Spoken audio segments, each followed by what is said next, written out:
can't believe I'm regretting not watching more isekai anime. How the heck do I get back to the real world?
تكنولوجيا عشدنها تكنولوجيا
How's that? I wasn't even on the screen all this time. Like I said, technology. Apologies, guys. Yeah, I'm messing up today. It's early in the morning. I woke up about 3 hours ago, and so it's a bit of you know, apologies for that. I'm trying to get my head around this. But as I was saying, like, so I started watching this again because I've only been halfway through it. So I thought, why not come on, do some work, and watch it along with you guys. And there's things I'm learning from this that I didn't know about. There's things that I've caught up on in the last 18 or so months since I'm kind of like, fell in with the detector crowd when it comes to comic day, right? The people, the crowd that's actually left this former consumer movement, right? Comic book fan movement, and now have to call out all the lies about it. And Alesmet, like I said, is doing a great job here, calling out the lies about that are being spread by 8 people. I think there's 8 people who run Comicsgate now, and they're all former mainstream comic people, right? See, Marvel Comics, DC Comics, Image, Dark Horse, or whatever, wherever they were able to work, right? For the last 25, 30 odd years, they've been out there doing it, plying their craft, as they say. And now, around about 2018, they took over a movement over, a year or so that was put together by fans, by by consumers, people who love comics, and were tired of what was going on with the wokies when it came to creating, working with the characters. Anyway, but what I found was interesting after learning all this, because I was asked whether I was a part of Comicsgate way back in 2019, and I said no. It's not something I want to be a part of, but I actually agree with what they're doing. Because and I don't mean like with Ethan Van Sciver or John Malin and them, all those other people. No, like the people, like the actual fans, what they're thinking about, getting together, creating comics themselves. Because I'm a comic creator, and and I've, as someone who's actually spent years learning and honing my craft as a writer on stage, right, writing novellas, short stories, and then going to film school for 3 years, and graduating with a bachelor's degree in filmmaking. I can really appreciate how Alasmith, puts these documentaries together, because I learned how to make documentaries myself. And so I just want to, so while I do some, let me just fix this mic. Stay in place before it knocks my tablet screen. So while I do some color flatting, we'll watch this, the second half of this together, this documentary together, or documentary, right, by Lesman. Let me just get his. Let me get his. Where are we? The link, yeah, that's what I was after. The link to the actual stream, so you can see the first half, because we're just going to go through the second half, because I don't want to go back and rewatch the first half without, I just want to continue where I got to. So yeah, hang out with me, say what you want to say, have input in the comments, and I'll stop the stream. And maybe you were there in 2018, and you can let me know what was going on there. Let us all know, from your POV. So now we go to what we're here for, is the Dungeoneers part 2, I would say, because there's a 3-hour stream, so we're watching the second half. So let's do this. Let me turn the volume up. Despite no evidence in the DM room showing he did. Let's go back what he's talking about. He's talking about Camel Moon. So I think let's give a bit of a kind of a backdrop to, because the reason I stopped and decided to do this is because I've never heard of this. I mean, I don't know who Camel Moon was before this, right? I've heard the name. I've seen him in streams, like on Raptors or Lesmet, saying, "Hey, how's it going, Camel Moon?" But this is the first time I've heard of this guy. It seems like a pretty cool guy from my POV from the first time seeing this. And the reason I thought it would be worth streaming about it is because of what he says. And this dude was on point about the future of CG way back then. People which corroborate one another. The resentment by the Comicsgate elite towards Camel Moon stems as far back as 2022. Camel Moon, go do a reboot. I'm not going to let you back in for 5 minutes. You need to go do a full reboot. You're already froze again. Hey, look at this guy. Hey. Take me to Planet Homo. On episode 69 of Camel Knights, John Malin was on stream. Okay, before I go any forward, I just want to tell you guys, I have never seen so many people talk about so often about homosexuality and gay and butt sex, male butt sex, as much as I've heard from CG people. I've never, right? Seriously, I actually have friends who are gay, right? They never mention this shit. Yeah, I always find it hilarious that these people are always talking about it. It's like someone who actually said in this comment section here, let me come down, which I found pretty interesting. Well, I thought it was funny, actually, because that guy actually calls it out. Look at this, right? Ultimately, this seems all motivated by colossal sexual frustration. And that's why I feel like, my response was that, it must be why they always mention male on male sex on their live streams every single time. And I didn't even realize they'd been talking about this shit way back when, right? And that was due to something like about here somewhere when I watched them say it. But I've been, all the clips that I've seen that are shown by Raptor on his, Lord Raptor Jesus stream, but I always call him Lord Lizard Messiah because I just find it icky calling someone Jesus. I know, like in South America, you Jesus, right? That's actually okay because it's a Jesus, right? I still find blasphemy and stuff like that kind of like icky to me with my background in Christianity. Even though I'm not a Christian anymore, I still feel icky about that. But this thing here, right? These guys are always talking about homosexuality. It's like, doesn't matter who they bring on, John Malin, Ethan Van Sciver, Shane Malin, any of their people, like the core 8 that they're always talking about this. And it's not anybody else, like the guests don't bring it up. It's these guys here, all right? With Captain Chokeout and Michael Bancroft. Malin appeared and seemed interactive, engaging in the conversation. But after the 1 hour and 16-minute mark, his energy changed.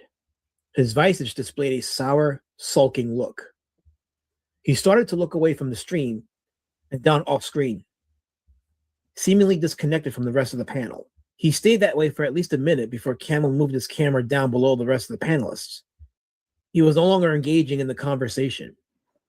Miss France Beauty Pageant sued for selecting contestants based on their appearance.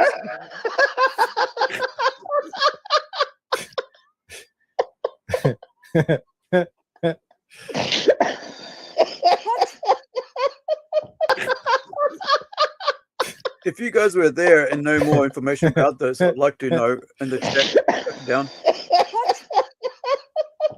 3 women have joined forces with a feminist group to file a legal complaint over discrimination and breach of labor law. Do you know what a beauty contest is? John, you look upset. You haven't said anything in like 30 minutes. Oh, did I get unmuted? Like 30 minutes ago. Oh. Who's muted?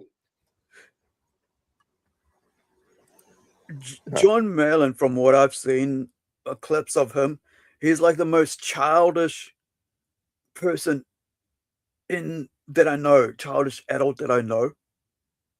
It's like he's a guy that'll, like, if you went into a store and if you didn't get anything as a kid, he'd be the one who's throwing tantrums, trying to get attention from his mother or father, and and watching everybody and like really making his parents feel icky because the child is playing up just because he doesn't get that little toy. You know, it's a kid that probably sucked on his dummy for like until he was 13 or 14. It's like he's just like a big baby right now, man. Every time I listen to him, it's like so freaking childish. All right, let me get rid of this. And to see him back here in like 2018, what is it like? Is it 2018 here, 2019? And he's been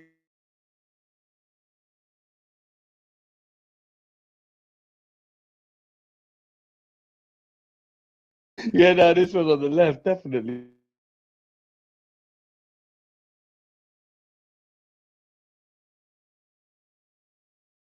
What?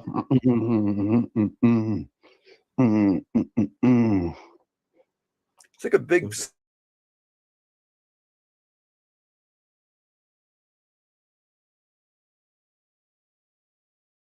John, Middle.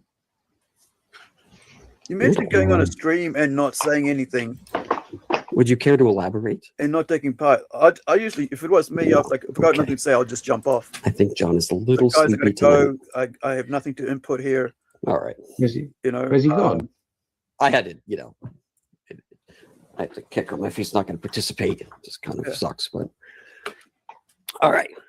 This stream took place a couple of weeks after Camel Moon's because usually on something like that, you probably, you know, there's somebody else that could actually come in and have a better, you know, keep the momentum going, keep the stream moving.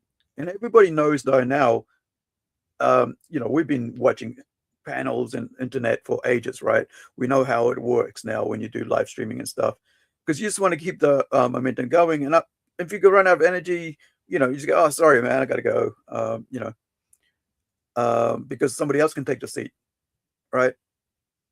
But it's just to sit there and sulk is just the stupidest thing. And the other thing is the fact that everybody can see you sulk, right?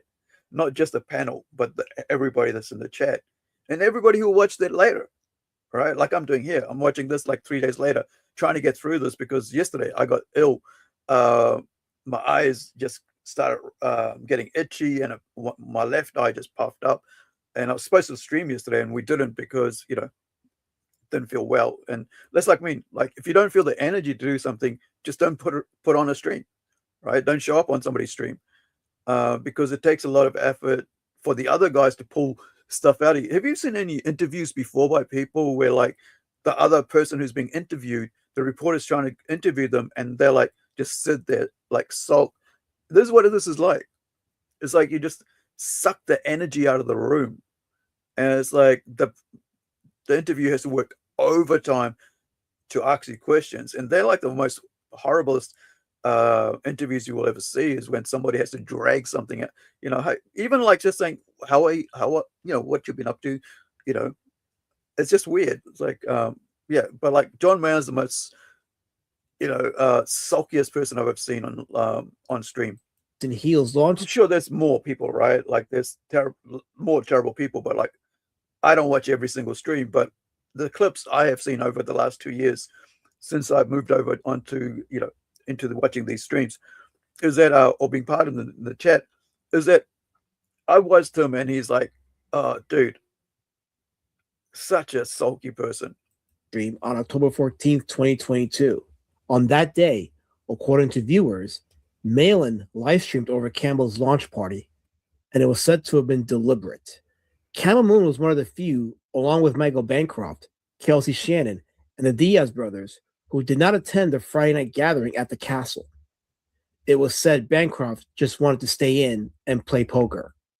On New Year's Eve of 2023, Camel did a closeout for his Hail Salad Blu-ray crowdfunder.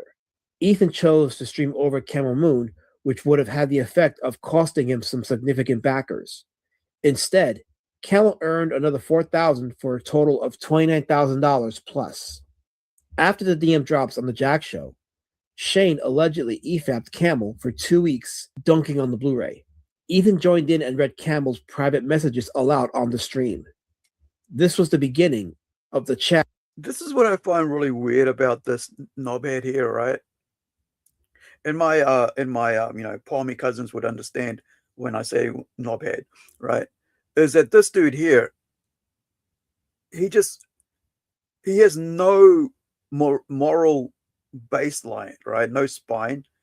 He will whatever conversations you have with them, like years ago, he will expose you whenever he feels like, oh, he's got nothing to talk about. Oh, you know what? I'll put this, I'll share these DMs from about 4 or 5 years ago. Conversations that are so old that you yourself have forgotten you had with them, right? And this is why, like, you never want to get into a written thing with, or even now, you don't even want to get into a talking thing with someone like this, because he'll even put out the recordings of it.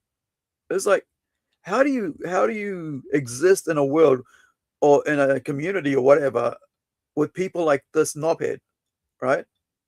Where anything you say to him privately will be put out to the world. For me, like, I message people all the time, hey, how's it going? And I've learned, because of this knobhead, to never put anything personal or private in there, right? Because you don't know if somebody's going to do that to you. Even if, I mean, I would never do that to anybody, right? Because if I'm going to do it, I'll let the person know I personally before whatever. But why would anybody want to do that? Why would I want to expose somebody else's DM like that? God, have some morality. And this is a knobhead that goes out there, oh, I'm a Christian, I'm a Christian. Yo, you're Mormon Jesus, bro. You're the Mormon Jesus, right? No morality, right? And to be out here saying, oh, we're the Christian, we're this, like, bro, you're the most leftist libtard in the world. At turning on Camel Moon.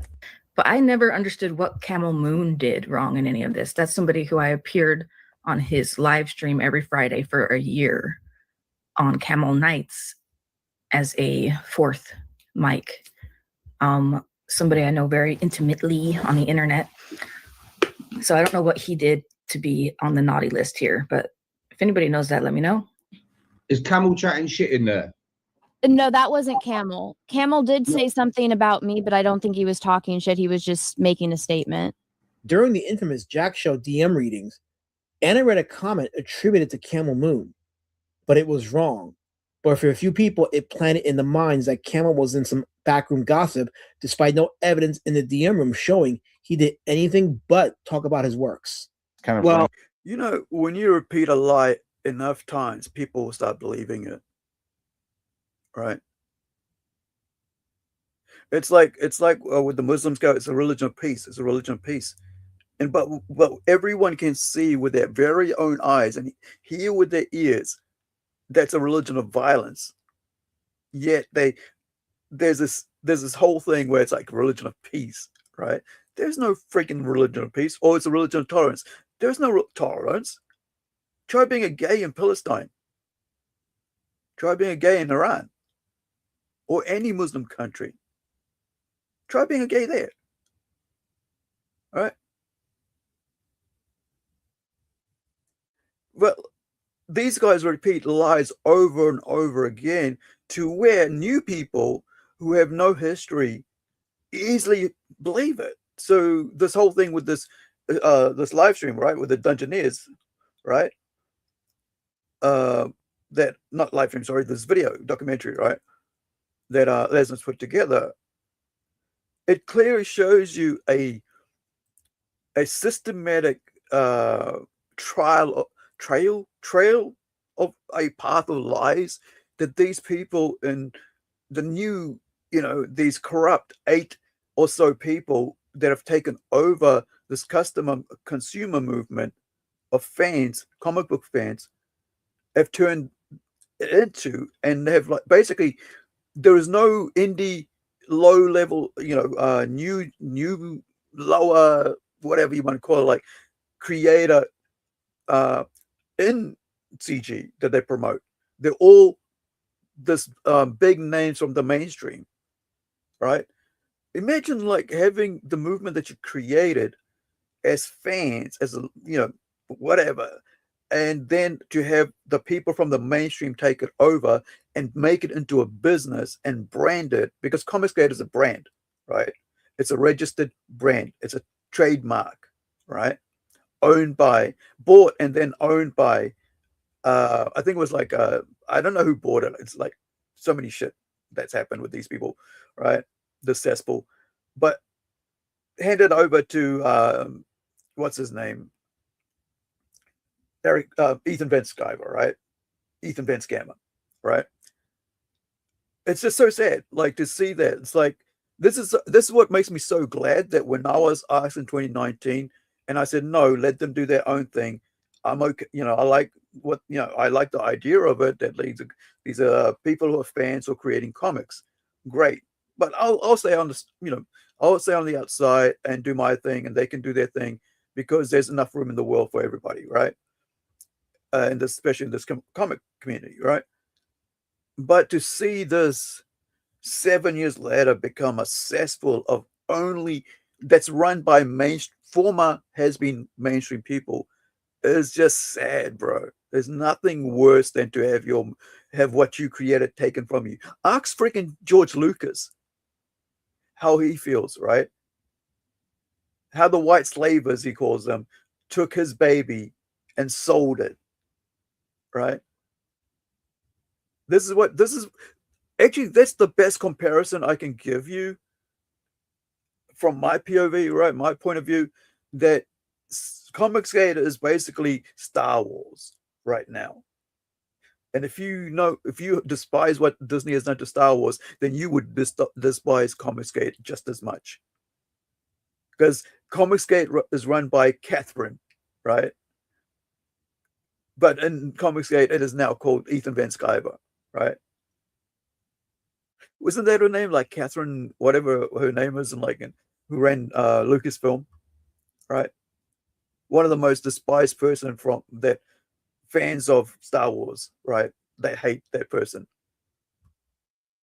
But anyway, I'll say this because I want to add a caveat to that. CG is dead for smaller creators. For the main creators, no. Sorry to pause again, but this is why I decided to stream. Because of what Camel Moon says here, right? Exactly why I decided to stream instead of just carry on watching on my own while I do do my coloring here, color flatting for issue 3 of Templeton. Issue 2. Issue 3 is being illustrated right now. Come on, mouse. Here we go. G is dead for smaller creators. Wait, let's caveat to But talk about his works. Kind of well, I'll say this because I want to add a caveat to that. CG is dead for smaller creators. For the main creators, no, it'll be just fine, and they'll have their life raft, and the 10 of them or whatever it is will be, they'll make their money. It'll become more isolated, and maybe that was the purpose. Maybe it was, you can go look from 2020 to 2021, 22, 23.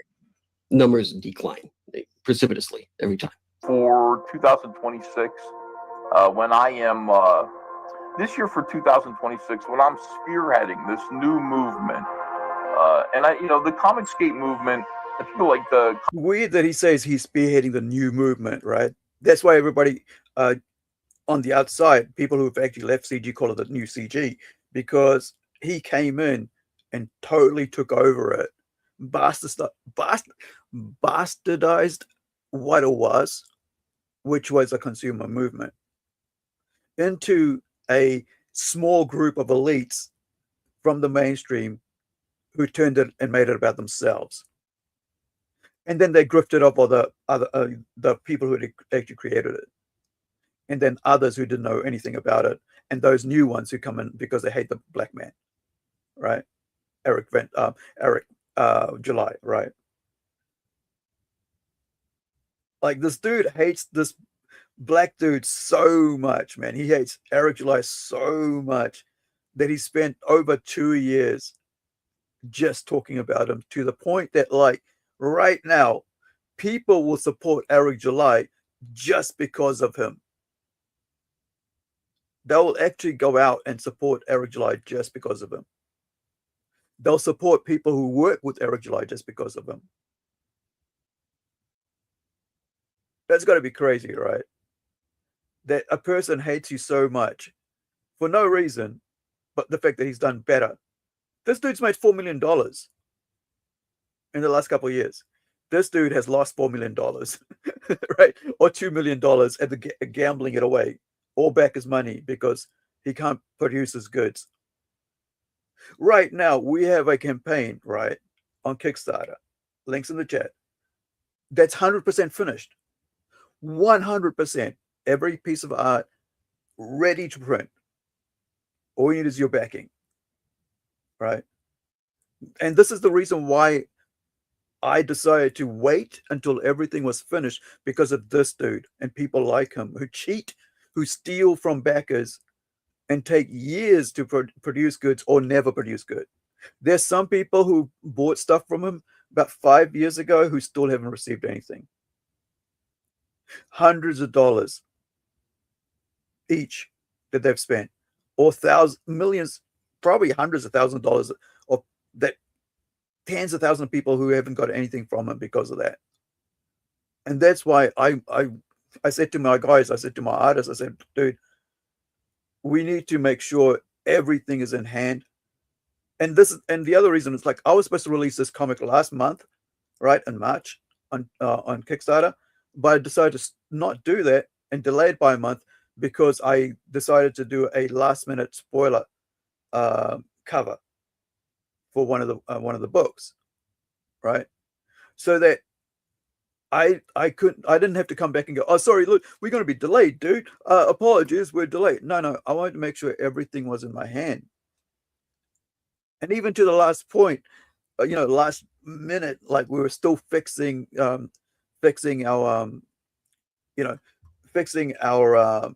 Kickstarter, because I wanted to make sure everything was right, and people knew that what we're doing. And here's the other thing about this is that we've had people come in and, like, put hundreds of dollars on it, and then the next day take it away, as if it's like a win for them. This book is going to get printed whether they want people back it or not, because I believe in this book and I believe in the artist, right?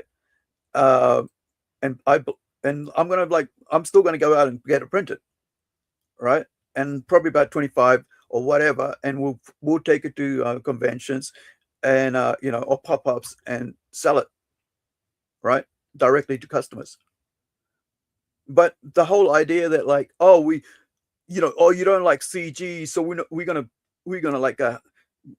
do our own on you. We're gonna, like, back you, and then we're gonna take your money away so that you feel like you're winning, and then you're not. It's kind of like the silliest thing. I just thought it was, like, really shame that people waste their time doing that, because it's like, you got to put all your credit card details in there, right? And you got to put all your stuff, and you got to do your whatever comment, and then you got to go away and go, oh, now I'm going to take it away the next time. It's like, what if you forgot? What if you do that and the campaign ends and you get ticked for that and your money goes out and go, oh, we want a refund? Go, well, sorry. We saw you playing games, and maybe now you're going to end up, like, losing money to Kickstarter, because Kickstarter still takes 30%, right? I think it's about 30% or something. Anyway, that's not what we're here for. So we get back to that Efap. But really, guys, I mean, I've gotten to a point where unless I know someone personally, as personally as you can on the internet, and watch their track record, I don't back people anymore. I mean, like yesterday, I saw Rini, she on her Luminate stream, and I just put $20 down, New Zealand, which is US, which is $34, just like here. And I saw my credit card. Yeah, it's gone out. Sweet. Now I don't have to worry about it. And it was under her 2.8 Fendish, 2.5 Fendish. It was just like here's a tip. Hopefully, I'm all the best for your crowdfund. Because she actually did an art book yesterday, and I thought that looked really cool. I'm going to actually ask her if I can get some Fendish digital versions of it, because I would like to have a read. And hopefully, when she puts out a complete graphic novel, like a collection of all the Fendish books, I'll be able to buy that as a trade. you know, so I get them all at once, but I can still follow it by reading the digitals, right? And that's the other thing, guys. You know, if you can't back it because due to freight costs and stuff, dude, you can get the whole both the manga, you know, the Howler comic book and the manga of the Tortoise for like about $7 US or $6 US digital. It's still going to give, you know, you can still get to read it, you know, and that's the main thing about creating comic. I want people to read it, you know. It's not about like just creating them, but if you don't read it, if there's nobody to read it, what's the point, right, of creating a comic book? But then again, I love creating comic books. I love the art. I've been a fan for over 40 years of my life. I spent like probably, I don't know, hundreds of thousands of dollars in comics. And, you know, everything about comics I love. And that's why I hate it when these people here make it, you know, such a terrible, you know, into such a cesspool environment for people, right? It just sucks. Comicsgate movement is over. Well, Comicsgate, you know, isn't. I thought about that for a while. I'm like, is Comicsgate still a movement? I think it was a movement in 2018, 17, 18, 19, 20, 21, 22, 23. And so because of that, maybe there was we got to cut the fat. We got to say, we're not going to support this because there's only so much pie now. On episode 1 of Ass Blast, Camel had a panel of Bancroft, Phil Diaz, and Rob Arnold. The phone recording leaks of Ethan Van Sciver admitting that Mandy Summers was using sex to climb the CG ladder was dropped. That being a topic of conversation by many in the scene during that time, Diaz took the opportunity. Dude.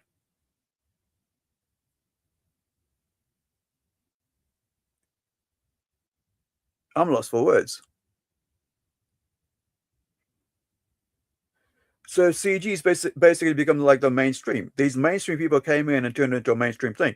Remember, like the Whisper Networks and what they did with Warren Ellis, right? Adult females, sex for moving up the movement to get their work done or whatever. Get the right context with Warren Ellis, and then turning around on Warren Ellis and going, oh, you did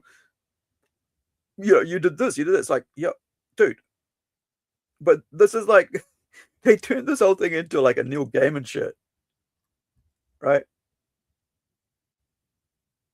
Opportunity to poke fun.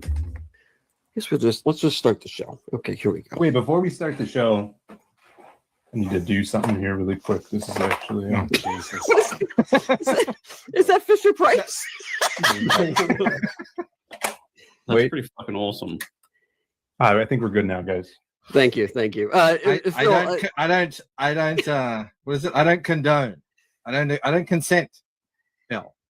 Really I got this book. I found it on my shelf. Oh no. Well, I'm gonna flick you guys cancel each other out, so This did not sit well with Ethan Van Sciver, who, without naming Camel Moon, Phil Diaz, Michael Bancroft, or Rob Arnold, made his thoughts clear on his own stream. No, there's a real attempt, and I'm not sure where it's coming from exactly, but it grows, and the attempt is to just split Comicsgate apart.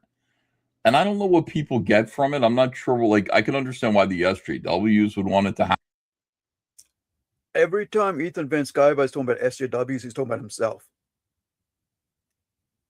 Because he is one. Like, really. Ethan Van Sciver is a social justice warrior in the worst sense. Right? He's like the most leftist of leftists you can think of in Comicsgate right now. Like, the whole movement is a leftist movement now.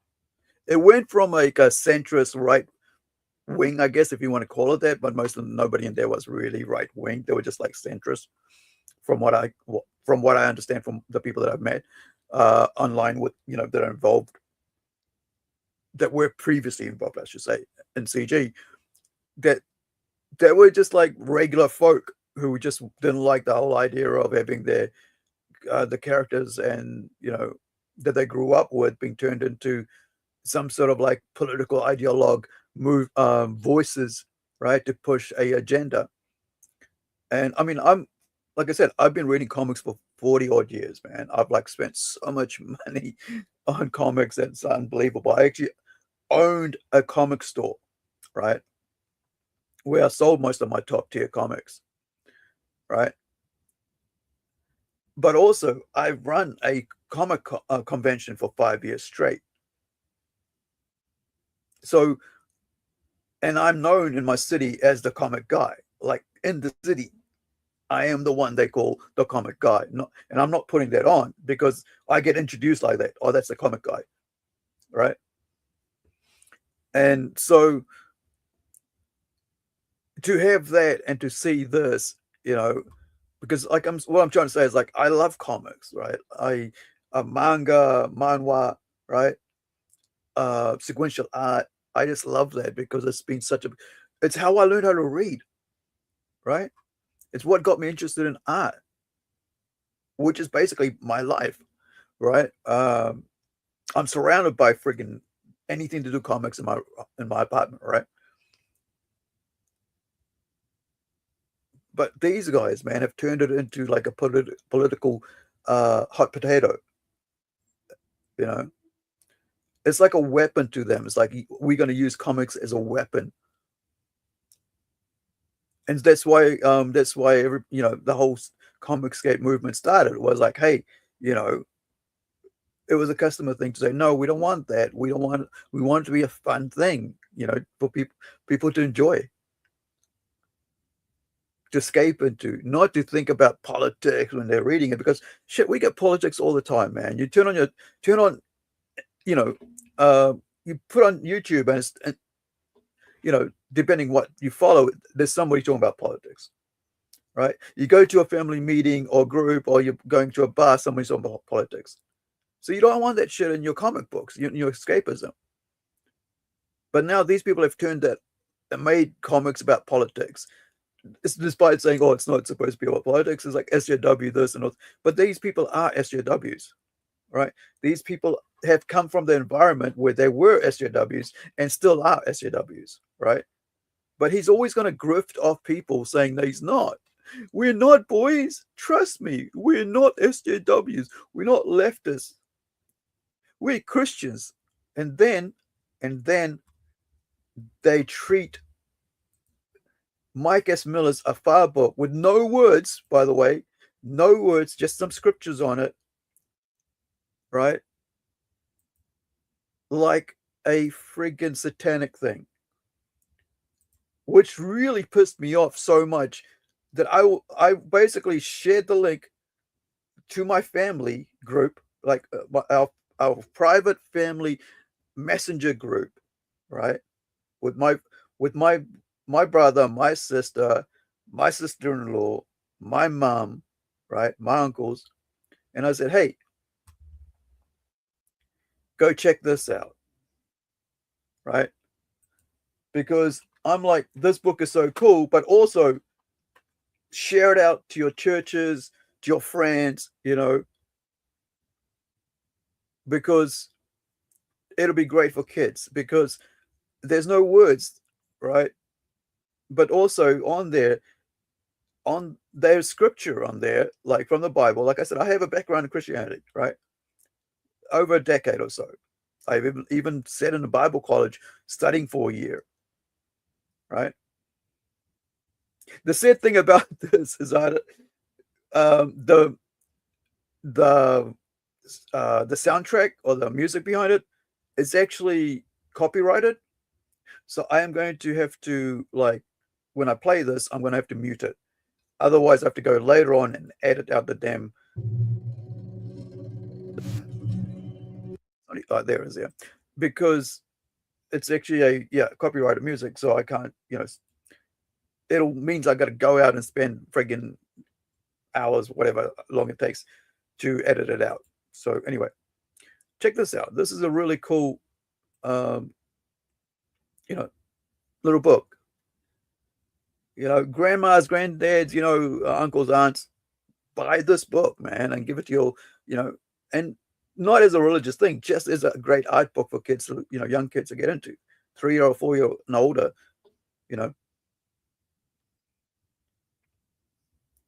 because at the end of the way, at the end of the day, right? Kids love picture books. All of us found it easier to read and to get into art by looking at comics.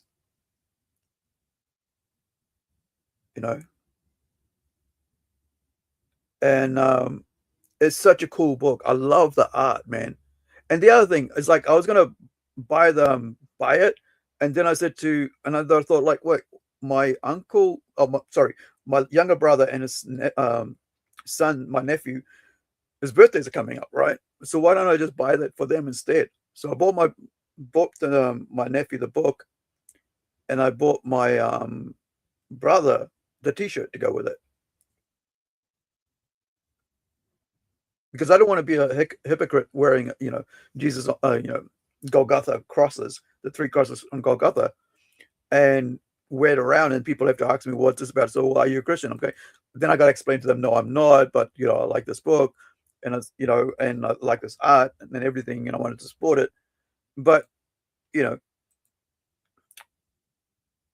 so instead I bought it to my, from my, family members who are Christians instead. This is such a cool T-shirt.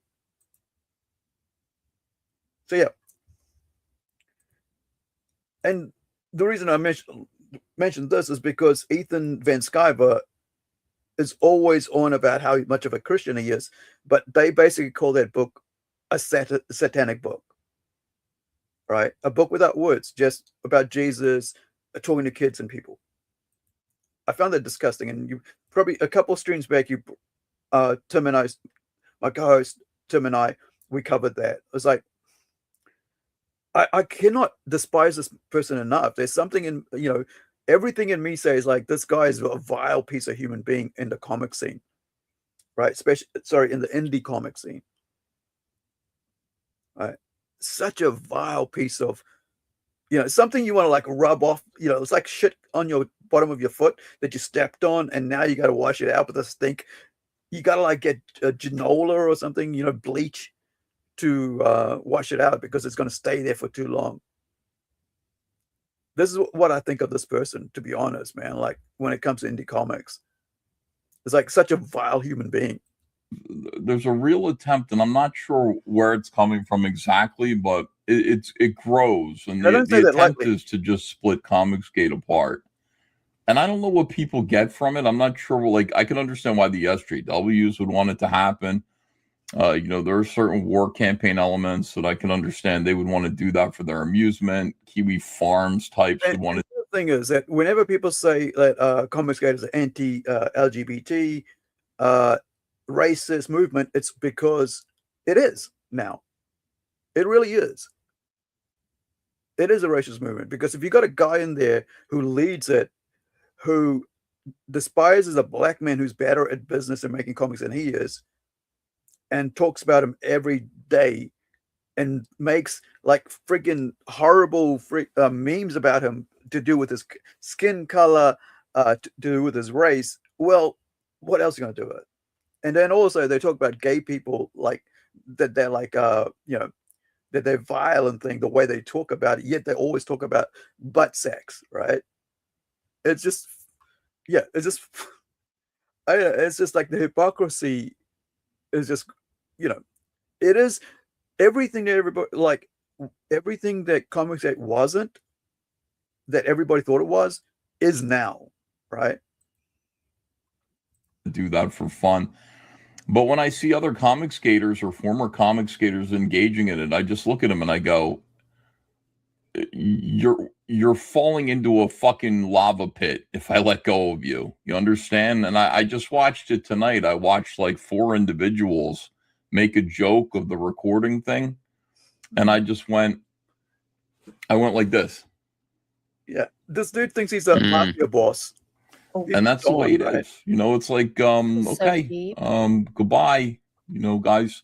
At the end of the day, however, Except it he becomes doesn't. very obvious why Camel was eventually hated by the CG elite. So that is the Camel Moon, the way I'm going to start doing it. I'm only going to be getting campaigns together when I'm essentially 80 to 90% done with the work. When I do Boots and Heels phase 2. See, Camel back then was way onto it, right? That's the same, like that's what I mentioned right now, right? This is why I myself decided to make sure that we were 100% done. Not even 80, not even 95, not even 50%, right? Or 50%. 100% done before bringing it to crowdfunding, because the trust is lost, man, because of comics head people and people like those who come from the mainstream and people who take off with people of backers money and never deliver a product, right? It's like somebody called Zoe Bell, right? $80,000, right? Other people, like people, everyday folk who back us, dude, they work hard for that money, right? I remember, like I said, mentioned earlier, that while I was studying full-time for my degree, I was holding down 2 jobs because I was married and I wanted my wife to work full-time. Study full-time, because she was doing IT, and I knew how tough that was, right, with coding and shit. And I was studying full-time for my filmmaking degree, but I still wanted to make sure that we were adequate. We had a car, that we could still have, have a good life while studying for that 3 years. So I was painting walls. I was laying wallpaper, right? I was cooking food. I was selling tiles. I was working in the warehouse. I had so many freaking different jobs in those 4 years I was down there. Actually, I went down there like 6 months earlier. So 3.5 years I was down there.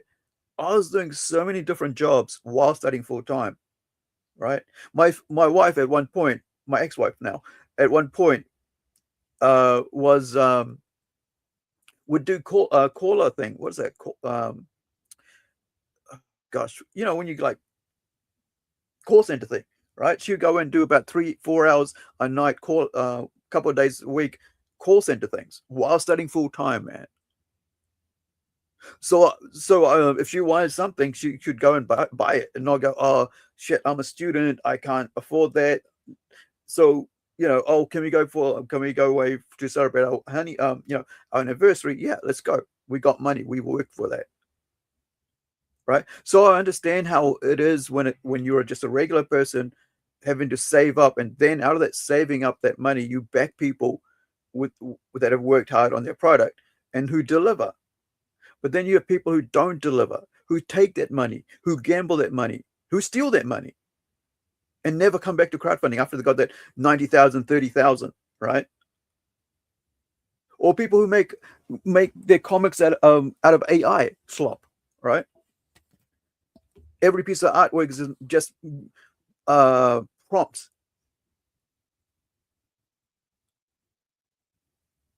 But and then what that creates is for people like us who actually, and Camel Moon, like 95% finished, and then takes it to Kickstarter, right? Or wherever he was taking it to, Indiegogo, right? I can see that now. And he's actually taking an almost finished product. And so people like us who actually do the work and will deliver are seen as people who, oh yeah, well, the other guy back didn't deliver, so I think you're not going to deliver either. It's like, no, we actually finished everything. It's all in hand. Every freaking thing is ready to go to print. And we actually printing in America. So no, we're not going to China and printing it. Like some people go, well, we don't want it back for something made in China. No, we're actually printing it in America, right? We have to source who's going to print out books, who's going to print this, who's going to print our stickers. We had to go to all the different American suppliers and go, well, who's going to print our t-shirt? I was actually on Facebook looking at who's actually near my my publisher's base in America, in Texas, who can print our t-shirt, right? We do all this hardcore research because we want to deliver the book and have people trust us that we're going to do this. But you got someone like Ethan Van Sciver, who's the, you know, the don of CG, right? Runs it like a, you know, a whole place like he's the master and everybody else is a slave. Peasants, right? Kings and peasants. And he doesn't deliver anything for 6 years. And so he hates people who are young, you know, not at his level, 25 years veteran of the mainstream. And these people are able to deliver because they're 95% finished, 80% finished. And like me, 100% finished. But no, we get despised. We get the same friggin' treatment because of what they've done, right? Because they've stolen, they've gambled, they've run away, they've never delivered. Somebody was talking, Lord Raptor Jesus chat a couple of weeks ago. He said, I'm still waiting for my friggin' head sketch from 5 years ago.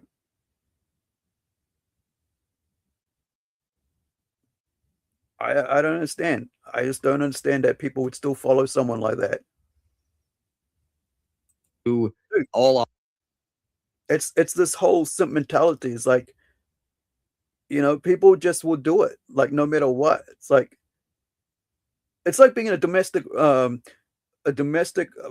violently domestic relationship where you're the husband or the wife, and because like sometimes it's the husband who gets beaten up, right?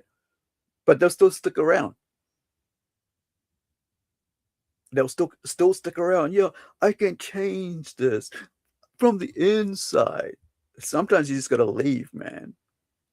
Sometimes you gotta go, nah, I ain't putting up with this shit.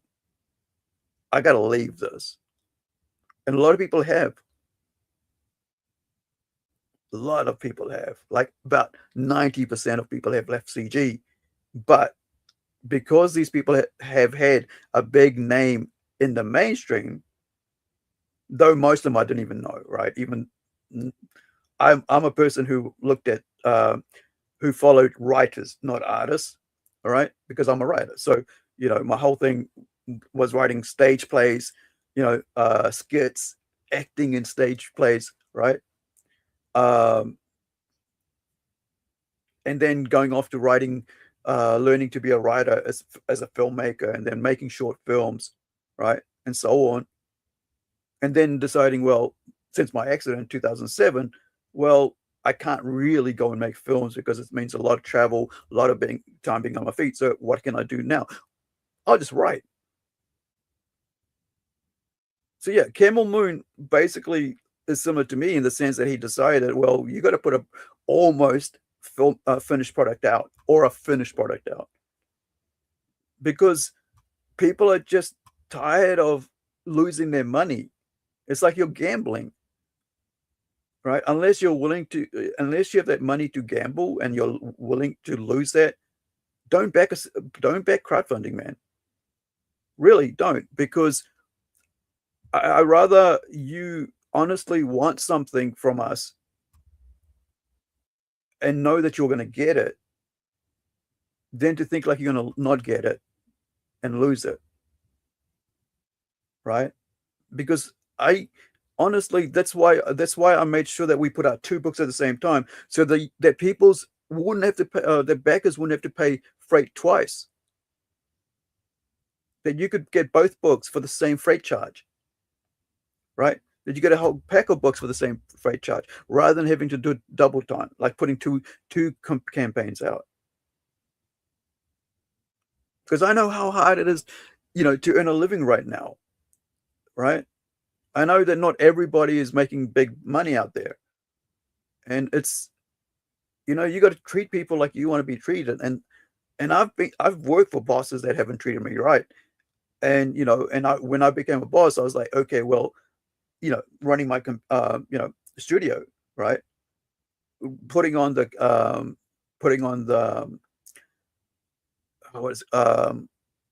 comic conventions, right? I learned how to, you know, all the experiences I had for the decades as working for other people. I was able to put on that and run it for 5 years until I decided not to, right? Because I learned how to treat people with respect. That doesn't mean you get walked over, right?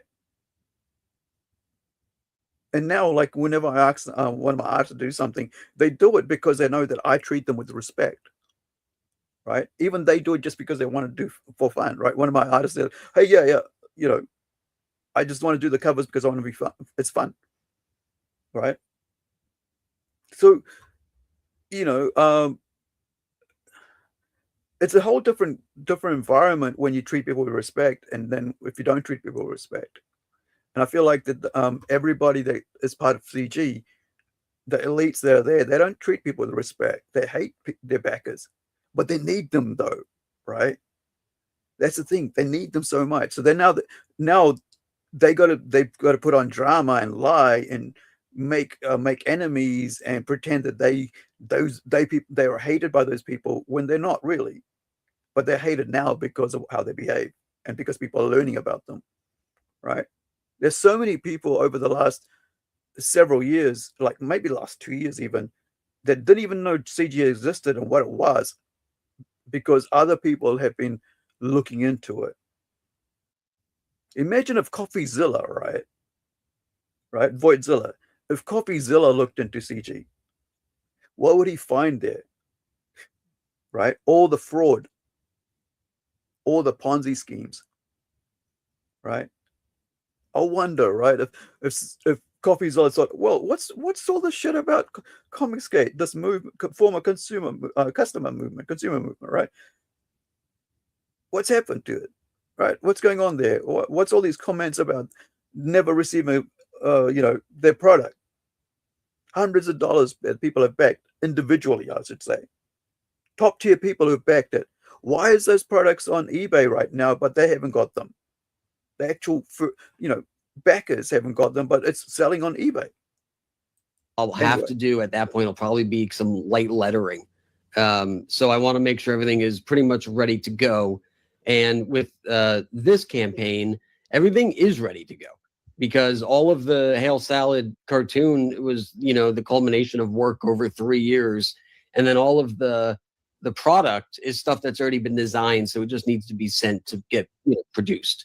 So that's just like us. And I want to start doing that because I think people want to get their stuff sooner. Yeah. I think it's really just that simple. And I 100%. think at this point, putting out more and more campaigns and still not fulfilling, I think is kind of it's 2 steps forward, 1 step back kind of deal. So I want to make sure that people can get their stuff in a relatively fashion. Truth hurts. That's what it comes down to, right? People want their stuff sooner. Cecil killed you for not being on Jack's show while having a campaign. Yeah, but I mean, the book doesn't sell on that fucking show. This is what I try to tell him. I didn't want to sell anything on that show. Here, now you got me all riled up. I never wanted to sell anything on the Jack show. I wanted it a place that we can relax and hang out and not worry about work. Then we're starting to sell things on Jack's show. I'm just like, all right. So then we get in the mood where we're selling stuff. It's a regular thing now. I don't sell a single copy on that show of anything I'm doing. So, I mean, like, okay, you want to try to run that by me about, oh, you got to be on the Jack show to sell your book. I disagree. I've sold way more not being on the fucking Jack show. All right? So don't play that argument with me. Kelsey Shannon was the K in the Jack show. Longtime viewers and A-loggers of Comicsgate noted the growing tension between John Malin and Kelsey prior to the Tampa Bay convention. In a June 13th, 2023 post on the Kiwi Farms, it was noted that Malin was toying with the idea of voting Kelsey off the Jack show due to his apparent lack of participation. This was on a deleted live stream on Cecil's channel. And he just doesn't do that at all. That's just not who John is. But Anna's sitting there saying that Kelsey left because of John is fucking incredible. Like, that is just not true. That is propaganda. Comicsgate. I'd say that's not propaganda because, Pan, I don't know if you know or heard, but back when John and Kelsey got into it, there was a now deleted hidden Rumble stream where John and Kelsey had at it. The Kelsey Shannon and John Malin dust-up on an August 2023 stream has become one of legend, the holy grail of lost streams, similar to the giant spider sequence in the 1933 film King Kong. When I saw, and it just didn't make any sense to me about what happened with Kelsey. Like, he rage quit the Jack show and a bunch of other rooms, but like, I get it. Kelsey's working and doing all this. But whenever he was there, it seemed like he was having fun. And I asked, when he did rage quit, I asked Cecil, I was like, is there some kind of fight that happened between you guys that I don't know about? Cecil's like, no, I've never had a problem with Kelsey. I asked John before that stream when Kelsey rage quit, that was on John's Rumble stream. I was like, did anything ever happen between, like, did you guys ever get into a fight or something that me and Cecil don't know about? John said no. And I was like, maybe it's because they work together and like John is very like meticulous about the way he wants things to go. But I was like, I couldn't figure out what happened. And I'm like, if it was because it was too late, like, I get it. It's late at night. You go to bed early, you wake up early because Kelsey does morning shows. I'm like, tell us, just tell us it's too late for you. And then he used the excuse, well, like, they have too many guests and I want to talk about this. I'm like, you can easily steer the conversation. You know, the only reason we started bringing on guests is because you stopped showing up. So if you want to talk about comics, talk about comics. In talking to a few people, there seems to be some confusion about the stream's title. It was widely accepted that this took place on a Rumble exclusive Jack show, but as a few people behind the scenes told me, this was not the case. This was on John Malin's Rumble exclusive Dirt stream, a series of streams notorious for Malin going off on his grievances with the state of Comicsgate. They immediately go private and no one has been able to archive or save these streams. It is believed that Kelsey's final appearance with Malin was on such a Dirt stream. Mr. Dongs of the Kiwi Farms gave a breakdown of that stream, noting Malin's feud with PTP and calling the con a bust. Mr. Dongs wrote, after a few hours of calling the con a bust and PTP a degenerate drug dealer, Kelsey snapped about how he was starting to think this wasn't a bit by Malin at all. Push came to shove and Malin called Kelsey a parasite who never rode the YouTube org with heart and only appears on the Jack show because he needs another handout. The only parasite in comics in the indie scene is Comicsgate. Really, Comicsgate is the parasite. That's why I call it a cesspool, a poison apple. In response, Kelsey quit the show and has since gone on to co-panel with Graybeards with old friends Aaron Lopresti and David Williams, leaving his former co-host /Frog to sweep it up by saying that he just didn't get Malin's kayfabe heel gimmick. Allegedly, the reason Malin deletes his streams, especially those exclusive to Rumble, is due to an apparent strike he got on his YouTube channel prior to the Tampa convention, in which he stated he was on his way to the con to start a confrontation, and this was the explanation given as to why he moved his more controversial streams to Rumble. Only in the title that the alleged intent to cause a confrontation was made. The stream itself made no such allusions to any cause or intent of such. But again, due to many of these streams being wiped from the internet, all that remains are the testimonies of those who've witnessed the timeline of events. So take this with a grain of salt. Is Jack show finished? I think it was finished a while ago. I'm ready to move on to other things. I'm having a lot of fun. Getting ready to do my comic.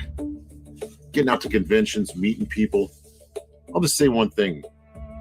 Everybody mentioned Graybeards to me at the show. Nobody mentioned Jack show. That's all I needed to hear. So we're going to get on with things. We're going to have some fun. We're going to make comics. Comicsgate ascending. That's right, Past Master Dan. It's time to grow up. The rift between Kelsey and Malin was the first post-Tampa conflict. But as with all the creators labeled a Dungeoneer, the hostility towards Kelsey existed long before it. It seems, according to Panboy of War Campaign, that the enmity between Malin and Kelsey went as far back as 2020, during Cecil's cash grab campaign. Back in the day when Cecil was doing his book, his first book, and do you remember the Cecil peed? book and there was this contest that they were doing for who was going to be at the head of the Cecil Pede, and Anna wanted to be at the head of the Cecil Pede. She wanted to be drawn in on this cover. I woke up just a few minutes ago and I saw there was drama going. Could you imagine that $3,000 cover? There'd be a bidding war and behind the scenes jockeying for that. Well, there's no behind the scenes jockeying because it's our. These guys are like, this dude here is so overpriced, man. His what's it called? His credit rating in comics is so low level right now. Like they were saying, I saw a recent clip where how much people were actually paying. It's like in the hundreds now, right? His artwork is worth hundreds now compared to what it was in the early days of CG.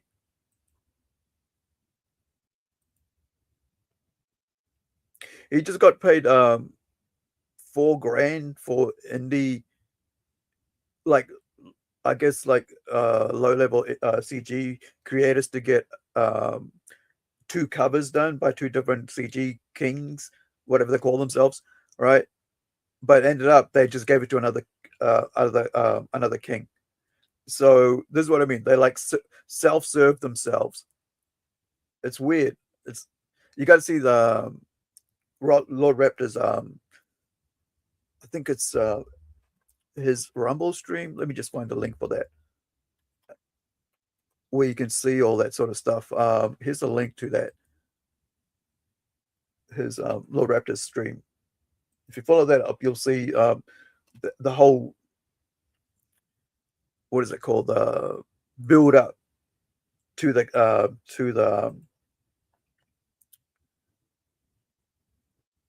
cover. Yeah, there was a competition for indie cover by Ethan Van Sciver, but the guy who was actually gave him the money for it wanted 2 other people to do it, not all $4,000 to go to him, and he was pissed.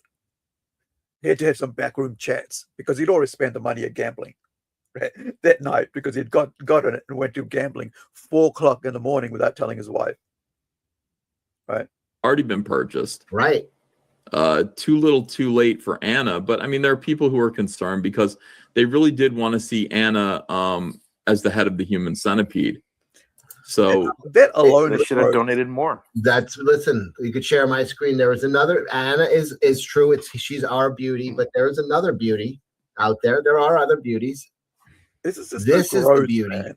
Like that will get the front of I remember seeing. No, they actually raised a little. This is some leftist shit. Like it's just gross. It's like these guys will just do anything for a bit of money, right? Like these guys will do anything for a coin. And Dan Frager is right. Like, you know, there was an early clip where he says around where he was like going on about, is it here? 134, where are we? 158. We'll come back. So check this out, right? I think it's this one. There. John Malin and Shane Davis would up the ante with some rather strategically malicious jokes about her looking like a fat Cenobite from the movie Hellraiser. Doesn't Allie look like the fat choke out? Doesn't Allie look like the fat Cenobite in the Hellraiser? Dude! The joke was so malicious that Dan Fraga, who had gone silent prior to this for medical reasons, spoke out against it publicly, along with how he felt PTP was being treated, and took Malin and Shane to task over it. No, this is big boy. This is big, no, don't hide. This is big boy talk. Because I'm just here for grain. Your stream, Rena, your stream with Ali, even though it was a few weeks ago, it's been heavy on my mind, and the kind of the way it was treated in Efap really rubbed me the wrong way, like it majorly. I don't like the way he talked about my friends Rainey and Allie. I don't like the way John Malin or Shane talked about PTP. I don't like it. Here's the thing: John was being a bully, and I'm sorry I wasn't there. Alexander, one of these days I would love to hear what Shane did according to you, Frega. How about this? I'll tell you right now. Straight up. He called my friend a fat Cenobite. Yep. How about that? Straight up. Yeah, and he's a fucking asshole for doing it. So straight up. That's for you, Shane. Fuck you. How about that? And you're a liar. You're a fucking liar to boot. Calm down, Will. Sorry. I'm just saying. No, but for real. And it's on record, bro. I've seen it on the stream. And when you're picking on Ali and you're picking on Rini, and you look like a bunch of fucking douchebags. I'm sorry, you do. And it really made me feel sick to my stomach because this is not what I signed up for. After Fraga's initial call out of Malin and Shane, Malin did a live stream Efap, leaving his former co-host /Frog to sweep it up by saying that he just didn't get Malin's kayfabe heel. Wanted to be at the head of the Cecil piece. She wanted to be drawn in on this cover. I woke up just a few minutes ago and I saw there was drama going. Could you imagine that $3,000 cover? There'd be a bidding war and behind the scenes jockeying for that. Well, there's no behind the scenes jockeying because it's already been purchased. Right. Too little, too late for Anna. But I mean, there are people who are concerned because they really did want to see Anna as the head of the Human Centipede. So they should have donated more. Listen, you could share my screen. There was another. Anna is true. She's our beauty, but there is another beauty out there. There are other beauties. This is the beauty that will get the front of the centipede. No, they actually remember these guys are like conservatives, right? They laugh as conservatives, right? They laugh as Christians, right? You know, that's what cracks me up. Like, I've been around Christians for decades, and none of them are out there laughing like this. Like, I'm not a Christian myself, and I'm out and out about that. I'm like open about that, right? I consider myself a heathen, right? But even I, you know, yeah, I just thought this was disgusting. And the clip I should have played was like the one about, you know, how they treat women, right? Where we saw with Frega calling them out about how they went after Rini, they went after Ali, and it's just like, how do you like? And the one thing that I always find really hilarious is that this is on a global level that they're saying this at. Like, anybody, anywhere, everywhere, at any time could see them, right? And this is why a lot of them, they delete their you know, live streams. They go out and say shit and then they delete it once they've said it, because their select group of people have already seen it, so they understand what they're talking about, right? And who they talk about. But then they delete it because then nobody else will know about it, right? And then call them out for it because it's deleted. But everything on the internet's forever, right? Somebody's going to keep a record of it somewhere. Waste a little bit of money there. That is something else. Get Gina on the cover of Cecil Pede. So they did the same thing that Anna did. Yeah, they actually even grabbed her text. Picked her off. Oh shit. But oh yeah. God, war campaign's funny. I mean, this is going to be a controversial cover in itself because, you know, people will purposely misconstrue it as to me making fun of, you know, a trans or something to that. But that's who won. We outbid Anna on this cover. We were going to put Gina, who was our friend Man of Sex dressed up like a woman, on this cover.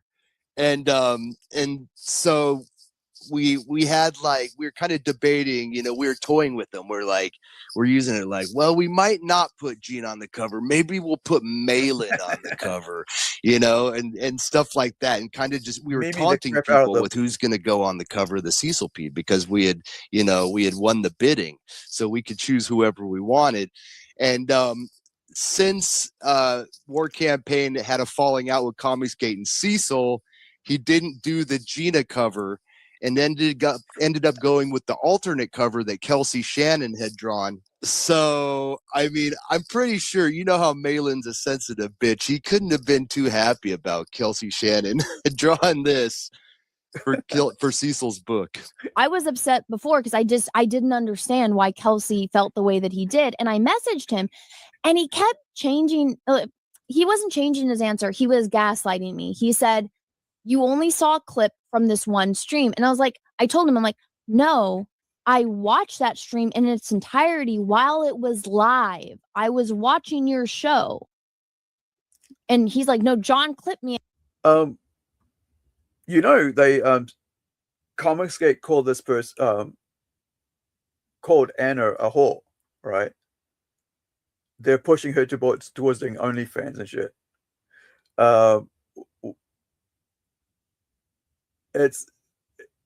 It's crack up watching how they treat people.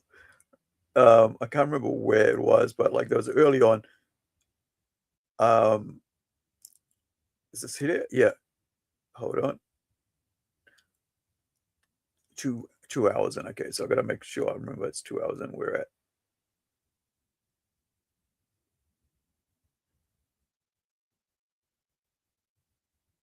This thing here, right? So Anna goes and does a spoof of some lady, right? Some freaking TikTok person or Instagram person, and then they say all this. Oh, the Dungeoneers, and it's like, yeah, we did this degenerate thing, and we had a fucking great time doing it. Yeah. Ha ha, mofo. Yeah, If the main audience, mainline Comicsgate, turns on you, you're done. Yeah, you got it from me. I love to go to sex dungeons and get mad about it when people tease me about it. The whole thing about the Dungeoneers, I'm just like, you do realize how fucking retarded it is that you didn't run with that? That could be a fucking show. That could be a weekly show where you joke about the Dungeoneers. The thing to do with the internet when stuff like that happens is it's a hit. People are laughing about that. Make it a fucking show. Make your show the Dungeoneers. And it's like, yeah, we did this degenerate thing and we had a fucking great time doing it. Ha ha, mofo. But they didn't. What many who were CG at the time would come to realize is that when it came to those jokes, there was malicious intent behind them. Anna, that Star Wars girl, was vocal about the Tampa creators adopting the Dungeoneers name and making light of it. But in the fall of 2025, Anna had uploaded a parody video she did on her Instagram in which she appeared to be spicing it up a bit. Now, I've never done this before, but I am going to try to write my own icing lettering. And it is a lot harder than it looks, but for a first timer, I think I did pretty good. My sweet girl didn't complain. In fact, she was mesmerized by them. She had also recently given birth to her first child. In November of 2025, EVS and Shane Davis played the video on a live stream and, well, made some jokes. People go, oh, look at Anna, like that Star Wars mom. Like, you know, look how dried up she looks. You know, her titties are hanging down lower than usual. And I go, what? This dude's married, by the way. Both of them are married.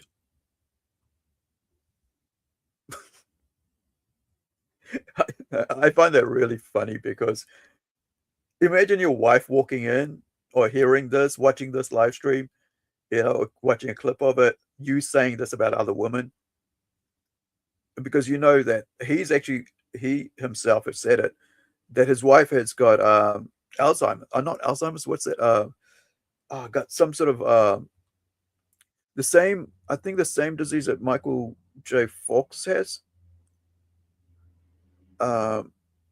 It's really bad. Like it's where you have no you lack motor control of your body. I mean, I have a broken back and a broken neck, so you know I walk around with a cane. I should say not broken, but like injured, right? Damaged. And so I have sympathy, right? I have empathy for people because I know I'm in pain 24 hours a day, so I understand what it's like to a little degree, right? Because that's like total loss of control. I could never understand that fully. But this dude's saying this sort of stuff. Both of them are married, right? saying this about another woman, a friend of theirs, even worse, right? Because they're supposed to be friends, right? They've known each other for years, but it's kind of like a passive aggressive thing he just did there, which is like, oh, this is what other people are saying, right? Like, well, you don't even have to say that. Why repeat what somebody's saying negatively about your friend, right? So, is it here? Hold on, control. Dried up she looks. You know, her titties are hanging down lower than usual. And I go, what are you talking about? She is lovely. What a beautiful girl. And you guys You're are just unaware jealous. of what Anna's up to now, I think. Oh, He's just making it up that he says that. I'll have to pull it up, but But she's it's him himself she's who's saying venturing into dangerously close, in my opinion. She's getting dangerously close to the being naked soon. Okay. I'm going to pause it just Oh, I did see Be this. channeling Nara Smith for this video. Oh Here's my my fancy dress. God. I will look. Oh, I did see this. I was like, whoa, girl. They're saying OnlyFans incoming. Yep. It might. I don't know. She's not even making good cupcakes, like, or whatever it is she's making. She's showing those cupcakes. She's like, look at these cupcakes. Not only that, but like a little while, I think later on after this, they did a stream where, she cries about this, right? Because of them calling her whore, right? But then there was later on, they did a stream where Ethan Van Sciver was doing AI porn, right? Of like prompts of Anna. After all that, right? And she's on the screen and he's like changing it and she's going, oh, use this image. Well, watch this first, right? This is like, it's just such a weird thing. People will do anything for fucking money on internet, to be honest. Sorry for swearing, right? But they will. It's like, it's going to a point where people do anything for a cent, for a super chat, for a subscription. I'm making, but it's like she's just showing her tits. These jokes made by these men went back to Anna, who would fire up her own live stream, in which she appeared audibly and visibly upset. Don't cry. I've been crying pretty much the past 24 hours. I cried after Jack's show. I cried yesterday after all the news happens. And then I thought was good. I thought I got it all out of my system. And then I was trying to catch up on what happened with Trash Cast, and I got to a certain point and I just had to stop it because I was like, oh my God, okay. Tell me how my supposed friends really feel about me. Apparently everything is my fault. And then getting called a whore by my friends, or basically getting called a whore for a parody video that neither of them really knew much about, even though I explained it in the video.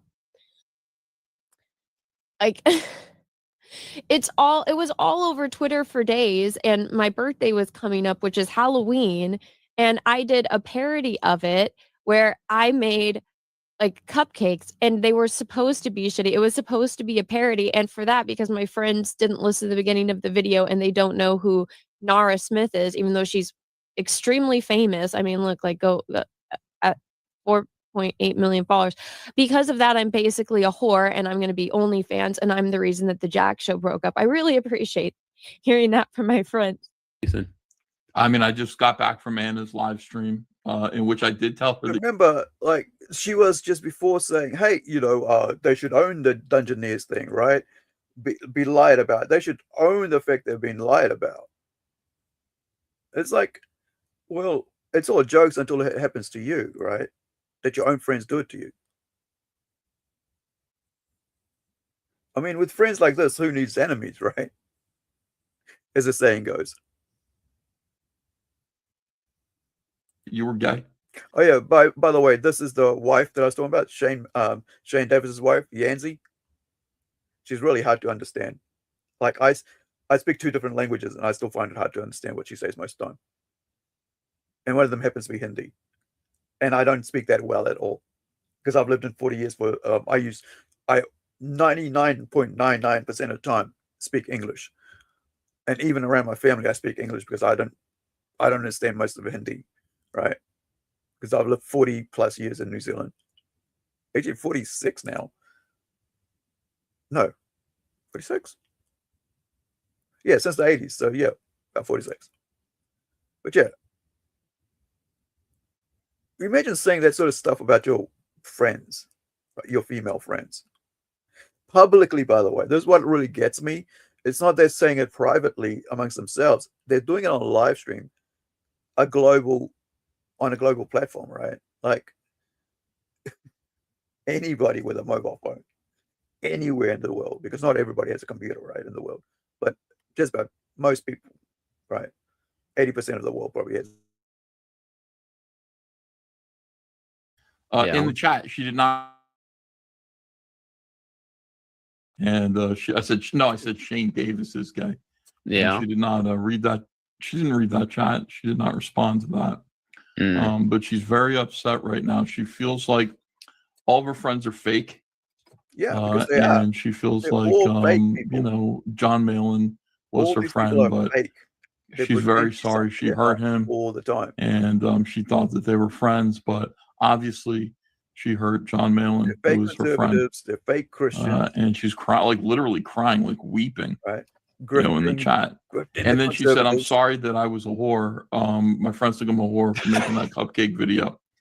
And I tried to tell her, and she would not read my chats. I said, "No, we're just trying to get you naked." Yeah. And she didn't read that. She didn't see that I said that. Like, it's not that you're a whore. It's I said she was at the event. Look at Horizon. Yanzi. She Look at her messaged me. I face. messaged Like, her right? back. Look at this chick's face, right? She's there sitting there going, "My husband and his friend, who stream every day, are talking about one of the other female friends being a whore." And what other and the first thing you'd come to mind, if you're a normal human being, you go, "Well, what are they saying about me then in private?" Right?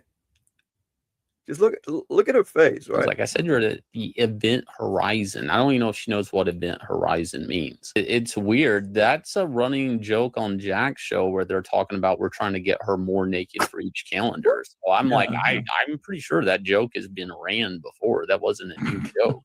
What would your wife think, man? Like, if It you're wasn't thinking lost about on that? many former CGers that Anna became the very thing If the you're married, Dungeoneers were the target of, or even malicious jokes, and the doubling down of men who told them.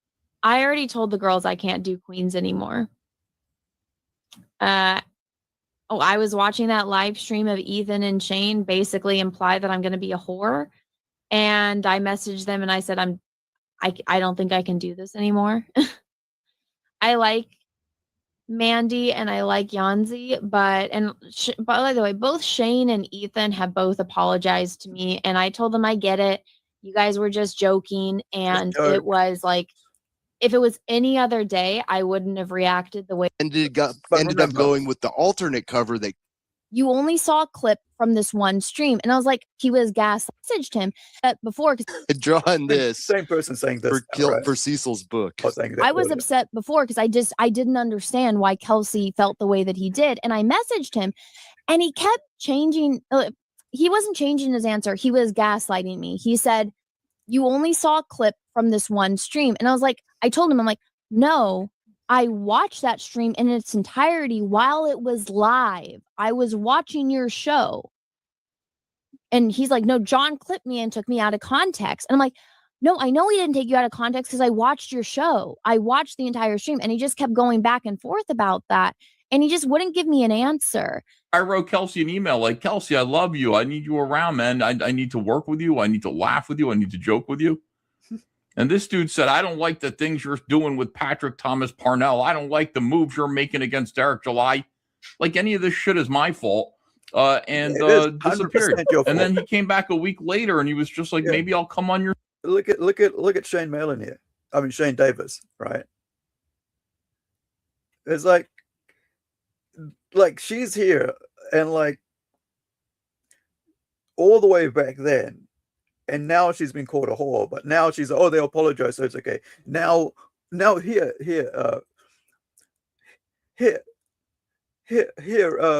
Ethan, render AI porn of me, right? Images of me in a sexual way. Yeah, now do that now after calling me a whore. It's like none of these people actually have any sense of morality on how to treat each other. And yet they keep calling themselves conservatives and Christians all the fucking time, bro. It's hilarious. And Shannon was right. I mean, Kelsey, right? Shannon was right.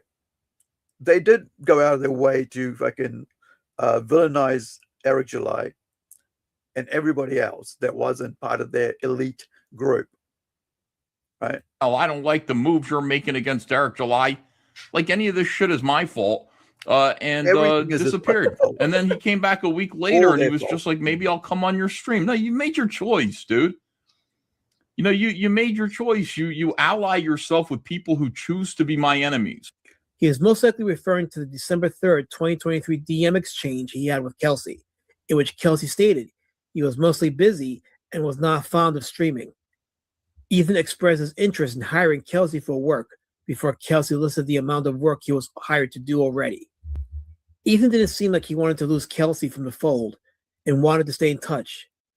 That was when Kelsey told him he was not interested in the drama involving PTP, Eric July, and Mr. Biggins, among others. It was not lost among A-loggers on the Kiwi farms that Kelsey did a lot of the coloring for Cyberfrog Wrecked Planet when the original colorist, Kyle Ritter, was off the project on vacation. After the Riot Press Room DMs were read on stream, CG got to see Kelsey's real feelings. In a message from September 16, 2023, Kelsey runs down his reasons for leaving the Jack Show, noting how Ethan Van Sciver, John Malin, and Shane Davis had run his name through the mud, calling Malin a cunt, how they treated Rini and PTP, as well as a slew of former CGers. When I read those Dungeoneer files, and there was something he said in it where it was like, no, you guys are my people. And I just like, that kind of broke my heart because I'm like, I don't know. We were always there for you. We only ever. He is such a hypocrite, bro. Like, that's why I played that other bit earlier, right? Just to show you what sort of person this person is, right? Anna, the Star Wars girl. She's just like them, bro. Her own friends call her a whore, but then she'll cry about it. Then she'll go back and, well, yeah, make AI porn of me. And then she'll go, oh yeah, but you they do it to somebody else, and they go, oh no, well, you should have a stronger back, make a joke about it. It's such a freaking, this is why I don't like these people, man. They're like such hypocrites.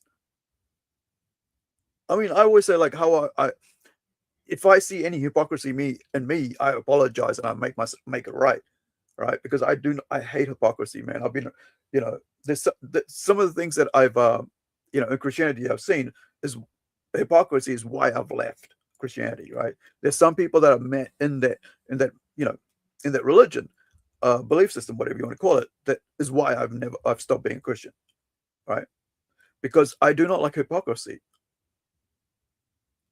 I don't like people saying, oh, I'm a certain type of person, and then like they'd be something else. I'd rather be a heathen all day long than to call myself a Christian or pretend to be a Christian if it will get me some money, right? You know what I mean? It's like faking this bullshit for money is just the worst thing you can do, right? It's like I'm watching I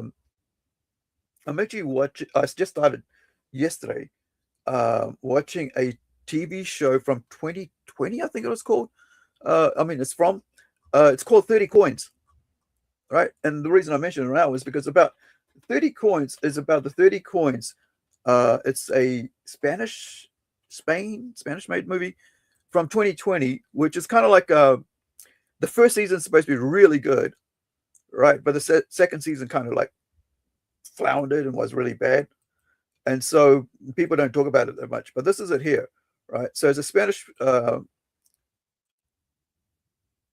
16 episodes, right?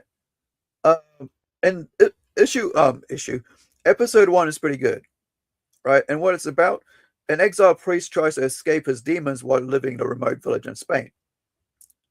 It's fine now, right? But it's about the 30 coins that Judas, right, was given for betraying Jesus, right? The opening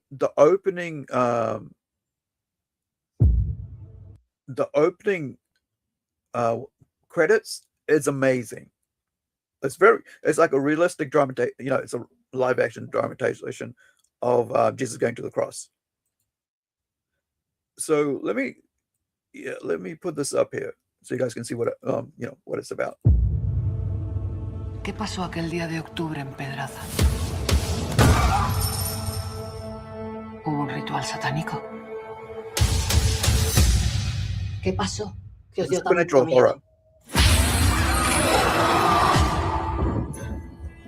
Margaret, por primera vez me enfrento a alguien nuevo. Christian Barbaro. The only way to know the exact date and time of the end of the world is to provoke it ourselves. Hai bisogno di me.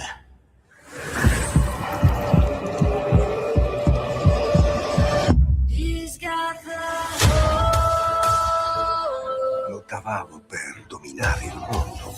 Lui vuole annientarlo. But I'm offering you as the opportunity to start from scratch in a new world. I don't want to seem arrogant, but I would love to show you what I'm capable of. ¿Por qué pasa todo eso? Por las monedas. Han puesto el mundo patas arriba. Esta gente se está adelantando a todos nuestros movimientos. Bárbaro puede acabar con nosotros. Bueno, con todos.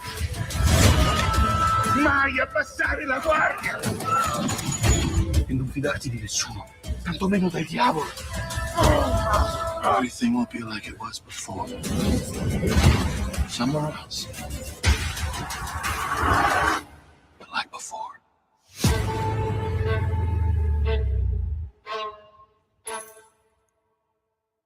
So yeah, that's from 2020. Where is the name? So I can put the name up on the screen as well. So Los Monedas. Los Monadas. I guess money. I don't know. I don't speak Spanish. I know my art team does though. That worked on our, on our Kickstarter that's up. So basically, they'll sell anybody for coin, man. These people, in CG, just a bit of coin, they'll sell everybody. Here's how far I've gotten while I've been yakety yak away on the. And I haven't even finished. I'm almost finished the skirt for one of the bullies here. But yeah, so this is. Oh, and that kind of that the 30 coins reminded me of this book that I'm working on, right? That I wrote called Templeton Rise and Fall. It's about a soul collector in hell. Get that right. There we go. And this is him here. This is Templeton, Christopher Templeton. This is Pacenta. He actually pisses gold. All right. That's why I named him Pacenta. It's a demon. So he works for him in hell. We're working on issue 3 right now. James, who's the artist on this, he's working on issue 3. I gave him the first 8 pages of the script as I edit the next lot. The entire, 29 pages, I think. Each issue of the comic book is 29 pages. And so the other one here is that we've already finished issue 1 of completely, and issue 2 is being colored right now. And then I got to write issue 3 of the script. I've already outlined everything. I just got to edit it and then hand it over to to my artist there from Sweden, Joakim Hagström, because he's doing all the art and coloring himself. Is that gorgeous, man? Look at the colors on this. Let me bring myself down so you can see a bit more of that. This is called Fantastical. It's Zoolander, and the first arc is called Fantastical Roaming. This is what I call my magnus opus, like my big work. It's a isekai story about a girl who gets after an accident ends up in another world, alternative version of New Zealand fantasy with beast man, with fairies, fae people, demi-humans, demons, and all that, elves, and so on. So the reason I had this open was because I was trying to see, because this is the skirt, and I wanted to make sure it was like kind of like the tones were kind of similar, but a different school, right? So there it's like a green, here it's a blue. And so this is a new next after we fulfill, right? After we fulfill our Kickstarter for Howler, and it's all, and plus, by the way, this Howler comics, comic book and manga, 2-in-1 bundle stream. Kickstarter. It's everything's finished, and as soon as that gets backed and delivered, right? Go check it out. By the way, there's digitals on offer, and also t-shirts, original artwork, and limited edition, only 5 off Kickstarter t-shirts. So that'll be the only 5 in the world. And so we're getting, after that, this will go out, right? We'll put this Kickstarter up, and this will be 2 again. It'll be a 2-in-1, so that you guys are able to. The reason I did that is so that both books can go out there at the same time in the single freight cost, right? Because I know as a customer myself and as a backer myself that it's sometimes it can be quite expensive with freight costs, right? Especially if you're outside of America.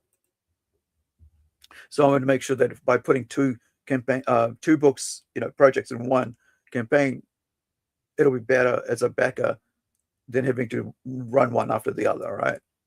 That's why we're doing 2-in-1 campaigns going forward. And not only that, but the campaigns don't start until they're 100% finished. So we won't be bringing any campaigns on Kickstarter until all our books are finished and artwork's all ready to print.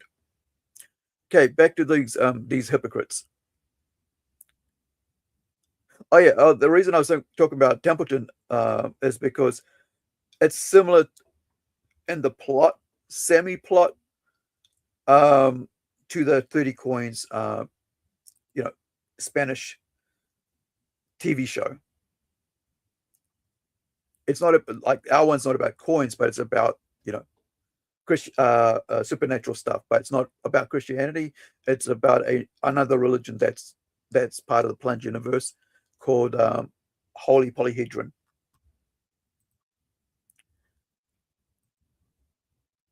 Okay, back to Alasmat's Dungeoneers. Actually, I should put that on the title, right? On screen for those who are just joining us. So this is the stream that we're efapping while I work. Tried to help you, and we're like, I don't know, we were always there for you. We only ever tried to help you, and like, I don't know, maybe I thought there was more to that friendship than there actually was, but I was like, because these guys were there for me when my sister died, and I'm just like, these people that all they're doing is talking shit about your friends that have done nothing but try to help you, those are your people? Wow. But as I showed, in November of 2025, she does the same. Things seem to have gone full circle for Anna, who felt Malin blamed her for leaving the Jack show. She was also feeling the effects of EBS and Shane Davis roasting her for her Instagram post. Anna went on to her infamous cry stream on Rumble. He told me, when I asked him if he was upset with me, he told me it was all in my head. And then gaslighting. Like 30 minutes later, he left the Jack show. So clearly it wasn't all in my head. I cried when Kelsey left the Jack show.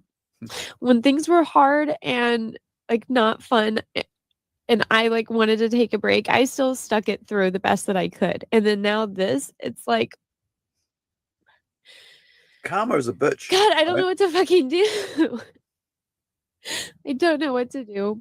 John doesn't talk. John doesn't respond to DMs. I was genuinely shocked yesterday when he responded to mine when I asked him if I had upset him. And he told me it's all in my head, which clearly it wasn't. And then he left Jack's show. Didn't talk to me and Cecil about it. He just like, I'm leaving. No explanation as to why. And then less than a minute later goes and announces it to the world. Like, I found out because somebody messaged me if it was true. And Cecil found out because he was on the live stream and the chat told him. And so began the feud between Anna and John Malin, who took to X when it was alleged Anna blamed Malin for Kelsey leaving the Jack show. Remember I said that John Malin's a crybaby? Dude's a crybaby, man. Like, if there's anything, John, like, I gave that analogy earlier, right, about how he's the kid with his mum going to the store and playing up and throwing a tantrum because he doesn't get his way. This is a dude as an adult doing that now. Just like with Irene Strakowski before her, Anna would find herself becoming the subject of many of Malin's posts. Anna found herself blindsided by Malin going public about his leaving the Jack show and not telling his friends in private first. But then Anna didn't pay attention, or rather, ignored Malin's pattern of behavior, as evidenced in the early days of CG when Malin went public with his grievances with Rob Casey, rather than squash it behind the scenes, and may I add, over a liked tweet. That was the funniest thing to see, man. Like, the guy spazzing out over somebody liking a tweet. Phil Diaz, like Camel Moon and Kelsey Shannon, did not visit the castle the night of July 28th, 2023. It didn't stop from having the Dungeoneer label being placed upon him. By the way, Phil Diaz is not a Dungeoneer. That is stolen valor. Malin keeps saying he's a Dungeoneer and he's not. Yeah, Cecil is, though. Diaz was one of the few comic skaters who fulfilled his books on time. He was one half of Zayd Comics along with his brother, Brandon. But he was also embroiled in a lot of controversy behind the scenes. Speculation abounded as to why Diaz was targeted by the CG elite. If you watch my documentary, The Story of the Failed Pit Omnibus, then you already know Diaz was hired by Dale Keown to officially write a new Pit story and assist with the omnibus, compiling Pitt's entire original run from Image Comics. Ethan, at the time, I liked him. He said, he was like, well, one of the things is... By the way, is Pitt actually delivered yet? Like, isn't it Indiegogo? Let me see. So Indiegogo, because it's been like, we're in like April. That was supposed to be like a omnibus, but then it became like, issues, right? Which you can, by the way, you can buy original issues of Pitt on we're on eBay actually right now if you want, right? You actually go to it. Let me see if I can find it here. Sorry guys, let me just do something. Let me play our while I'm doing that, I will play the trailer for, is it it? Actually, let's play some music, right? And which is actually the trailer's music, so I guess 2 for 1. While I go find the eBay thing for Pitt. Because you guys can, if you want to read Pitt, you can just go buy Pitt, right, on eBay.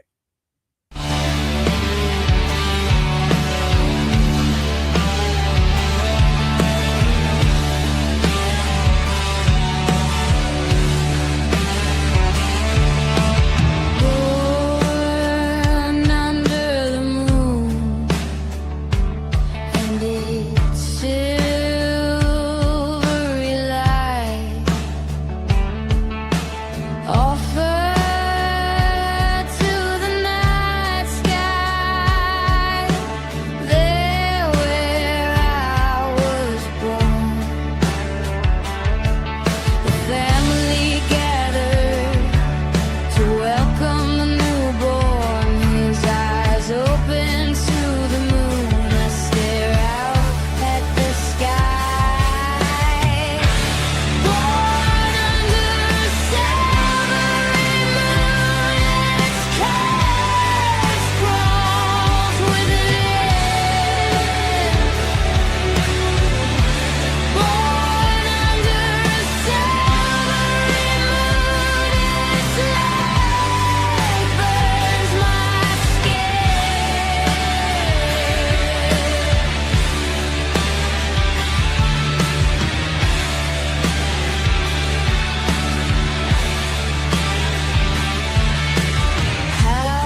finally found the answers in this book, Mythical Creatures.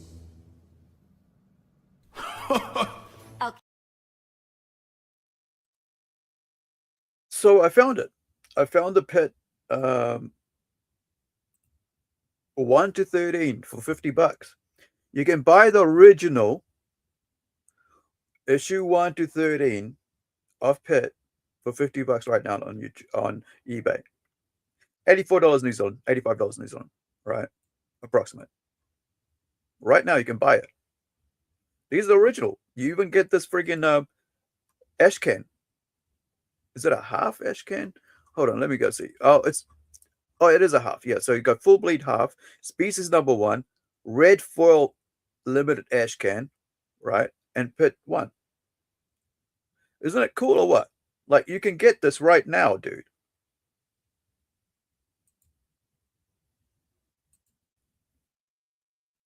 If you like Pit back in the day, I remember seeing this, but never actually going out of my way to buy it or anything like that back in the 90s, because I was all about mutants back then and Judge Dredd.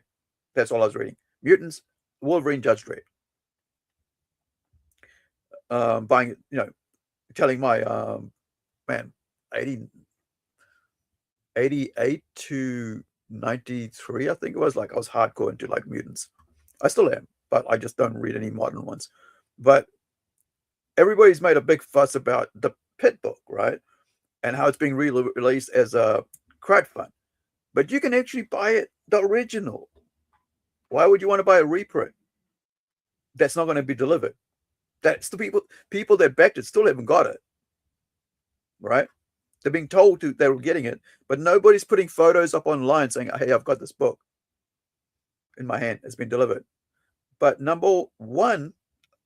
half, right? If you go right, let me go back to the start. You can get all these Pit books for $50 US right now. You can buy it right now on eBay,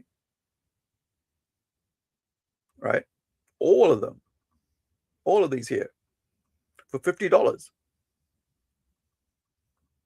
And if you're in the US, it's probably going to cost you $20 or less for freight. It'll cost me arm and a leg here if I went to New Zealand. But I've never read this book. And it's got species where it first appears. I think that's kind of like is it where the first appearance? Maybe that's probably why it's part of this, right? Let me go find out. This is CG, right? CG's going, oh, we're going to deliver your books, but they never do, right? Mandy Summers, people still are waiting for Mandy Summers to drop a book, right? Look, you can get the half bleed for $2 New Zealand, which is about $1. Yeah, see, 99 cents. Because at the moment, American dollar is doing really well against everybody else because people have faith in Trump. Unlike when Biden was. When Biden was in power, was in control, this was $1.40, right? This was $1.40. Can you guys see that on the screen? Let me just go full screen if I can see it on there. Is it showing up? Oh, it's not showing up on the screen. Oh, no, sorry. I see why it's not showing up on the screen, because it flopped over to another screen, another tab. Hold on, I'll show you it. I'll get it right. It's just as well I went on full screen there on the StreamYard screen. Okay, so here's what I mean. So when Biden, and the Dems were in power, this was $1.48 or $1.40, 44 cents. I remember because, I do business in America, right? So I'm always looking at exchange rates and stuff. So during Bidenomics, this was $1.44, which meant the American dollar was quite weak. But since Trump has been in power, the American dollar has become strong, which means our dollar is weak now against America, right? So 99 cents is 70 cents extra we got to pay. So every time I say $1 US, I got to go, oh, that's another 70 cents extra, right? But you can right now buy the Pit Half Full Bleed Studios 1995 original comic, by the way, not a reprint, an original comic for $1. Or you can place a bid on it, right? Of course, it's a bidding war or whatever, but nobody's bidding on it. This is closing on like in 2 days. No bids. Look, no bids. Sorry, that's opening up somewhere else. But it says here, right? You can see that. No bids in red.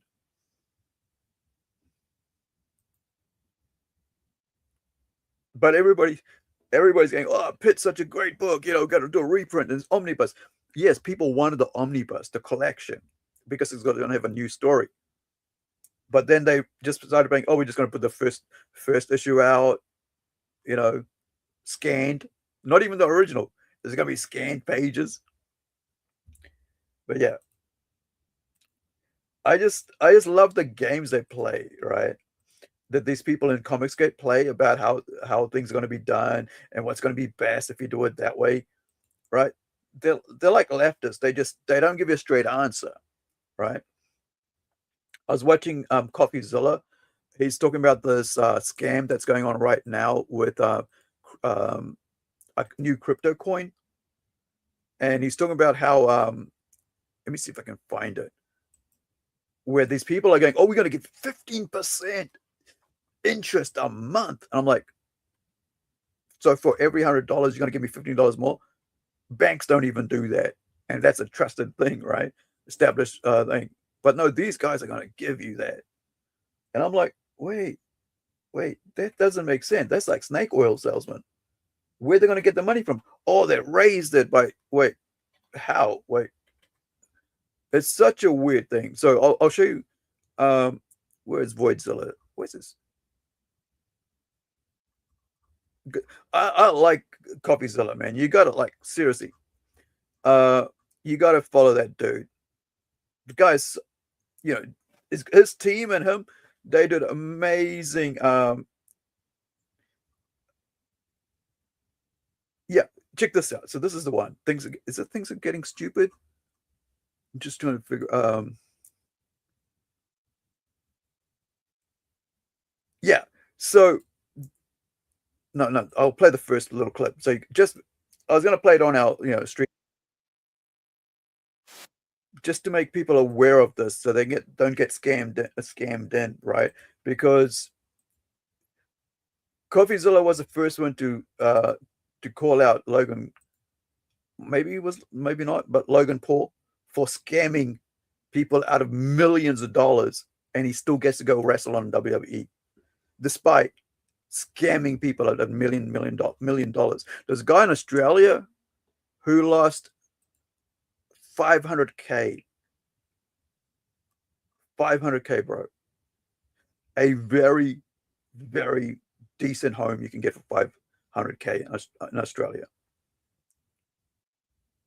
But CoffeeZilla called him out, and Logan Paul said, oh, CoffeeZilla's a good dude. Thanks for helping me see how badly I did. People were creating my game. But he's never paid them back. The guy's running around with what is like a $5 million or whatever Pokemon card, and he's trying to like stiff people out of that who own parts of that. Man, Logan Paul is basically CG. Hands down, he's Ethan Van Sciamma, right?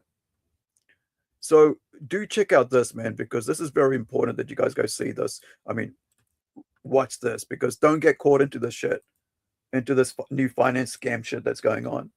Seriously, don't, guys. For the love of God, don't get caught into this. Because these guys are, if you watch this from CoffeeZilla, you'll find out. But do please watch it, because I think, go check it out, because the worst thing you want to do is to lose your money like people did with Logan Paul. Now back to I thought I mentioned it because I watched it and I was like, oh, please, people, everybody's like always trying to make a fast buck, but it's like gambling, man. Like, the house always wins. They always win, no matter what you think. The house always wins. One day you might be, oh, I'm doing well. Next day you'll be out of pocket. All right. I'll carry on color flatting, and we'll carry on watching the rest of this. And we'll carry on. If you were part of CG back then and are no longer part of it and know some stuff about this, please write, note as you watch this, note in the chat, and I'll put it on the screen, because we want truth, right? Especially when it comes to like Comicsgate, the former customer movement, but now a cesspool of Satanists pretending to be Christians and conservatives. Phil had asked to write the book, and Dale can't say no to people, so Dale said yes. But the thing is, Dale should be working with someone like Bill Willingham for his business. And I remember chiming in and going, well, Ethan, if your whole thing, right, is if we're trying to create an alternative in the mainstream, someone who's self-made like Phil working with someone like Dale Keown, isn't that showing we're doing it? Because like in the comic industry, you'd always have that, like a newcomer with, and I was like, someone like Phil, who's like self-made working on something like Pit, that's huge. From what I understand, Dale asked Phil to write. So that wasn't true. There was also some confusion, it seemed, between Diaz and PTP regarding who was doing the omnibus. All we know is that Dale fired Phil due to Mandy telling Dale that Phil was the guilty party behind the release of her adult pictures, without proof, of course. Diaz recorded a phone conversation with Ethan and PTP in which Ethan admitted Mandy Summers was using sex to get what she wanted in CG, including most likely landing the gig with Dale over the Pit omnibus. Ethan, a man who released private DMs without thought, was mad that his private conversation with Phil and PTP was recorded and released. But Dan Farragut called EVS. Karma is a bitch, right?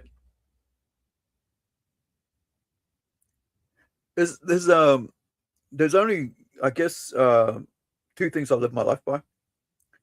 Do unto others what you want them to do to you, right? Treat others the way you want to be treated. And karma is a bitch, because on the other side of that, no matter what you put into the world, it'll always come back to you. You know, G.I. Joe, when I was a kid, when personal home computers came in, there was a rule. At school, we were told that whatever you put into that computer, whatever you type in, that's what you're going to get back. So G.I. Joe, garbage in, garbage out, right? Or rubbish in, rubbish out, RIRO, right? And this dude puts so much garbage out, but when it comes back to him, he plays the victim. He always plays the victim. If there's anything, is that CG is a victim of its own making, right? But they don't own it. They think it's everybody else's fault. Dang it, every time I do that, it's like go to play, should actually just push the play button rather than the screen. Conversation with Phil and PTP was recorded and released, but Dan Farragut called EVS in blatant hypocrisy when Farragut cornered Ethan on their private phone call being made known on X and on stream. Nobody told him What's that got to do with me? Pee-wee Brunch Viewmaster person. Dan, to be fair, like, some of us operate in the daylight and not, recording people using their girlfriends in order to I understand that. Try to destroy someone. I mean, Ethan, your pal phone tap Phil. You know what? When he wanted when he wanted a conversation with me about Mandy, the sole purpose of that was to undermine and destroy me and Comicsgate. That's what he was trying to do. That's the guy who I've helped out. That's why he did that. And then he lied. He had his girlfriend tape me. He said he had his girlfriend press. Sorry, couldn't reach the pause button in time. The only person that has destroyed Comicsgate, the customer movement, the former, it's not anymore. Now it's just run by elites. Right? It's a communist movement run by elites. People who sit at the top. It's a total commie movement, right? To be honest, I think that's what describes Comicsgate for the best way I can think of. It's a commie movement. The peasants at the bottom, everybody else, and then the elites at the top. And to stay in power, those elites will create drama and infighting amongst the peasants. Right, according to them, because that keeps them away from their plate being, not being empty. That they have all the good food, right? If you've seen there was a video or there's a news about the Iranian, one of the Iranian ministers' daughter living in the US, showing skin, not having her head covered, her boobs hanging out, cleavage hanging out, right? But her father back in Iran is beating up, torturing, imprisoning, killing women who aren't covered. But his own daughter is allowed to live in the US and behave that way, right?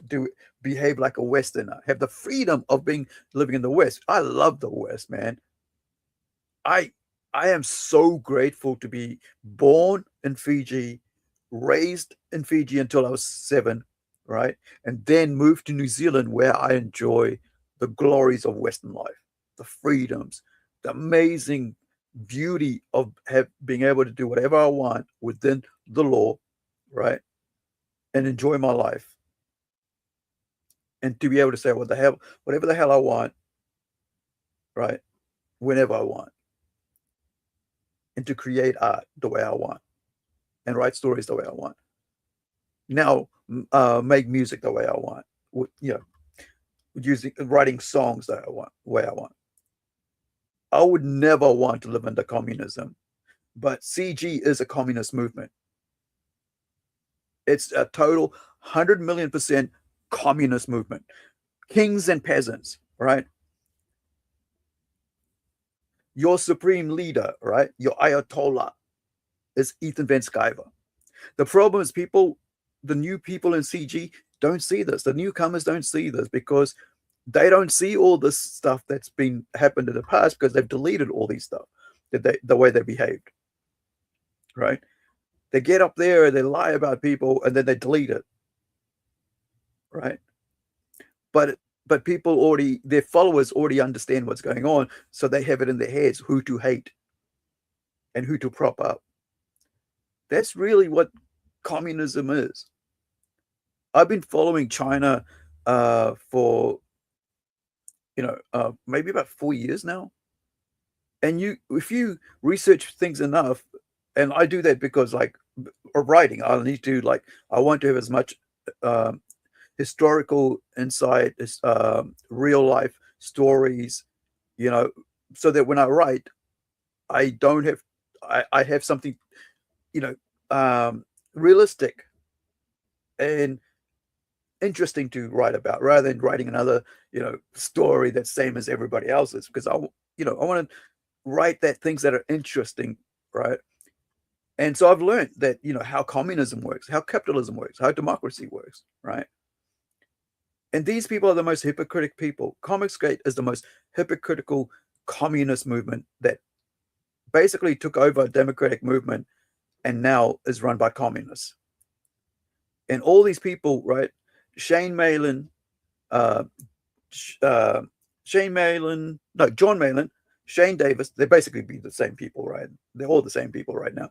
And Ethan Van Sciver are the elites of the communist movement, right? They're the Chairman Mao kind of thing, right? Or Xi Jinping, right?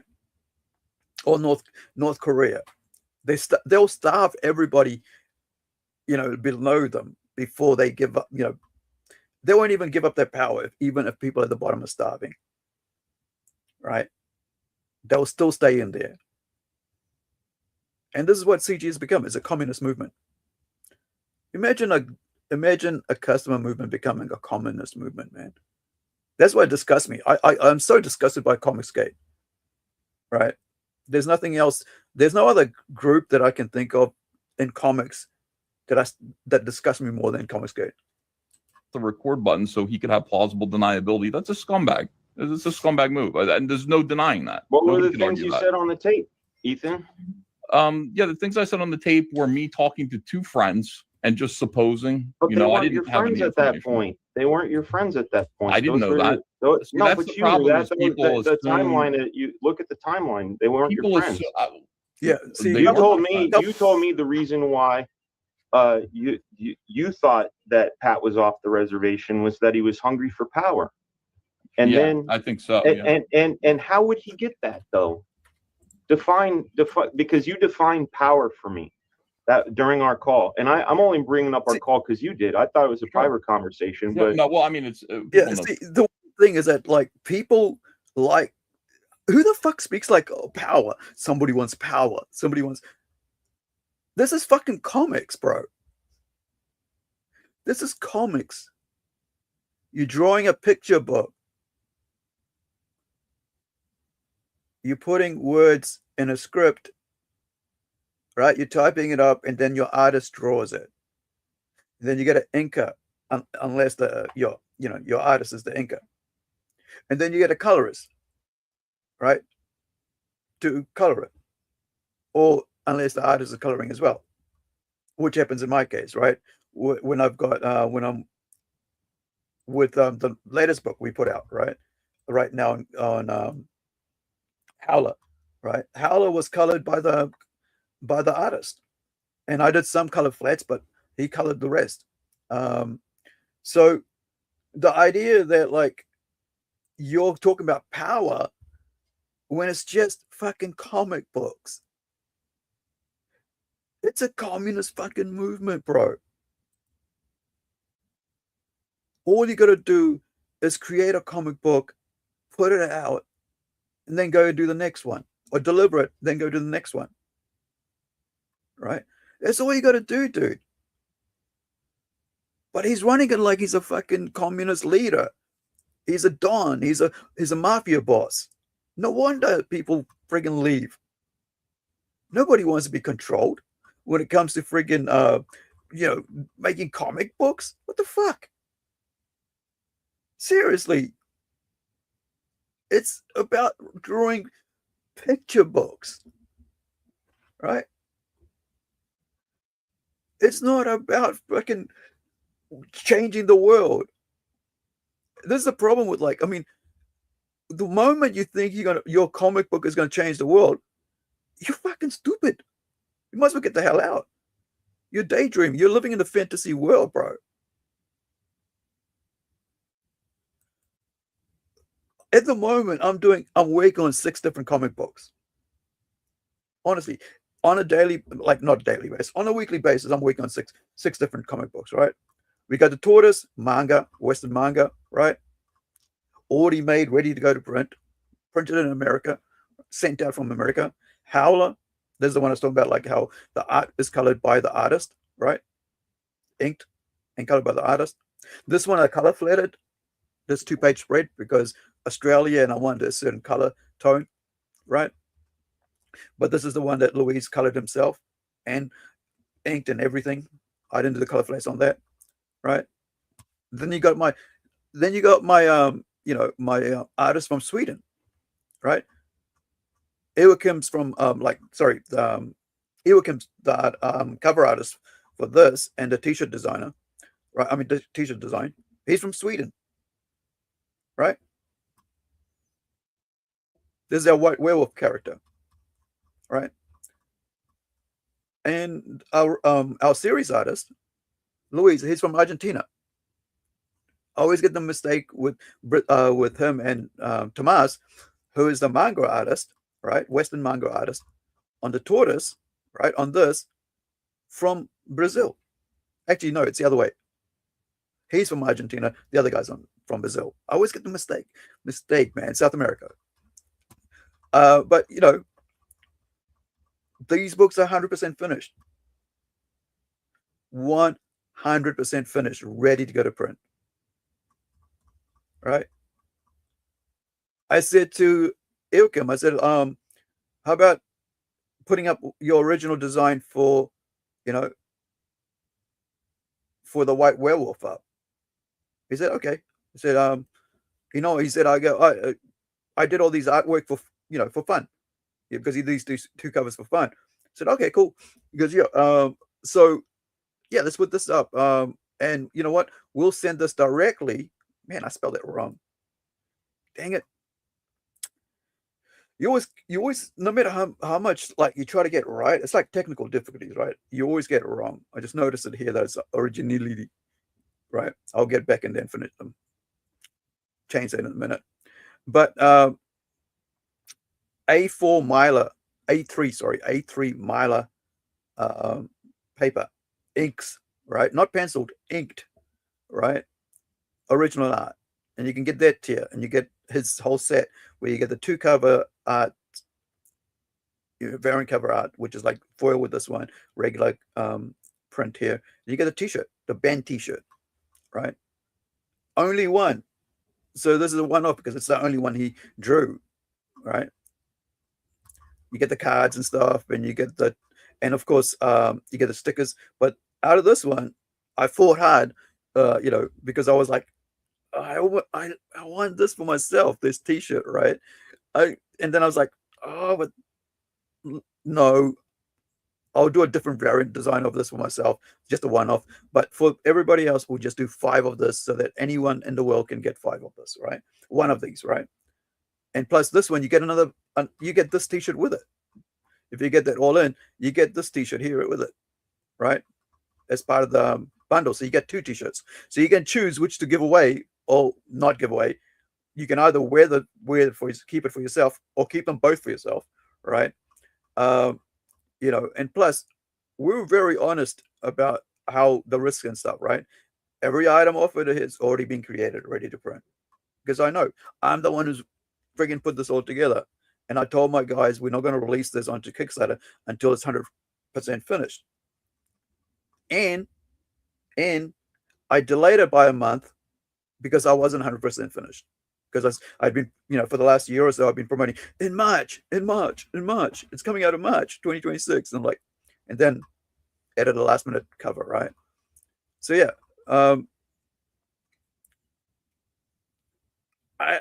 I've got people coming on this who I don't know, for whatever reason, of like, oh, we're back. They go in and drop $100 or $80, and then a couple of hours later they pull it. It's like, what's going on? I guess it's because I don't like CG. Or it's because, they have some beef for whatever reason, or they just want to play games. It's okay. It is what it is, right? I'm still going to print my book. I'm still going to save up and put my money behind it and get 50 copies made up of the first issue of each comic book so I can take it to friggin' conventions and stuff, right? Because I believe in people, putting my book out to read. And that's why I spent, I waited until it was totally 100% finished before taking it to Kickstarter, because I wanted people to trust us, right? To know that when we say we're going to do something, you will, that we're going to put a book out, that our book will be in your hand, right? We had it. Absolutely. Yeah, but then you did a stream about it. Yeah, of course. Why? About our call? Because it's important. Yeah, why? No, but it was a private phone call between. What were the things you said on the tape? He's the guy who helped out. Imagine having private conversations, text messages with people, and then the other person releases that just to get at you, even when you're not part of that movement anymore. Hey, I'm leaving. Okay, and then now I'm going to expose you for everything else you said before that. This is what I mean. It's a communist movement, man. Your mind and destroy me and comics. CG is a communist movement, pretending to be a conservative movement or a democratic movement. It's a fucking communist movement. That's what he was trying to do. That's a guy who I've helped out. That's why he did that. And then he lied. He had his girlfriend tape me.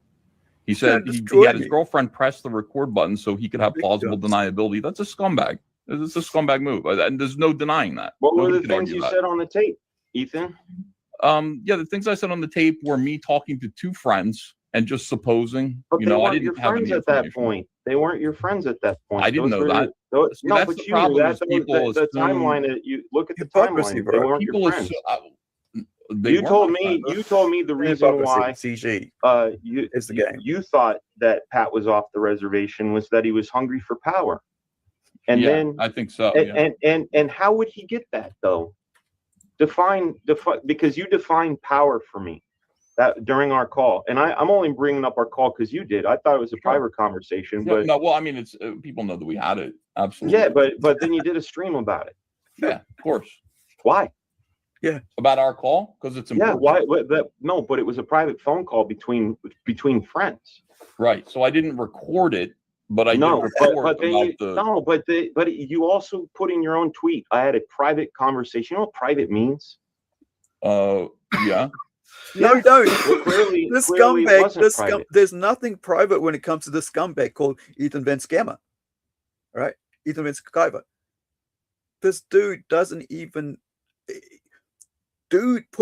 talks about his family all the time and then complains about it when people talk about it. Right? Whatever you put out into the world is whatever people know.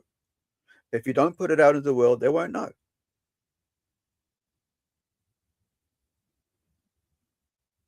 And Dan Frager, right, is calling. Is that low?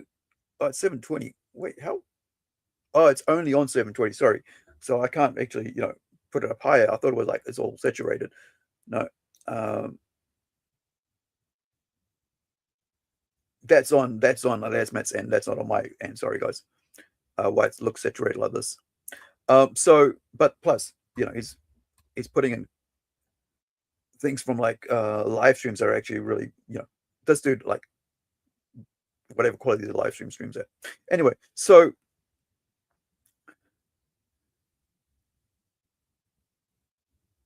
imagine having, like I keep saying this, like, but it's important. If you're having a private conversation with people, you don't need to tell them that you had to the world, right? Because Twitter, that you had a private conversation. You don't even have to mention the conversation.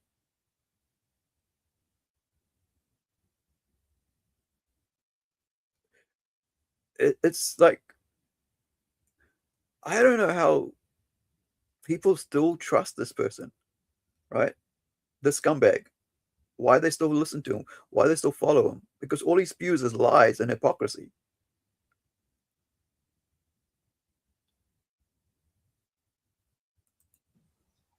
So let's just disclose everything. Anyway, all the pit stuff is documented here. Phil also found himself in John Malin's warpath when Malin accused him of spreading gossip about his marriage. On his appearance on a Slum stream, he accused Phil without saying for what. Naturally, he refused to answer for himself. You cancel Phil Diaz. I didn't cancel Phil Diaz. Why did you talk shit about him on your stream and basically make everybody who fucking follows that group want to back Phil's book? How's that? Is Did I make everybody not back him? Is that what I did? Come on, man. You guys Phil, let me tell you what. Let me tell you what. This is what I'm going to tell you. Phil Diaz, you guys don't know, deserves every bit that he got. Every bit that he got from me. It's not for you to know. You go talk to Phil. That's scumbag. What, you gonna like fucking cancel somebody and not even be honest about why? What the fuck? If you're gonna do this something publicly, fucking own up to it, loser. Like I keep telling you, like I keep saying, John Malin is a crybaby, sulking shithead, knobhead online, right? In the comics community, in the indie comic community, who is a kid who has never grown up, who throws a tantrum to get everybody attention and make his parents look bad in a shop because he didn't get the lollipop or the toy. And he's never adulted enough to go, oh, I have to behave like a grown-up now. No, he still behaves like a child. And Ethan is the bully in that fucking group. When at school, he's the one who like beats up on for everybody for their pocket money, their lunch money. So this scumbag people that are now running CG are tantrum throwing bullies, really. And it's a communist movement. Like seriously, it's the biggest communist movement in comics scene right now. Even the mainstream have fucking moved on, right? But no, these guys are like playing the same fucking game they used to play in the mainstream, right? Crabs in a bucket, right? I didn't know that until a couple of years ago when I was interviewing a a black. I don't want to say that, but like a Chicago black American game creator who said, like, this is what black people do to each other. Crabs in a bucket. They'll stand on top of each other to get themselves out, right? Biting, grabbing them down, pushing them down beneath them. And this is basically what CG is. It's a crabs in a bucket movement. Anybody who's had sense, who've had balls, who has had a backbone has left it, right? Those who are weak, simps, they still stay there under that foot of their communist leader, Ethan Van Sciver, and his elite team of, the next level down of commies, Shane Davis and John Malin.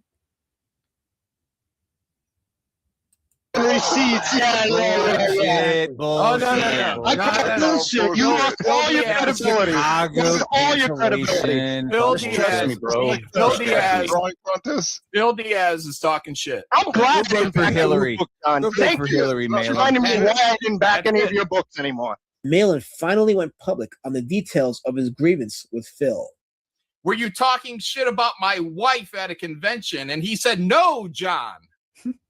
No, John. And I said, oh. I guess maybe these are moments of truth. But I'm like, in order for that to be true, my friends and so remember, these are the same people that talk about women, like I played earlier, right? We saw earlier with Anna, with Allie Brooks, LED Brooks, Renee, a certain way. But when their own fucking bullshit gets called out, even if it's not truth, they lose their shit. Come on, Malin, cry like a little throw a tantrum, right? Somebody decided to play with your toy, throw a tantrum. Don't deal with it like a man. Like, hey, can I have it back? Nah, mama. Yeah, this fucking big baby. Dude, it's like, ugh. associates would have to be lying to me. If what Phil is saying is true, my friends and associates would have to be lying to me. Yeah. And I said, so are you saying that Sean or they want is lying? To hurt the other guy? Is that what you're saying, that Sean is lying? Or you're making it and up? He said, no, John. And that told me right there that what Sean said is true, that Phil Diaz, someone goes, no, then it's in true. my opinion, has been going around definitely to these convention centers, to these conventions, and talking smack about me. Nobody and my smack. You lovely wife. There's a thing about this dude, right? Pete Allen's throbbing Pauls for Five, Slums War Campaign. Nobody needs to talk about shit about these people because they talk about shit about each other and about themselves. Then they cry because somebody calls them out on it. It's the weirdest thing. It's like, fuck. Karma, bro. Do you know what that is? What you put into the world is what's going to come back to you eventually. Right? That's why, like, I don't even know how, like, that people actually still follow these guys, man. It cracks me up. But I think people are just glutton for punishment or just like the drama. Right? It just cracks me up. Has been linking what looks like divorce proceedings from Michigan with your name on it. If you aren't aware, well, now you are. Well, now everybody is because you just super chatted it, Pete. Matthew Fowler was present at the hangout where discussion over CGers and failed marriages happened. Some people will just do this, like super chat, just to meme the shit out of people like him, right? Doesn't even have to be true because people just do that shit. Because some people just like to see the world burn. That's what I mean. Like, so some people would just like go and back books and then like cancel their backing of those books in a couple hours later, because they want to see like the campaign runner go ooh and then go ooh because that's what they think. I'm like, well, it doesn't really matter until it ends. The campaign ends, whatever, right? If somebody backs it or they don't back it, it's okay. at the end of the day, the books will still get printed because I still want to get people to have it in their hands. I still want people to read it, right? Because it's not 100% reliant on whether somebody backs a book or not, whether it gets printed, right?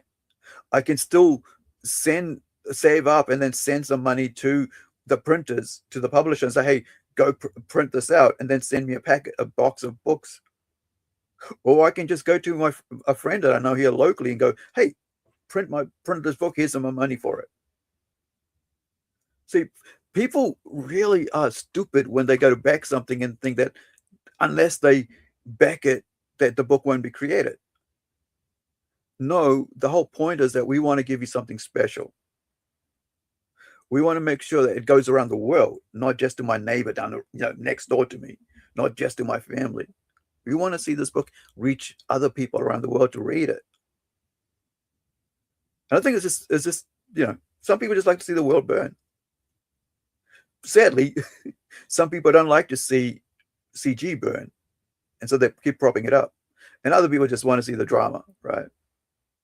And other people actually are all in backing these people because they hate other people, right?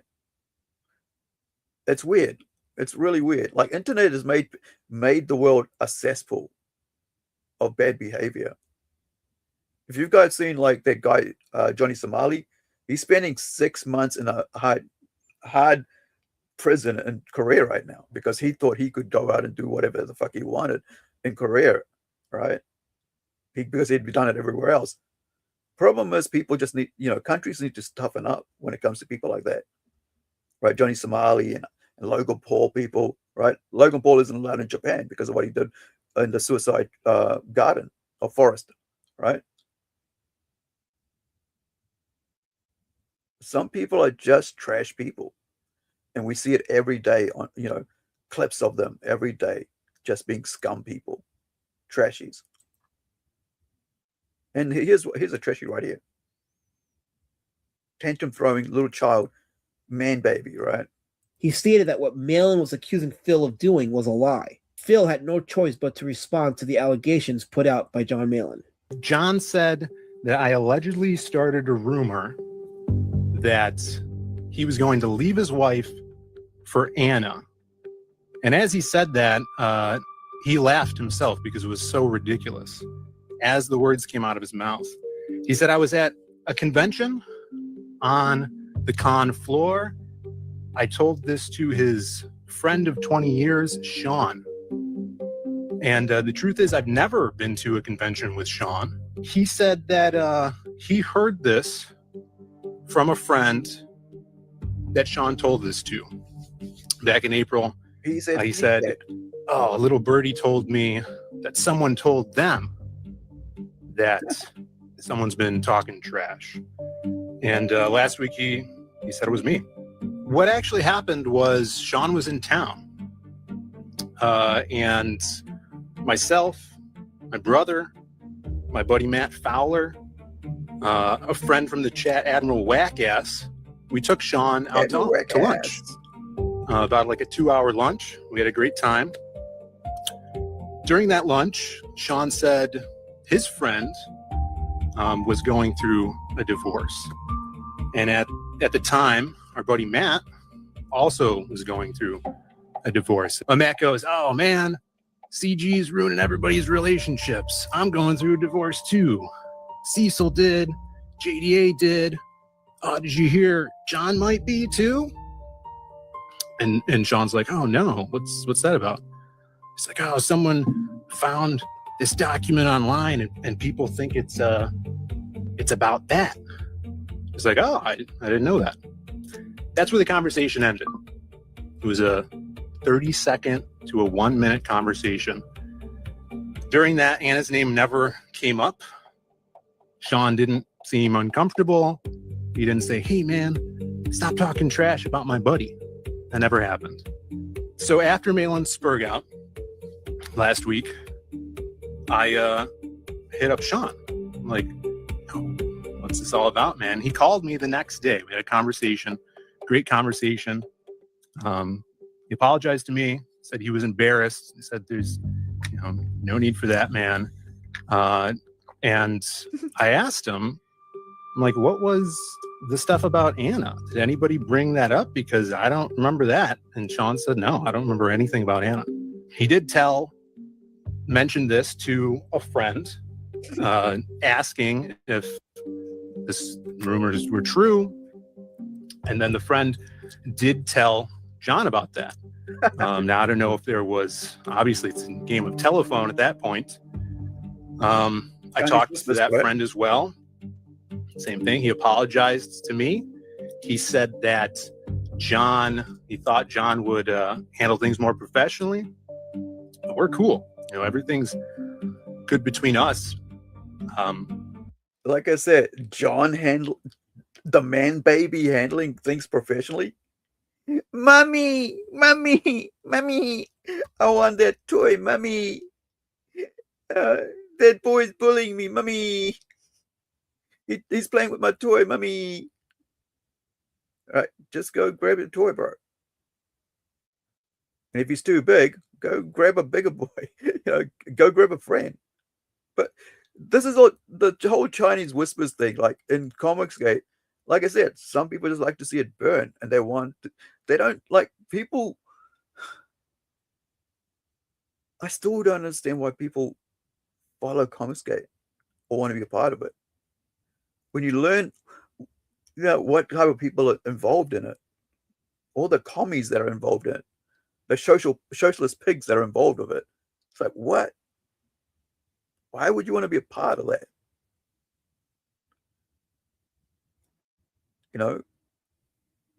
Comicsgate treats people what is it? That scum that's at the top of soup? When you boil it, all the bad stuff comes up. It's all bubbly, scummy, gray-looking shit. And you have to wipe that, scoop it out and throw it away. That's how Comicsgate treats people. Because that's what they're like. They're scum. So they got to treat other people like scum. So people don't see them as scum for what they are, right? Because it's pure scum. So John in Dark Gifts chat would ask me if I was trashing him and his wife. And I said, no. He said, did Sean lie then? And I said, no. And that's where he thinks he caught me in some sort of lie. But talking to Sean, one of the first things he mentioned to me is John's friend of 20 years, hasn't talked to John Malin in over a year. Me going out with my buddies to this lunch happened in February. And at no time did John get contact Sean at all. Maybe John misses Sean, his friend of 20 years, who he talked for a year, and he's like trying to blast him off publicly as a way, to get back into fold, get in line, boy, because that's what and he's probably learning that from Ethan Van Sciver, because that's what Ethan does, right? Get in line, right? He calls him out like he did with Anna, right? You're a whore. You're a whore, man. And then Anna cries and then comes back into line and then goes, hey, use this as an AI thing. Use a photo of me. Turn it into a porn thing of me now, Ethan. Here. Right? That's how they get them in line. That's fucking communism 101, bro. They arrest you, bring you in, tie you to a chair. Now we're gonna April. Hold on. We're gonna re-educate you into our ways. I remember a couple of years ago, I think it was about, must be about 2009, 2008. I was, no, it might have been earlier than that. I was researching for a TV show I was writing, right? Not TV show, a TV script. I was writing a series of scripts for which I'm going to be turning into a comic book when I get around to it, because I've already written about 10 episodes, 10 45-minute episodes, but I want to turn into a comic book, so it'll be like 45 pages of which will become like about 60 pages. I think when you transfer, I found out that when you transfer adapt a TV script into a comic book script, it's around about 60 pages of comic book equals 45 pages or 44 pages of a TV script, right? TV 1 hour is 45 minutes. And TV half hour is 22 minutes of script, right? Which kind of works out to be like I think 22 minutes. Yeah, it's like about two issues of a comic book would be like a one episode of TV. And I've done about 450 pages of that. And that was back done when I was like filmmaking, right? When I was, sorry, not filming, when I was holding down 2 jobs and studying full time, because I was like so into like, I got to get as much, work done as possible. Don't waste any time. Go to school, go to work, write. Go to school, go to work, write. And maybe take a day off and then go for drive around, right? But now I've lost my train of thought. But like when you gotta, if you're dedicated to something,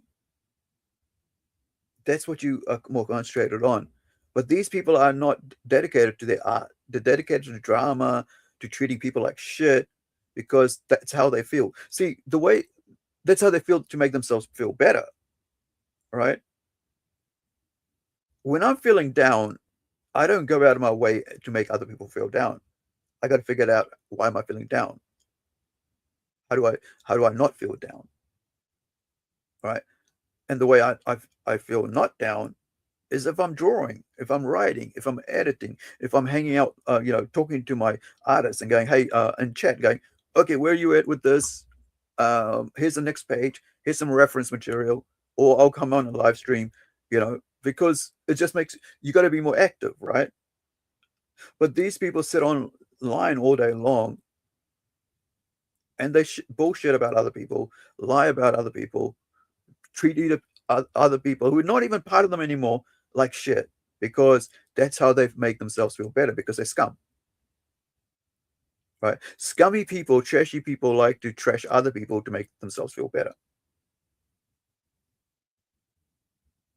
Because if you're a happy person, you want to make other people happy as well, right? John told me to have receipts if I'm going to make accusations. I think John should take his advice. He at no point contacted Sean about this instance, and whatever he had in his head that he's been holding on to since February, been jumbled around, and perhaps things have been made up on their own inside of that head. Instead of talking to his friend, he went online and told these lies. He never checked the validity of the situation. And the rumor that now is out there was not started or spread by me. It was started and spread by John, because he is now telling thousands of people a situation that didn't even happen, about an instance that was a 30-second long conversation at a lunch between 5 people. Another person of note who seemed to display hostility towards Phil was Lon Klaus, writer of Monster MD, among his credits.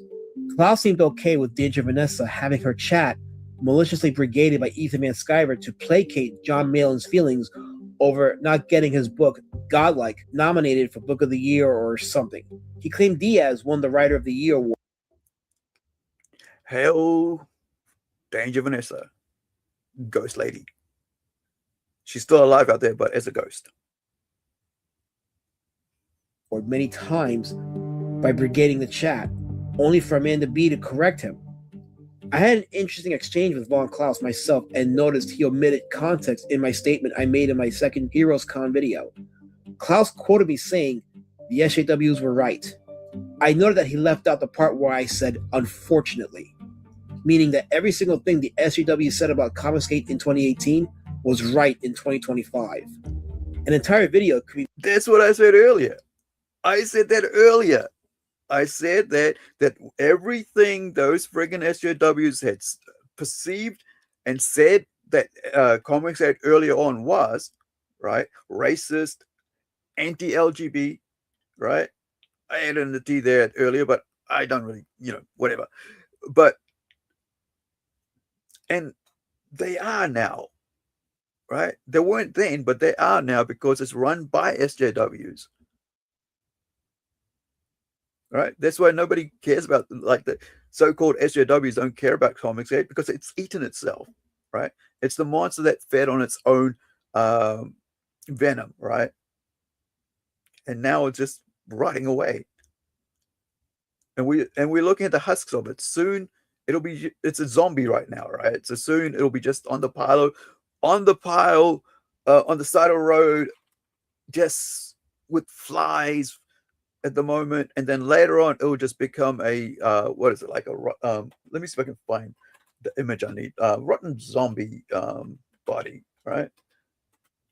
Because it's like you've seen enough roadkill, right? And sooner or later it just starts falling apart. So right now CG is basically this.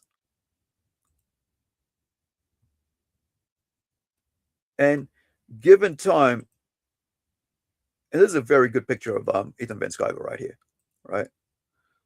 Let me show you. This is where CG is right now in 2026. Right here. Right.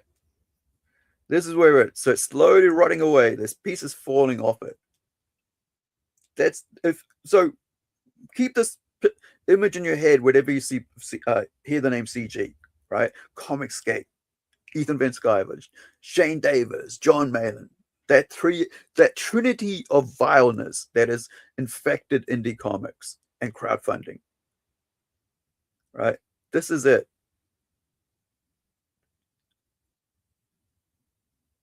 Just reaching for your coin. Please, sir, please. Brains. Give me your brains. Give me your intelligence. Let me feed on your intelligence. All right? So you can walk around hollow with no brain. Walk around like a simp. Handing them brains. Handing them coin. Right? God, look at the hollow eyes, man. That's such a great image. Right? Honestly, this is Comicsgate 2026. It's fed on its own self. Necrosis, right? At that stage now, where it's necrosis. Is that the right word? I used to have to, I've read so much stuff over the decades, right? That I'll know the word, and then I have to research, I'll come up with the word. I have to go back and go, wait, what's the definition of that? And I go, oh, it is that definition. I just forgot because I've had, about 7-8 head injuries over the years. I used to be very active as a kid. And even as a teenager, even in my 20s, whatever, I used to be very active, right? Skateboarding, climbing rock faces, swimming. So I've done a lot, biking, BMXing, and without helmets. And so, you get injured. But yeah, I don't understand why people can't see Comicsgate and Ethan Van Sciver and his two lackeys, Shane Davis and John Malin, for what they are. Scum. Trashy scum people. I don't know how they cannot see it. That the amount of damage they brought into indie comics will take decades to get rid of. Man. It's just, be made about the hypocrisy Von Klaus displayed in his replies to me regarding convention harassment that CG seemed to fully endorse now. He brings up Phil Diaz and asks why I didn't do a video on Phil hurting creators with his phone recording, ignoring that EVS admitted Manny Summers was using sex to get what she wanted in CG, while giving Shane Davis the okay for his own recording of his confrontation with Dan Fraga at HeroesCon 2025. Mind you, not only did I not say that Shane was wrong for his mic recording, I fully defended his right to do so. Aside from his contempt for Phil Diaz, why would I bring this up? Because in late 2025, Klaus found himself in a similar spot when he was removed from the Comicsgate King's Room by Ethan Van Sciver for not following Ethan's orders when he was told to cut his beef with Liam Gray out. When asked if it was worth kicking Vaughn from his sphere for Liam, EVS said the guilt answer was yes. Klaus would eventually be let back into the room with much support from his Comicsgate creator peers. But when he initially put the news out that he was kicked from Ethan's circle, I went to our back and forth exchange and left him a note. I said, "Here you are smearing Phil Diaz, but months later you are treated just like Diaz. Care to revisit your sentiment in light of recent events now that you got the boot?"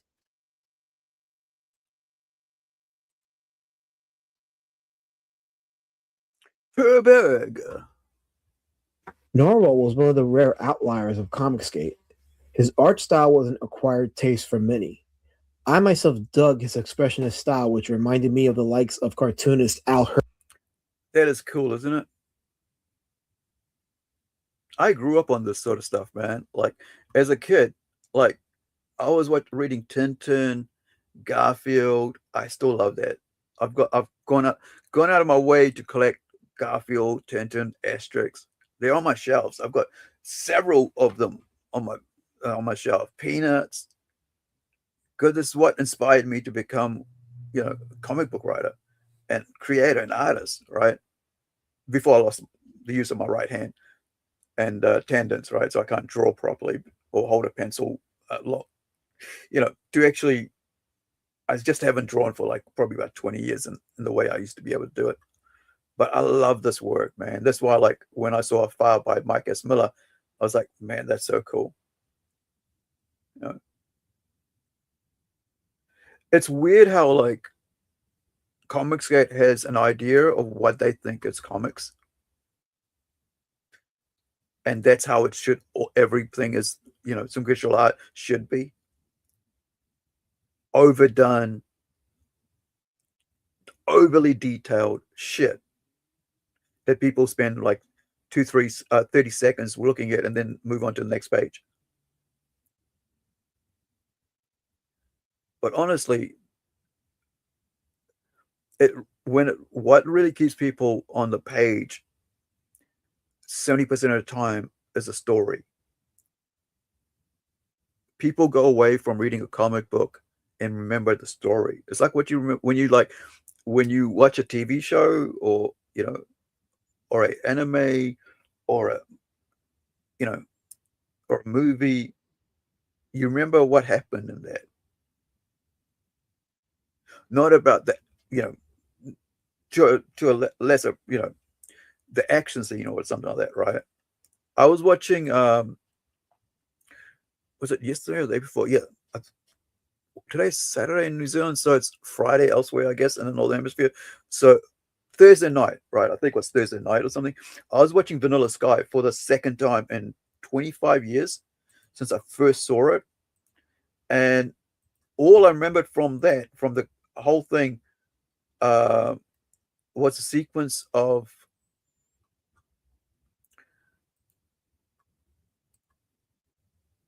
Tom Cruise standing on top of the, from memory's sake, right? Vanilla Sky, Vanilla. And this is a remake, by the way. And I've seen the original as well at that time. When I found that it was a remake, I went and saw the original, which is a Spanish movie, I think. Right. So I remember him standing on top of this is the scene from the sky, I think. From on top of the skyscraper. And when I was watching it again the other day, right, I think it was Thursday night, and I thought, all I remembered was the sky thing. It's like, so I didn't remember the movie that much, and that was like some sort of, because it's been 25 friggin' years, right? Because I saw it on VHS when it first came out, like in 2001, right?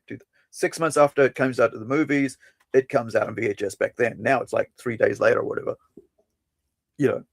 But Vanilla Sky is a great movie, because it is just a great movie. And it's based on, let me go down here. I'll play the trailer in a minute. But yeah, it's a Spanish movie. Who was it original? And by the way, look at how much was made for and how much it made. Sorry, you can't see that with my head over there on the screen. So it recouped all its money plus, you know, in that time, $130 million made back. So it made a profit, give or take, about 60 million, 80 million, I guess. And this is just the box office. We don't talk about DVD releases afterwards or VHS, like I watched it, rentals and all that, private home purchases. Great movie, man. Like, I gave it a 7 out of 10, right? And what was the movie I want to say? Yeah, it's by Alejandro Amenabar and Matthew Gill. So let me see if I can. Is it? Where do I go to? Usually you can go like creators here, but it's by Cameron Crowe. He's one of the top directors back then. So yeah, there's the name of the movie. Abre los Ojos. And the name of why it's called Vanilla Sky has to do with a painting by Renoir or Monet. I can't remember. Yeah, Open Your Eyes. Right. But that's the other thing. This is the movie that made Penelope Cruz a household name globally, if I remember right. Because she was in this, and then she was brought back into, you know, she acts in the Vanilla Sky, the American version, right? So a very handsome man finds the love of his life, but he suffers an accident and needs to have his face rebuilt by surgery after it is severely disfigured. It's a very, like, it doesn't sound that interesting, right? But then you go, oh, it's sci-fi, it's mystery, suspense, psychological thriller, psychological drama. And that's what makes it really cool. It's like, you're just watching, when I was watching this, I was thinking like, when you don't have your face, right, how do people treat you? You know, we look at people based on our first, what is it called? First meeting of them, right? The look, you know, how they look at us, their appearances with us, whatever. First contact, right? But this is watching it again. I felt just as happy, you know, happy, whatever you want to call it, interested in that I saw the first time. So let me pop that down.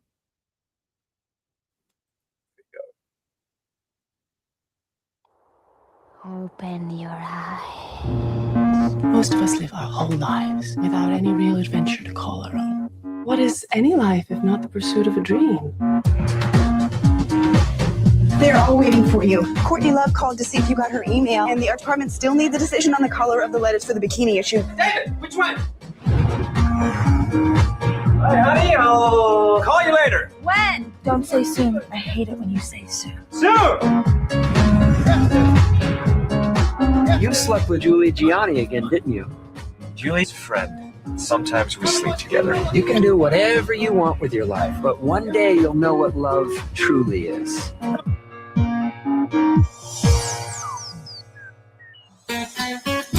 What do I owe this pleasure? The pleasure of Sophia. I would spend the rest of my life with that girl, man. I am not going in there. Well, good night. My heart's going boom, boom, boom. Grab your things, I've come to take you home. Yeah. Beautiful. How much for? One kiss. That smile is going to be the end of me. David Ames. You're following me. I just felt that at your party. Hey, when did you stop caring, David? Slow down, Julie. When you sleep with someone, your body makes a promise whether you do or not. Do you believe in God?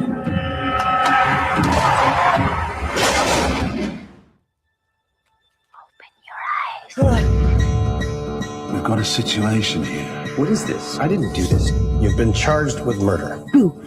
No murder. I want Sophia back.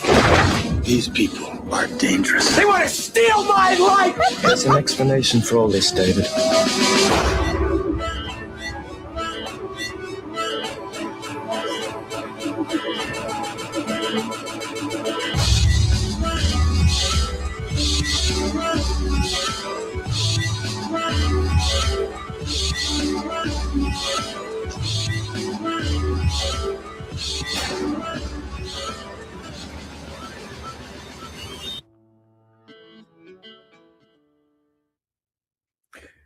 First impressions. That's what I'm. Can you tell? That's the word, right? You can tell a lot from by meeting people for the first time because of the first impressions you get of them, and it doesn't take you long to figure out what sort of people they are, because, like they say, you give a person enough rope, they'll hang themselves because eventually they'll show their true form. And one thing about comics that I've figured out is that they will destroy anyone that doesn't fall in line.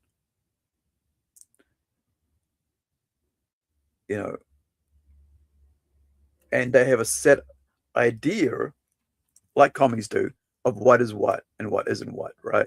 When it comes to comics, what is supposed to be comics. Remember, like in McCarthyism, like, oh, this is what we're going to have, like when they started censoring comic books. And so I think it was 1950s or something like that. It was like, well, and so Marvel, instead of like, Marvel and DC, instead of like continuing to, maybe not put out such aggressively, mature content, instead of like, okay, we'll continue writing these books, but we'll just tame down like the content. No, they just basically fell in line and said, no, we're just going to do, we'll just go to the superheroes. So all these scumbags and Comicsgate think that everything should look like a superhero comic from Marvel or DC, right? And not look like anything else from anywhere else, because they think that American comics is the bee's knees. Yet American comics, the art form itself, is dying, right? Because of that attitude. And for $1 billion sold by American comics, there's 10 billion sold by manga. That's 1 to 10, sometimes 1 to 20, depending what, like a single volume of a manga. And I'm not saying every single manga, right? I'm saying top selling manga outsells everything, I should say, that Marvel Comics or DC Comics puts out together. So when you see that reality, you can't just like close yourself off and go, oh no, it's all bad shit. You go, no, why is it? Why is it doing so well? Well, it's because of stories. I was watching, was it yesterday or today? I think it was yesterday. I watched this anime, and while I was eating, right? Because like eating dinner, and I put on anime, and let's see if I can find its name. Whitehead Italia, Witchhead Italia, right? And before we move on to this, and I'll tell you, the story captivated me, right?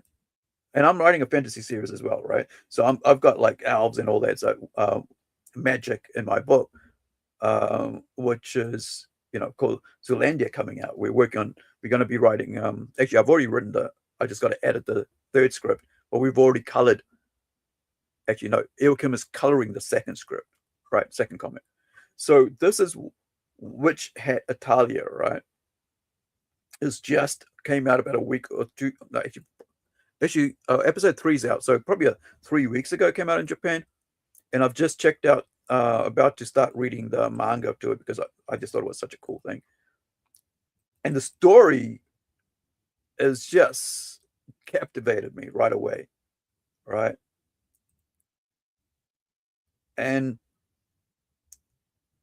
the important thing, like when you're writing something, you got to grab the reader, watcher emotionally, because it's emotion that ties us to the story or the art form, and what stays with us forever, right? As long as for a long time anyway. It's like when it's when Peter Parker let his uncle die, right? Or Batman saw his parents die. Emotionally, we're tired of that because it's like, how would I feel if I lost my parents in front of my own eyes in such a violent way? Or if I feel guilty for letting someone die because I was such an arrogant fool, right? The way Peter was. So this story's grabbed me straight away because there's two anime that I really, really like right now, and one of them is called Kaya. Kaya-chan Isn't Scary, and I'll play a bit of that, and that's about a little kid, like about kindergarten kid, I guess, about 4 years old or something, or 5. Oh no, yeah, it's 4. I can't tell the ages of the school system in Japan, so it's before they go into the next school level, right? So the school kindergarten, and then they go to the next level. So it's just before that, a year before that. So this is about a girl who loves magic, in a world that's got magic, and it's a specific thing. And so she gets handed a book by a stranger with, and a wand, right? And so all she thinks, oh, this is cool, right? And then she discovers that the book actually shows her how to do spellcasting.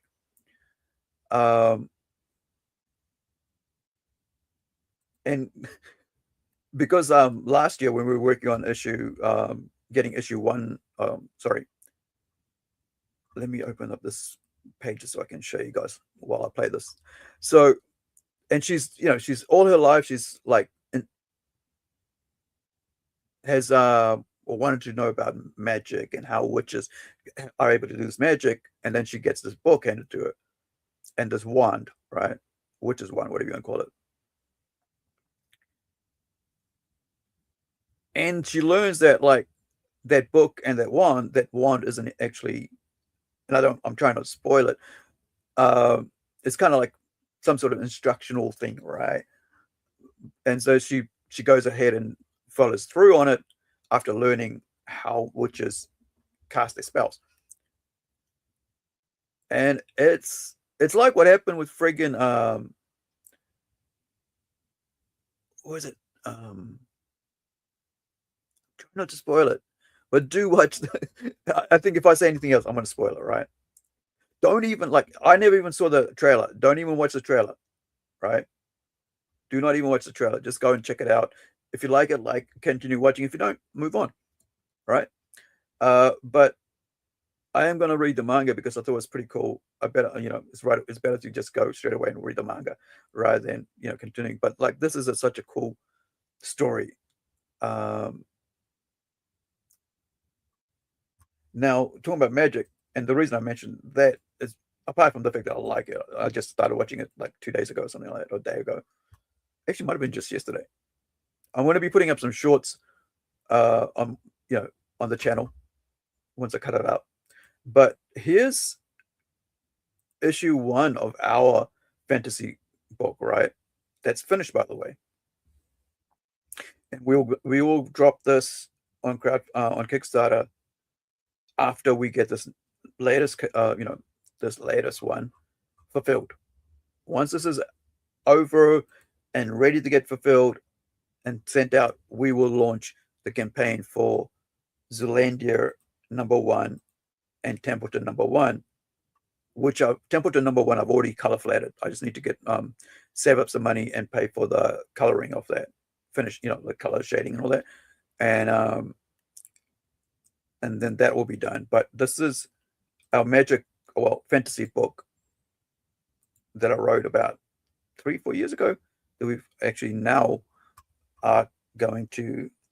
What is going on here? Is it full? It is full. No, it doesn't want to go and show me the thing. So this is about our little witch, someone who wants to. It's weird, right? I never heard of this witch Atalia, but I wrote this comic book based on the fact I had a little dream about a pair of feet running through a forest. And then I started, and I thought, well, asking myself the question, well, what if, why is that person running, and why are these people chasing her, right? And so I ended up like writing up an outline, and then later on we had Iwakim come join up and to wanting to do some work. And then I said, oh, I got something, because I looked at this artwork and I thought, we could if you're okay, come and work with me to work on Zealandia. This is this big work that I'm looking at doing, right? And so this is art from it. There's a page from it, finished page. The whole book's finished. This is the artwork here, right? Is by Iwakim, my Swedish artist, and also the coloring on all this is by him as well.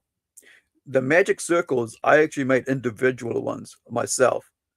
Like every single magic circle I drew myself, and then I sent them over. I said, now, use this, use these ones, and they'll raise, I said what they're for, who uses them, what levels there are, and I had to come up with like about, maybe about 40 of them, individual designs for it. So like for water, fire, earth, wind, all this sort of different things. So this is the character Romalina, if I remember right. And she's casting a spell to wake up. Or was it a defense spell? I think it's a defense spell. It's been a while. To wake up the dragon.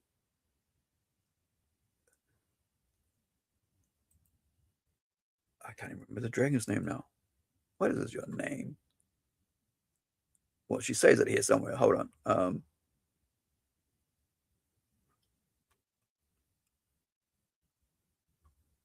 Gosh, it's been a while. And plus, I've been like working on others, the Kickstarter, and everything's my head's empty of all these other things. Dramzal, there it is. It's a dragon Dramzal. All right. The cool thing about this book, I got to use different like font styles to do the different languages, the language of this world, the language of our world, and so on. So there's this statue of a dragon here. And so she's trying to wake, this dragon's encased in it, and she's trying to wake him up. So yeah, so that's that book that we'll be releasing as soon as, do not save, as soon as we are able to get, this Kickstarter here backed and out to people, because that's finished as well. So yeah, back to our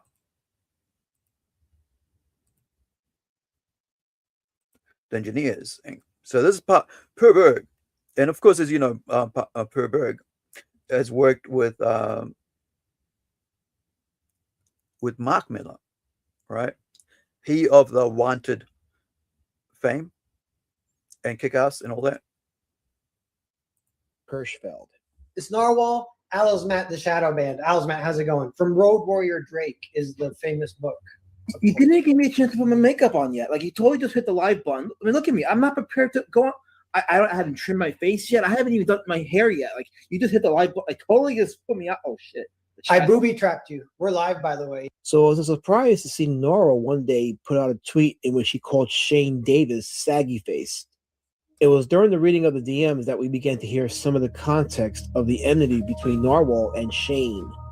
And then Shane does this whole, he's about to launch a book, he maybe should watch what he's saying, and it's wow.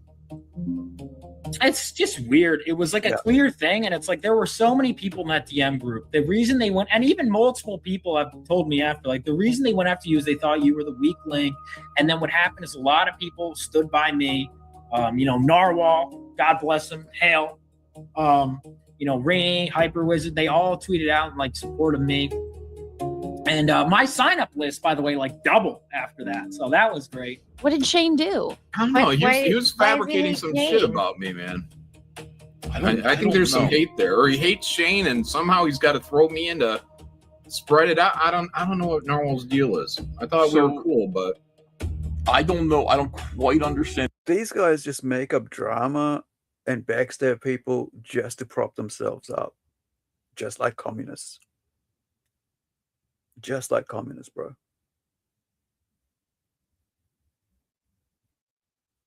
Either something having to do with Nar Wars. There was Nar Wars, and yeah, but okay. So what Nar Wars was, if I recall, Cecil was doing a stream that he I couldn't. like old attend. Nar Wars. I don't like Disney Nar Wars. Yeah, Cecil was going to do it like a Tuesday with Cecil, and he couldn't do the stream for some technical reason. Like he just couldn't do it. And then what happened was I was like, okay, well, Narwhal's doing a stream. Everyone go over to Narwhal. So I'm a mod there, so I'm sending a link. Everyone go check out Narwhal.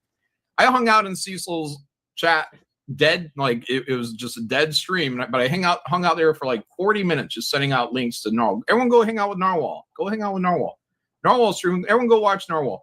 Narwhal got like 400 viewers or something like that, which for him is like top of the mountain. Like, holy shit, I'm king now. Like, what happened? Everybody just really wants to watch me. But he wasn't aware that I was telling everybody for 45 minutes in this chat. Everyone go to Narwhal. Here's the link. Go watch Narwhal. Go watch Narwhal. Shane also happened to start a stream somewhere along that time. And Shane did not get as many viewers as Narwhal because I'm sending the link and hey, Narwhal. And then that became a thing. So Narwhal was trash talking Shane a little bit, which I thought was just good old fashioned ribbing. But now with all this stuff going on, I'm like, maybe there was something a little bit deeper going on there. But yeah, so he was talking shit. Isn't it interesting when they do it's all jokes, bro? But now it's backstabbing or power play if somebody else does the same thing. Commies, bro. Commies. They'll do anything to stay in power. They'll even sacrifice their own. All right, did you see that thing? Like, California is making a rule where you can't do investigative journalism because of the guy Nick, who exposed a $1 billion leering, what are those people? They're not Sudanese. Somalian? Yeah, Somalians who like open up children's learning centers, leering centers, and basically there's nobody there, but they're taking all the money from the government. But it's not from the government. It's from the pockets of Americans. So because of that, California is making a rule against investigative journalism, right? See, like I say, communists will always try to stay in power and to stop, and also stop truth from coming out about what's happening. It's these guys, man, straight up commies, bro. Straight up commies. Well, it's actually 5:30 a.m. New Zealand time, Saturday morning.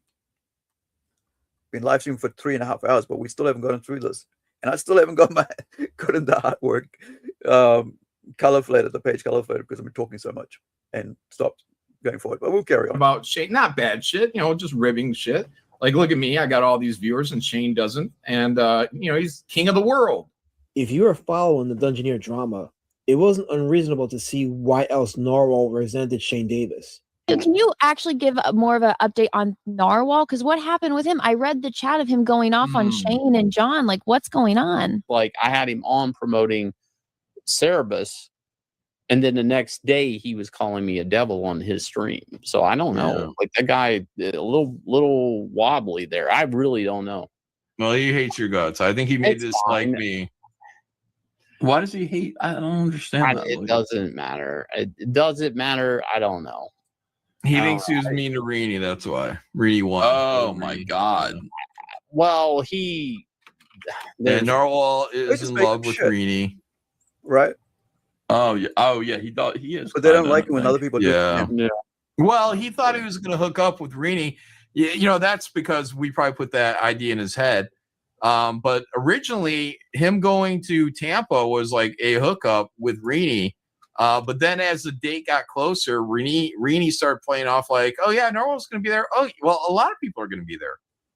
Oh, my God. Like he was just another face in the crowd. And scum, man. You know, there's pictures. Like I think one of their group pictures, like he's like touching her hip in the photo. And it's like, yeah, Narwhal's wanting to get a little something. Clearly. I mean, we tried to hook him up. But remember, this is John Malin, who we just listened to earlier, going off about Phil Zaid. Phil, like hearsay, by the way, hearsay made up in his own head. John Malin going on about his wife and divorce, but here he is doing the same shit to other people, Rini and Perberg, right? Narwhal with her. Yeah, as the reality came closer, she distanced herself from that idea. Shane then drops his really oddball claim. Well, there's a reason Yanzi left the Comicsgate room. The Comicsgate room. Yeah, there was a Comicsgate green room, and she left it for a reason. Because of Narwhal? Yeah. Oh, Narwhal's got the fever. Oh. Narwhal hit on Yanzi? What the hell? He was DMing her at like 3 a.m. Pardon me? It was an issue. And she left one of the rooms he was in. Like, I don't know. I don't know. The guy's weird. It's like, well, I didn't mean anything by it. And she's in the room. And he thought that was an open invite to message people at 3 a.m. in the morning. I'm like, look, we have a kid and stuff. Like, oh, no. Don't blow up her Twitter. And that was pretty much it. And then he's like, you're making something out of something that's not. And I'm just like, okay, whatever, dude. I guess you can DM my wife whenever. Shane's wordplay here is rather dangerous and inflammatory. Yeah. To be clear, this was a DM group chat. If you've ever been in one of those, messages tend to be typed in there at any time during a 24-hour period. Yeah. A message in a DM group at 3 a.m. isn't... Yeah, like right now it's 5:30 a.m. on a Saturday morning in New Zealand. I have no idea where else somebody else is right now, wherever you guys are watching from, but it's 5:30 a.m. And the only reason I'm streaming is because I woke up at 11 p.m. last night. All right. And I thought I'll get some work done and then watch this while I'm getting work done. I even thought it was friggin' Friday, and I messaged my my artist to come on live stream later this afternoon because I was supposed to live stream yesterday, and I thought it was Friday today, right? And he said, "No, bro, it's Friday here in Argentina. Wait, that means it's Saturday today, right?" So when you're working globally, you just wake up and write whatever messages or texts, and then whenever they wake up, they reply back. This dude plays bullshit games, bro. These, like I keep saying, Comicsgate is scum. These people are scum. Out of the ordinary. Edwin Boyette put it rather well. In addition to being his wife, Yanzi was also Shane's business partner. And unless Narwhal was sending inappropriate messages to her, this was a reputational attack, and Shane was an untrustworthy narrator. Yeah. Malin and Shane also appeared to throw it out there that Narwhal had unrequited affections for Rini, and that his lashing out at Malin and Shane in January 2024, almost 6 months after Tampa Bay, was in reaction to the months of targeted malicious jokes, as well as the recent DM room readings. Shane and Narwhal don't like each other very much. And Narwhal, see, the problem is that John and Shane are instigators. There you go. Oh, you mean saggy face Shane Davis? Yeah. People see the three of us as a unit now, and we are the unit. I see John as a unit. Yeah, they are. Like he's just said it. They're instigators, right? These people are the instigated, and they instigated in taking over a customer movement, consumer movement, and turning into a communist movement, where they're at the top. Right, the trinity of Comicsgate communist movement. Yes, but Yeah, Narwhal was saying that I was egging them on, or I can't remember what Narwhal was saying. So I had a conversation with Narwhal. He's like, I fucking hate That's the Shane. most honest truth. I'm you'll like, get I out know, of but you love me, the Narwhal. I named you, you know. And he said, okay, I do. So Narwhal loves me, but he really hates Shane. Narwhal, known for having a meek reputation, aggressively had gone to bat for Von Coleman. He was very direct in calling out Shane and Malin for bullying him and threatening his career. Yeah, you want to talk Hail about Narwhal, and I'm sorry I didn't speak more when I should have. In all honesty, my biggest, and it was just, kind of reflected in the DMs, is I think people should have just spoken, told them shut that down right away. A lot of people are scared. That was one of the things that I noticed too, is like, I didn't really notice much of a hierarchy before. And I was like, oh my, some people are scared to stand up to certain people. And there's this, I'm like, it was this whole weird thing where like everyone knew they were being annoying, but people were just like, didn't want to say anything. And then with Pear, I mean, the reaction to him basically pointing out what most people I know were thinking was, to me, what was most surprising was the reaction to what I thought was common sense. He was right to stand up for me. I agree with him 100%.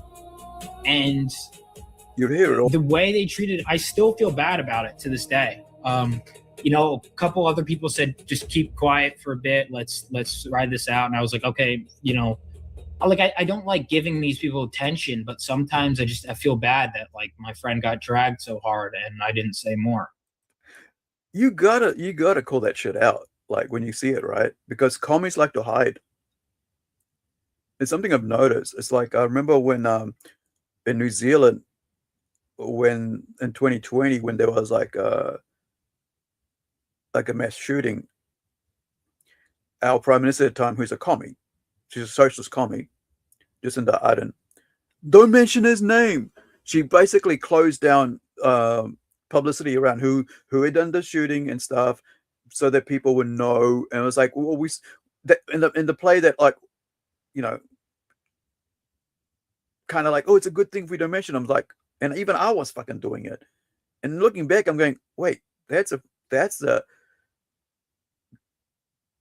like, it doesn't exist then, right? It's kind of like, well, that's very communism. Like, they like to hide the truth. Like in China, when an accident happens, right, or something happens, they put a wall of plastic around it.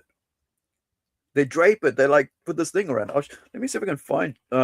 Even this is the police doing it, so people can't see what's actually happened, right?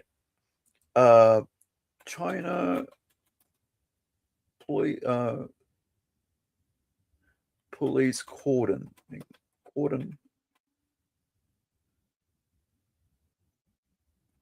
I can spell this right. Cordon off accident or something like incident. Actually, probably incident is probably a better word.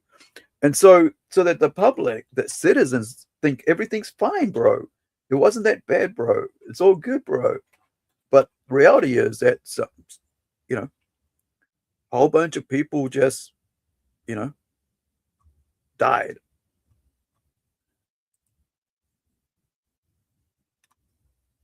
Let me see. Here it is. Right.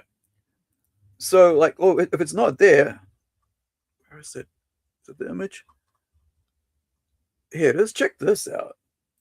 This is what I mean. Like, don't mention the names. Don't mention it happening. Right? Look at these walls they put up. And this is just like, this is from like,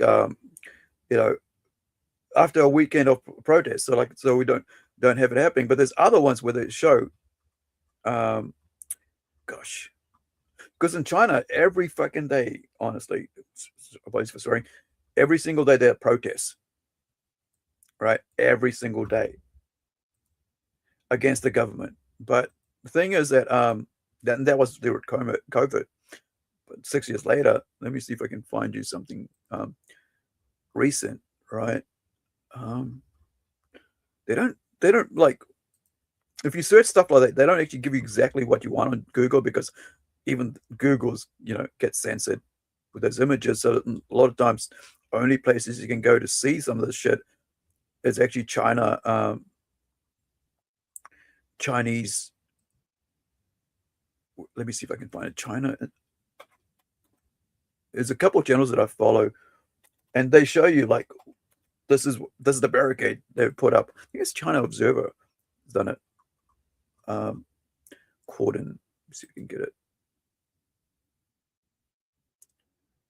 Cordon.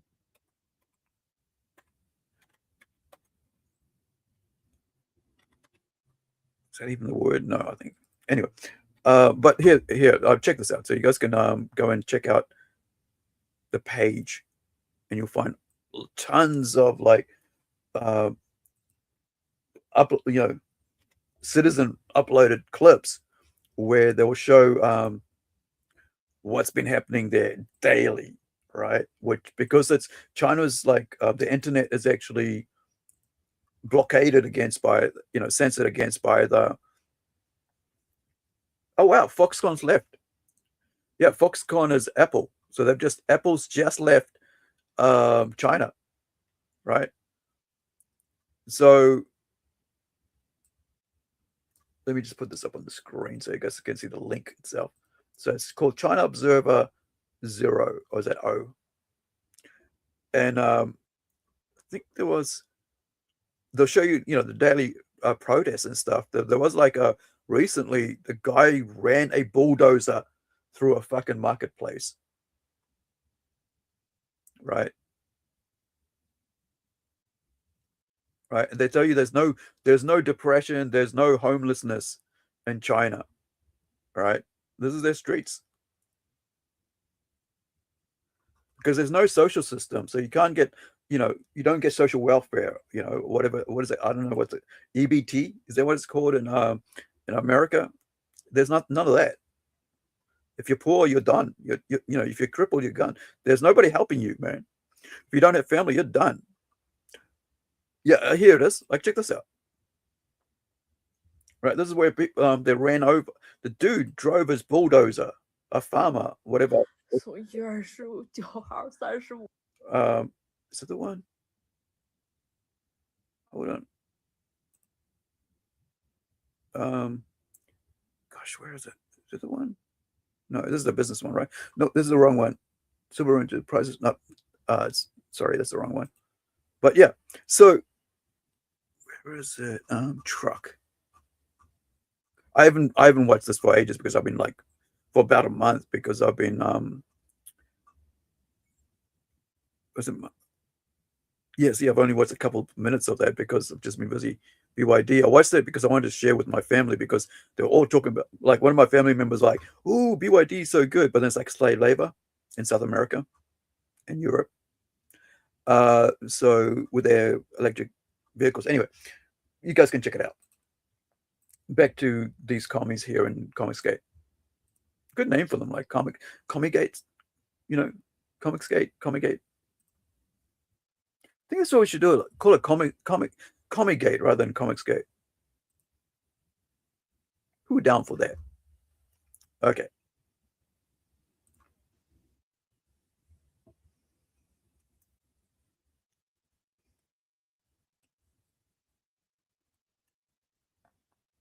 So this was I was kind of fed up. It was the start of the new year, and I remember like someone texted me going, "They're still whining about you," and I'm like, "Oh my god, the background is still us." And I'm like, said something in Malin's chat like, "Here we go again," and then Ethan goes, "Oh, Vaughn, send Vaughn the link," and immediately I'm like, "That's weird."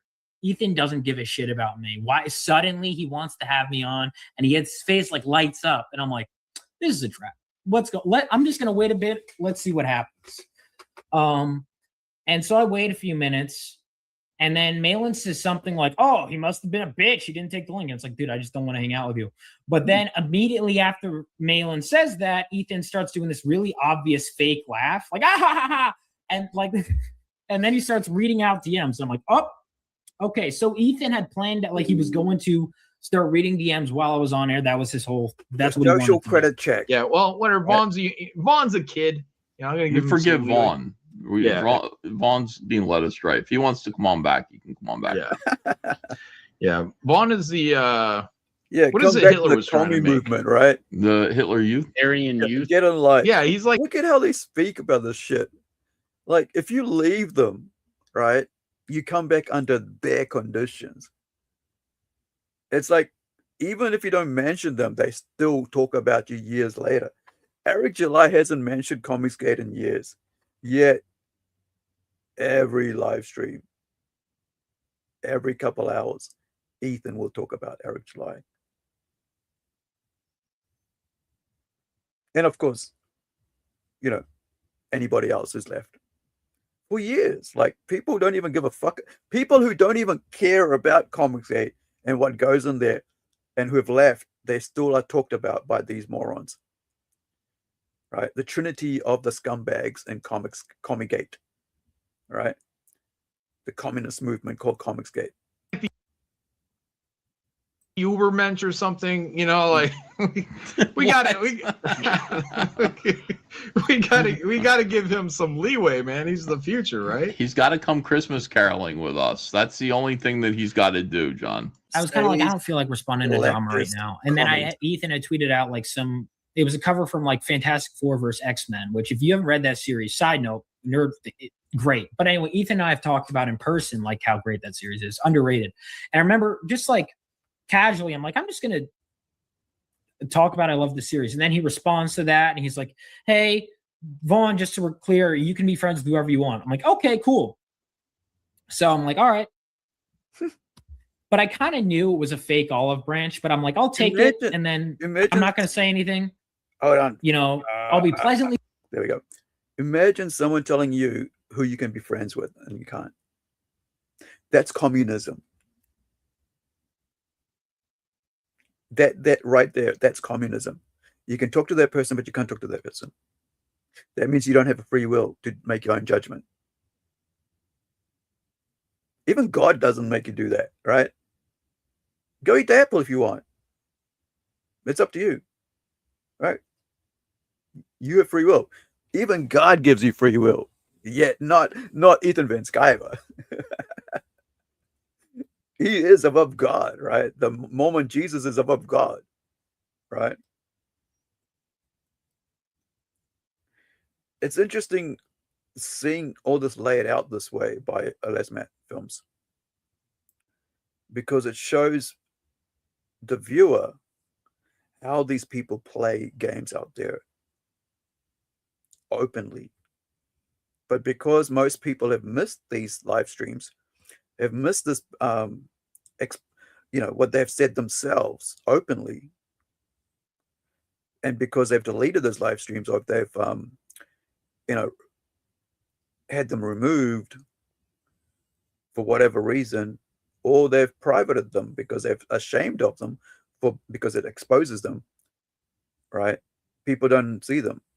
And it's good that people like Lesmat and others, right, who clip them and who talk about them, like Lord Raptor Jesus, right, and expose them for all the lies they've told and their hypocrisy and their immoral behavior while pretending to be Christians, by the way, lapping as Christians, right?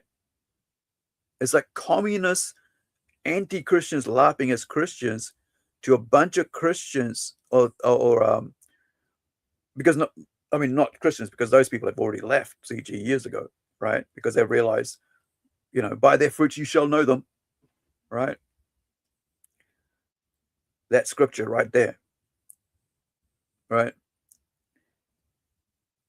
Those people have left after seeing the fruits of their, Comicsgate and their behavior. And those who remain there are people who still, in their heart of hearts, are like that beaten wife, right? I can change him. We can change this from the inside. Yeah, but if you see a track record of people, if your husband's like beating you every day and abusing you verbally, physically, in this case, it's usually verbally, right, with CG, all day long, sometimes you got to get a backbone and leave, bro. And so many people have. I've often said to CGers, former CGers, I should say, how could you let these people come in from the mainstream and take over your movement like this, right? And most of them said, well, we tried to speak out right there and then, but it was too late by that time. It's so you didn't notice what was going on, or how did you not understand what they were trying to do? They basically brought into your movement the same behavior they were doing out there in the mainstream. And how did you not catch on? Because see, like I said before, like, by their fruits you shall know them. How great were these commies at hiding their actions and activities that you weren't able to call it out, or that you weren't able to see, that you let them have power this way. Usually, the way to remove someone like that is right together. You just get together and go, this is not what this is. You're no longer part of it. We'll publicly announce that you're not part of it, and you're out. And we'll take back our movement. Bye now. But the problem is, I think a lot of them, and maybe a majority of them, were blown away by the fact they saw all these big name people come into CG from the mainstream, right? Now, if you need some fucking name to legitimize your movement, then you're not a movement. Then you don't even believe in your own movement, right? If you need a cover by a big name to sell your book, then your book isn't worth selling. Then you don't believe in your book, right? That's why usually when I do covers, I don't go outside of my team to do my covers, because I believe in the art of my team. That's why you'll see you will never go see me. I mean, maybe in the future when I'm rich, right, when I can afford to, but it doesn't really matter. I wouldn't waste more, money on a cover if I, unless it's such a big, unless I know the person personally and I want to bring him in because I want him to do more than just a page, just a cover art, right? Because at the end of the day, variant covers are there to sell what's inside the book, not to sell the cover itself,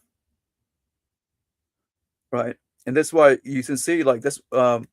If you need 100 variant covers like Marvel does every time, well, it's there to sell the. It's because they don't believe in the work. Because they don't. Have you how many covers do you see on manga books? Right, on those volumes, and they're volumes, right? So but how many Takabans do you see with different covers on it? See, even me, I actually put out like maximum 4 covers, and usually I don't even want to do that, but I really want to promote my own artists' work on my covers because their books are coming out soon, right? So I will ask, I'll ask my artists from another book to come into art on this book, or that book, while they're finishing off their book, so that people can see their art and get, oh, that's right, that's the guy that was doing that art, did the cover for that book, right? And that builds up people's interest in that other book that you will release later, beforehand, because it allows, I think I'm repeating myself there, but it allows people to get used to that art style. I mean, I love brand covers, and that's why I put out variant covers. It's not because I want to sell it'll help sell the book. No. I mean, even I did that with, like, I said about how I had actually sorry, Vaughn, that look wasn't that good. So let me just bring this, the wrong place to do that. Pause on that, right? Notice too late. So this one here, right? I came across and did just a couple of weeks ago, I just said, oh, I want to do like a spoiler cover, right? So that people know what's coming in issue 2. So I asked at the last minute, like a week before actually we were supposed to go, like in March, and then I said, oh no, we're going to postpone it till April. I said to James, who's working on Templeton, right, which is what I'm actually color flatting right now of issue 2.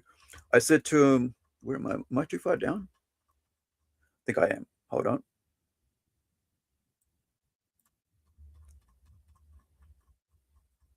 Is it on here? Where did I go past it? Sure, it's here somewhere. Oh, it's probably on the side. Hold on. Let me get a preview page. Am I going to get preview page? Hold on. Here it is. Okay. Is it that one? No. Oh gosh. I'm all over the place with this damn thing. I probably didn't put it up there on the main thing anyway. It's on the side, however.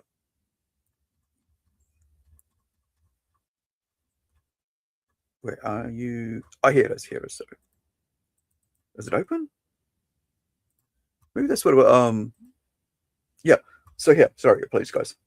So here. So I said to at the last minute, I said to James, I said, "Hey, man, I want to do kind of like a spoiler cover, just so people can have an idea of what's coming up later, and you know, because we didn't show too much of what was going on. Yeah. But then, so I said, well, let's do a last minute. It's kind of like and I did the color flats on this, and I had my other artist from the manga artist do the colors on it to finish it off for me.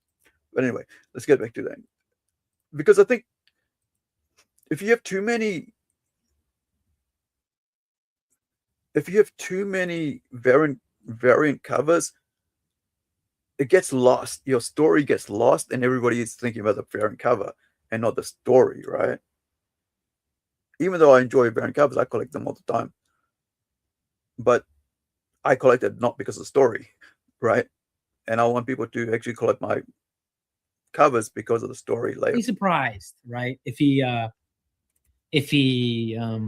things work out. But then, like later on, he ended up. There's actually, if you go and look at where they're going through the dungeon files, even Malin showed restraint. He's like, I'm trying to protect this person. He's a young creator. And Ethan goes, you mean Vaughn Coleman?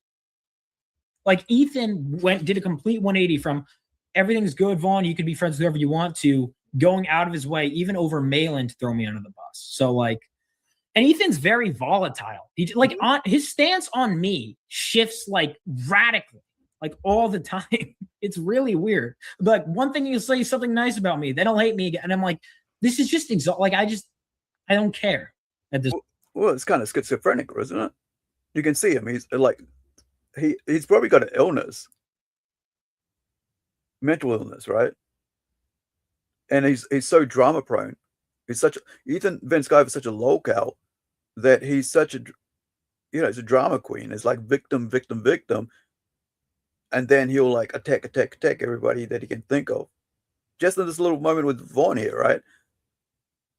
Oh, I love him. And then like straight away turn on him, right? At this point, blocked them. I'm like, this is just, it's annoying. An interesting observation I made is that the CG Elite picked and chose which Dungeoneers they targeted. For Malin, it was Irene Strakowski and Phil Diaz. For Shane Davis, it was Narwhal and Ali Sanguis. For Ethan, it was Vaughn Coleman. And while there was some overlap among them, each of these three concentrated on specific Dungeoneers. With Ethan, crazy, his focus on Vaughn Coleman bordered on morbidly obsessive. More on that in a bit. The commentators in the CG chats focused on Vaughn as being this delusional young boy going after adult women, and also making light of the loss of his father on the 9/11 attacks. The Riot Press DM room was definitely commenting on the constant streaming over the Tampa Bay convention. Vaughn Coleman was very outspoken about the treatment he and Rini were getting. He talked about a photo of the group taken at Tampa, in which the CG elitists were photoshopping people out of the photo. This was the incident Chad Townsend said cost him some refunds. Just totally soiled what was good. And then having us in the background, photoshopping out people who didn't like, having his background as us for like months where it'd be like, this person's John would be like, removing PTP, removing this. Like, that's just like really weird, obsessive behavior. Now, I would tell people in my personal life, I'm like, so this guy has had us, he was invited to the show, he didn't go, but he whined about us, and he's had us in his background for months. And every time I tell people like that, they'd be like, what the fuck? Like, it's just the weird, you describe this behavior to anyone else. Maybe that's why he got kicked out of. It's just the weirdest shit. Nobody liked him. And I kind of started to go, okay, is this really what I want to be around? Like, another thing that they would do is they'd be like, oh, Vaughn can't take jokes. And like, go to like any stream on any panel stream, even like the John's Dungeoneers jokes or whatever. Like, I'm always anyone who's hung out with me knows I can take a joke. Anyone who's watched streams with me knows I can take a joke. But again, it doesn't matter. They had a narrative to spread. And that was one of the things that was like, the truth didn't matter. Jay Bama even at one. Usually when people say, oh, you can't take a joke, it's because they're trying to gaslight you, right? Oh, you can't take a joke, bro. Well, it's I just meant it as a joke, bro. It's like, yeah, but you can, like, usually you can notice, or you feel in your gut, right? In your heart of hearts, as they say, when someone's like, when it's not a joke. Right? It's like when what's his name? Dave Chappelle said, right? At first, they were laughing with me, and then they were laughing at me, kind of thing, right? I can't remember the exact words. They were like, first it was funny, and then it wasn't. And you can usually tell when people like there's a gut reaction that you have. It's kind of like an intuition, right? That something isn't right, and you kind of understand it. It's like, and then people, oh no, but you're wrong. It's like, no, I know it. I can feel it in my gut, right? This is something else than just, and I'm getting gaslit right here. Point goes, this doesn't make sense. Vaughn and I have said stuff to each other's face. He's not the kind that would get offended by jokes, but then he ended up like going back on it. But it's like, anyone who's hung out with me knows it was such complete and total bullshit. Vaughn seemed at least phased from the targeting and seemed to have taken it all in stride.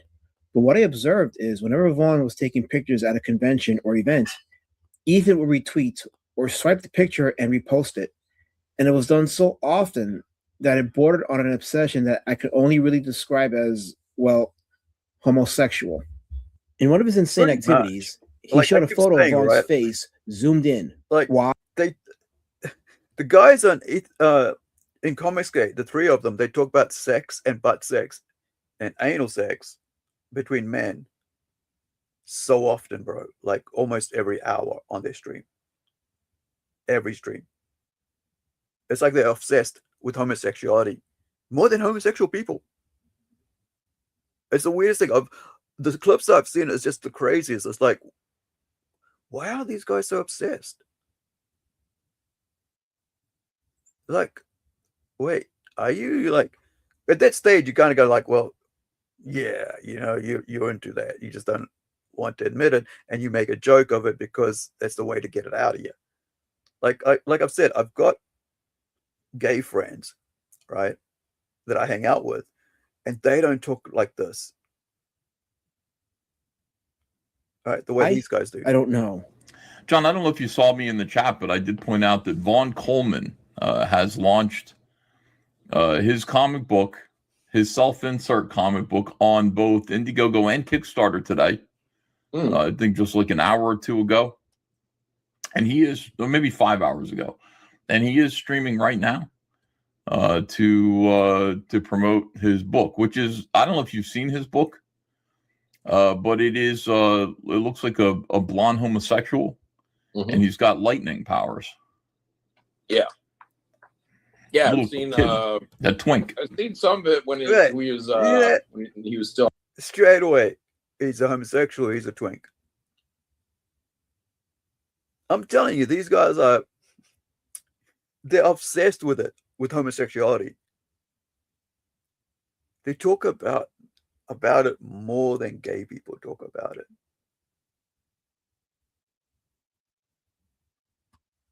Seriously, man. These guys are like obsessed with homosexuality. and not in a funny way, right? Like, oh yeah, well, but it's just crazy. On the good side, the side of light instead of the side of darkness. Yeah. Yeah. So of course, whenever somebody has a book, we have to promote it. We just say, don't back it on Kickstarter. If you're going to back it on Indiegogo. Obviously, if you were wondering, by the way, if Von Coleman had superpower. By the way, these guys hate Kickstarter because it keeps them honest. Stops them from like putting out lots of fucking, especially him, right? This Todd. It stops him from restarting new campaigns without delivering the previous one that's been backed and finished. Like, he just opens up a new one, and now he's not allowed to, and that's why he's drawing his book that's 6 years old.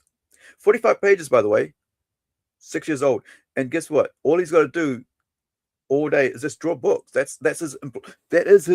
is supposed to be his profession, right? Being a drawer, illustrator, comic book artist, right? Comicsgate Pro Secrets or Comics Book Pro Secrets, whatever the fuck he calls himself. But he's just a YouTuber now. He's not even a comic book creator, because to be a creator, you got to be creating, right? This dude is scum, man. He is scum in indie comics. He's that zombie I showed. What is it, like the image I showed you guys? This is Ethan Van Sciver in indie comics. This is Ethan Van Sciver right here. All right. This, my friends, is Ethan Van Sciver. Give me your money, please. I need your super jet. Back my book, so I can. So I won't deliver it, but I'll start a new campaign. Hey Ethan, where's my book from 5 years ago? Can I get it? No, it's on. You can't get it, but I'll sell it on eBay.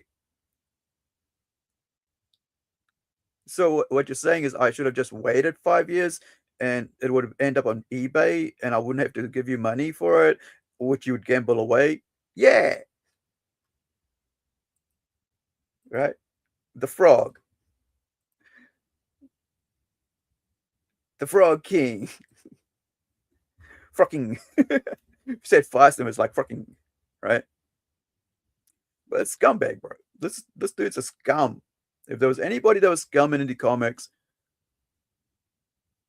and a vile piece of human being, it's this dude here.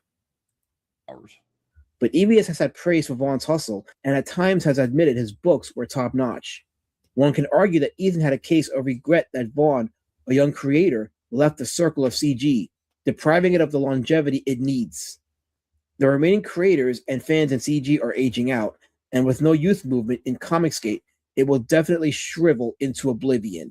That was my thing when I started getting into this and saying like, oh, I'm gonna, in the middle of the pandemic, when I lost my stork. It's like WWE, man. Like, everybody in WWE is around 40 and 50 years old, right?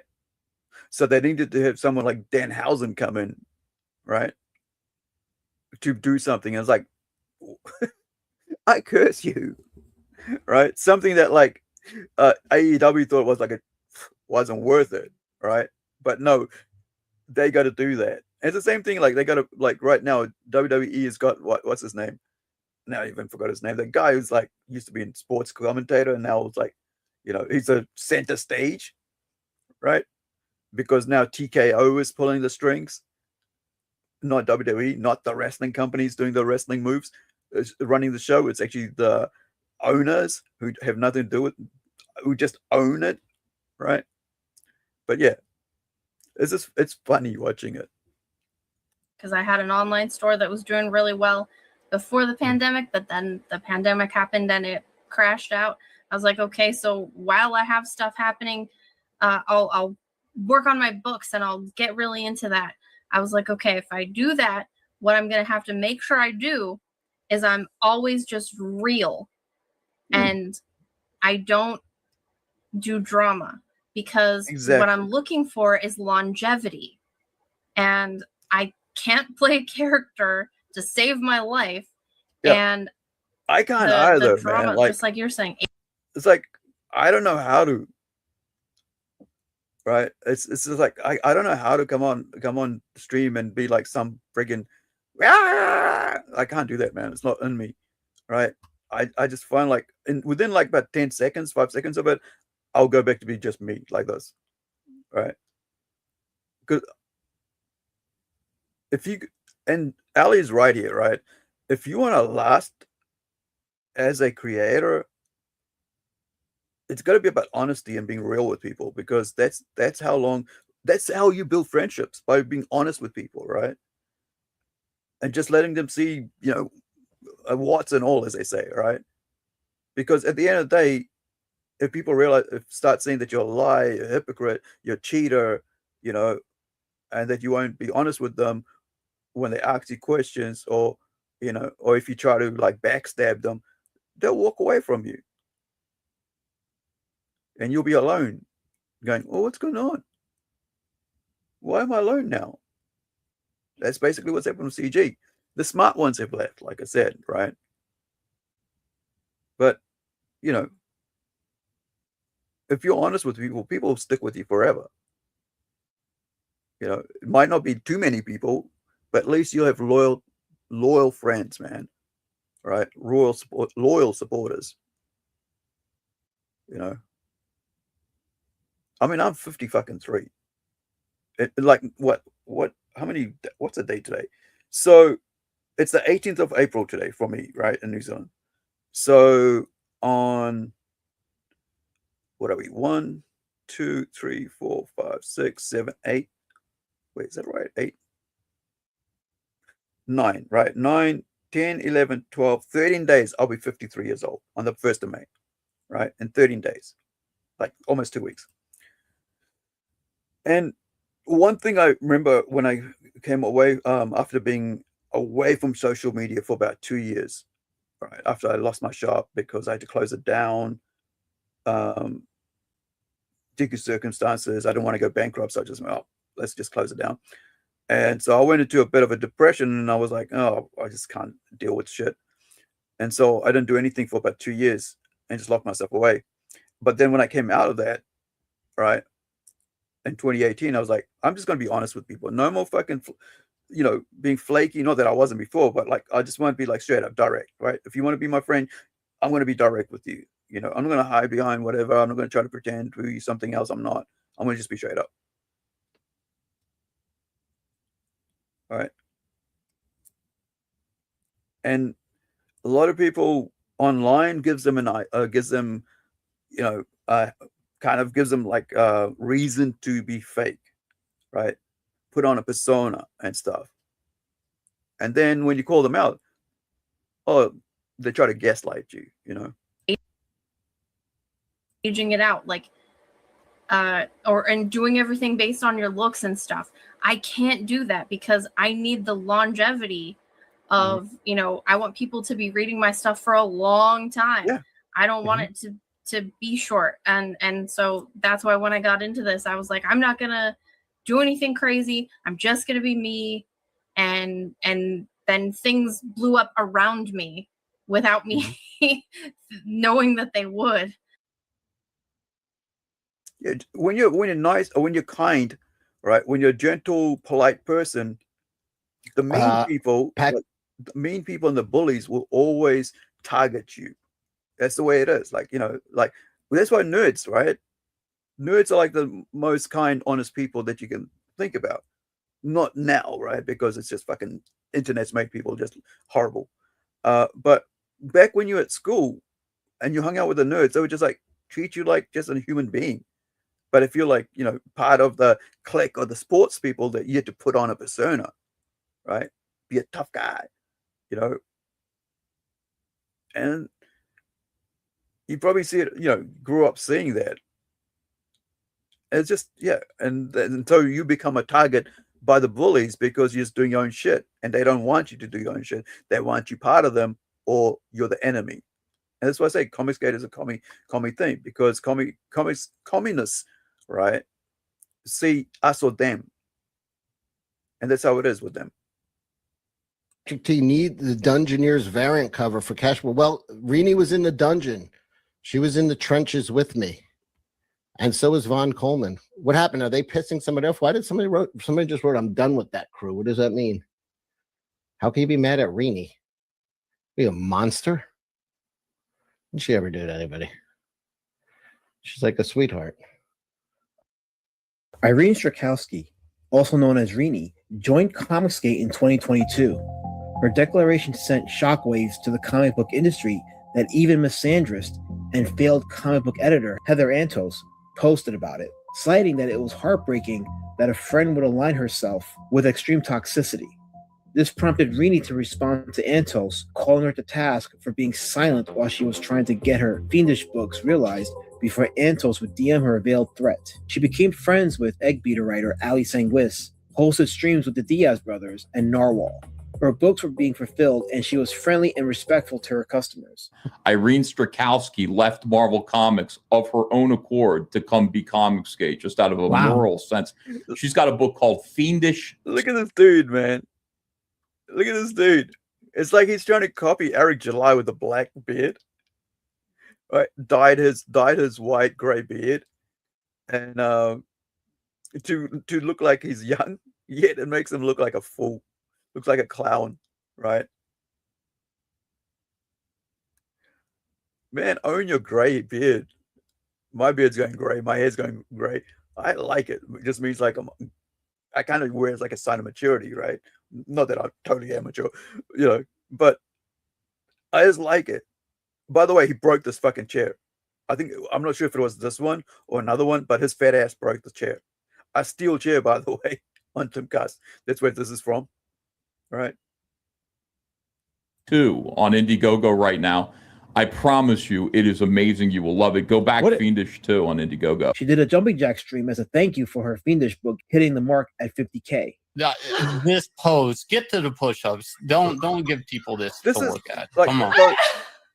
So this is the thing about these people. It's like communists will do the whole humility ritual. Have you guys know that, right?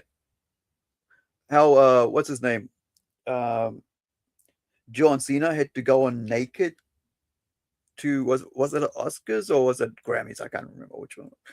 But he had to do a humility ritual, and the latest humility. And sorry, I don't want to put really looking that way on there, but like the latest humility ritual I saw was done by one, and I didn't actually watch it, but the Sky News Aussie had this did a clip on it, but I only saw like the placeholder, and I'll show you the placeholder. You guys can watch it later if you want. So Sky News Aussie, and it was like leftists losing it. One of the videos from there. It was from the other day, if I remember right. Was it last week? And they had to do it. Had to do with Sydney Sweeney. Is that the name of the actress? Wait, let me see if I can call it up. Sorry, I'm trying to find it. Man, that's a big, huge square friggin' thing there, isn't it? On the screen. Oh, by the way, that image, the coloring of the monkey, Lima, yeah, Lima monkey, Lemur. My artist from Zealandia did it, Joachim Hagström. Sydney Sweeney. I think that's how you spell it. Spelling it right. There. Check this out. So they did I saw this clip and I was like, wait, what? I don't want to watch the rest of it because I just saw that and I was like, that's enough for me. You know. So don't you reckon that? Yeah, check this out, right? For a humility ritual. Oh, Alex, come on. You've got to be kidding me. Don't you reckon they've done that to her deliberately because she upset so many people on the left with that American Eagle campaign, and talking about her genes, and people said it was a dog whistle to white supremacy. Don't you think they're making her do that just to teach her a little lesson? Yeah, and that makes me like it even more, Rita. That's how sick I am in my mind. The fact that she's doing that as a punishment makes it even better, and I hate to admit that publicly. But you just have, bless you. Now, this is an incredible story. The New York Post reports an Illinois woman who claimed she was detained by ICE for nearly 2 days. Let me put that up there. I thought that was supposed to be like an actual video with a photo of it, but they don't just show the photo. But that is just stupid, right? This here, and they did that with John Cena, like I said. Humility ritual. Communism basically, loves humiliating people to that level. And so you watch, commies, they pretend they're something else, or they're our batters, but at the end of the day, they're not. And so here they basically put, and I'm not going to show that because I just kind of feel like well, since we're watching the drama, I'll leave it going on. But I have never seen this, by the way, nor do I want to, because I don't want to see Rennie humiliated this way. So I'm just going to fast forward it. You guys can watch it. Links in the chat. Let me see if I can go forward a bit. Okay. Stop. Hold on. Go forward. There we go. No. Yeah. Start all over. Yeah. This is just like, some people like to play this off. Like, let's see if you're cool with us, right? Yeah. I don't need to humiliate myself to be cool with you, right? To show that I'm cool with you. I don't have to do that. If you don't fucking accept me for what I am, then fuck, you're not cool with me then, right? I don't need to be cool with anybody, right? I don't have to fucking, humiliate myself to be cool with you. But here's the thing: she's a nice person, so she didn't realize what was happening to her. And this is a problem. Like I said, that's why, like, a lot of, a lot of nice, polite, kind people are mistreated in the world by scumbags, because they don't see what's happening to them, because they're not used to that sort of behavior or treatment, I should say, right? Because most of us just take people for face value, right? If I treat them right, they'll treat me right. But not commie-gate, right? To be cool with us, you got to humiliate yourself, right? Rennie is cool, by the way. I donated to, I tipped. I won't say donated. I tipped to her, tipped her yesterday towards her. She's got a. Is it fun? If you want an art book by her, she's got here it is. In Curvate, she's got an art book coming out. Like, I mean, I know we've got the reason I like to, show support to others, because not everybody's going to like my work. They might like other people's work, right? So the world's too big to be, if I don't, why should I share somebody else's links? Because that means that it's taken away from me. Nah, fuck off. Because at the end of the day, people might like this work better than my work, right? So why not support this? So if you want an art book that looks really gorgeous, awesome, you can get a soft cover or a hardcover, right? She said the hardcover is bigger. And so, yeah, so you can back it if you want. And I think there's some other special stuff you can get with it as well. So go check it out later. I mean, not right now, right? Stick around with me here.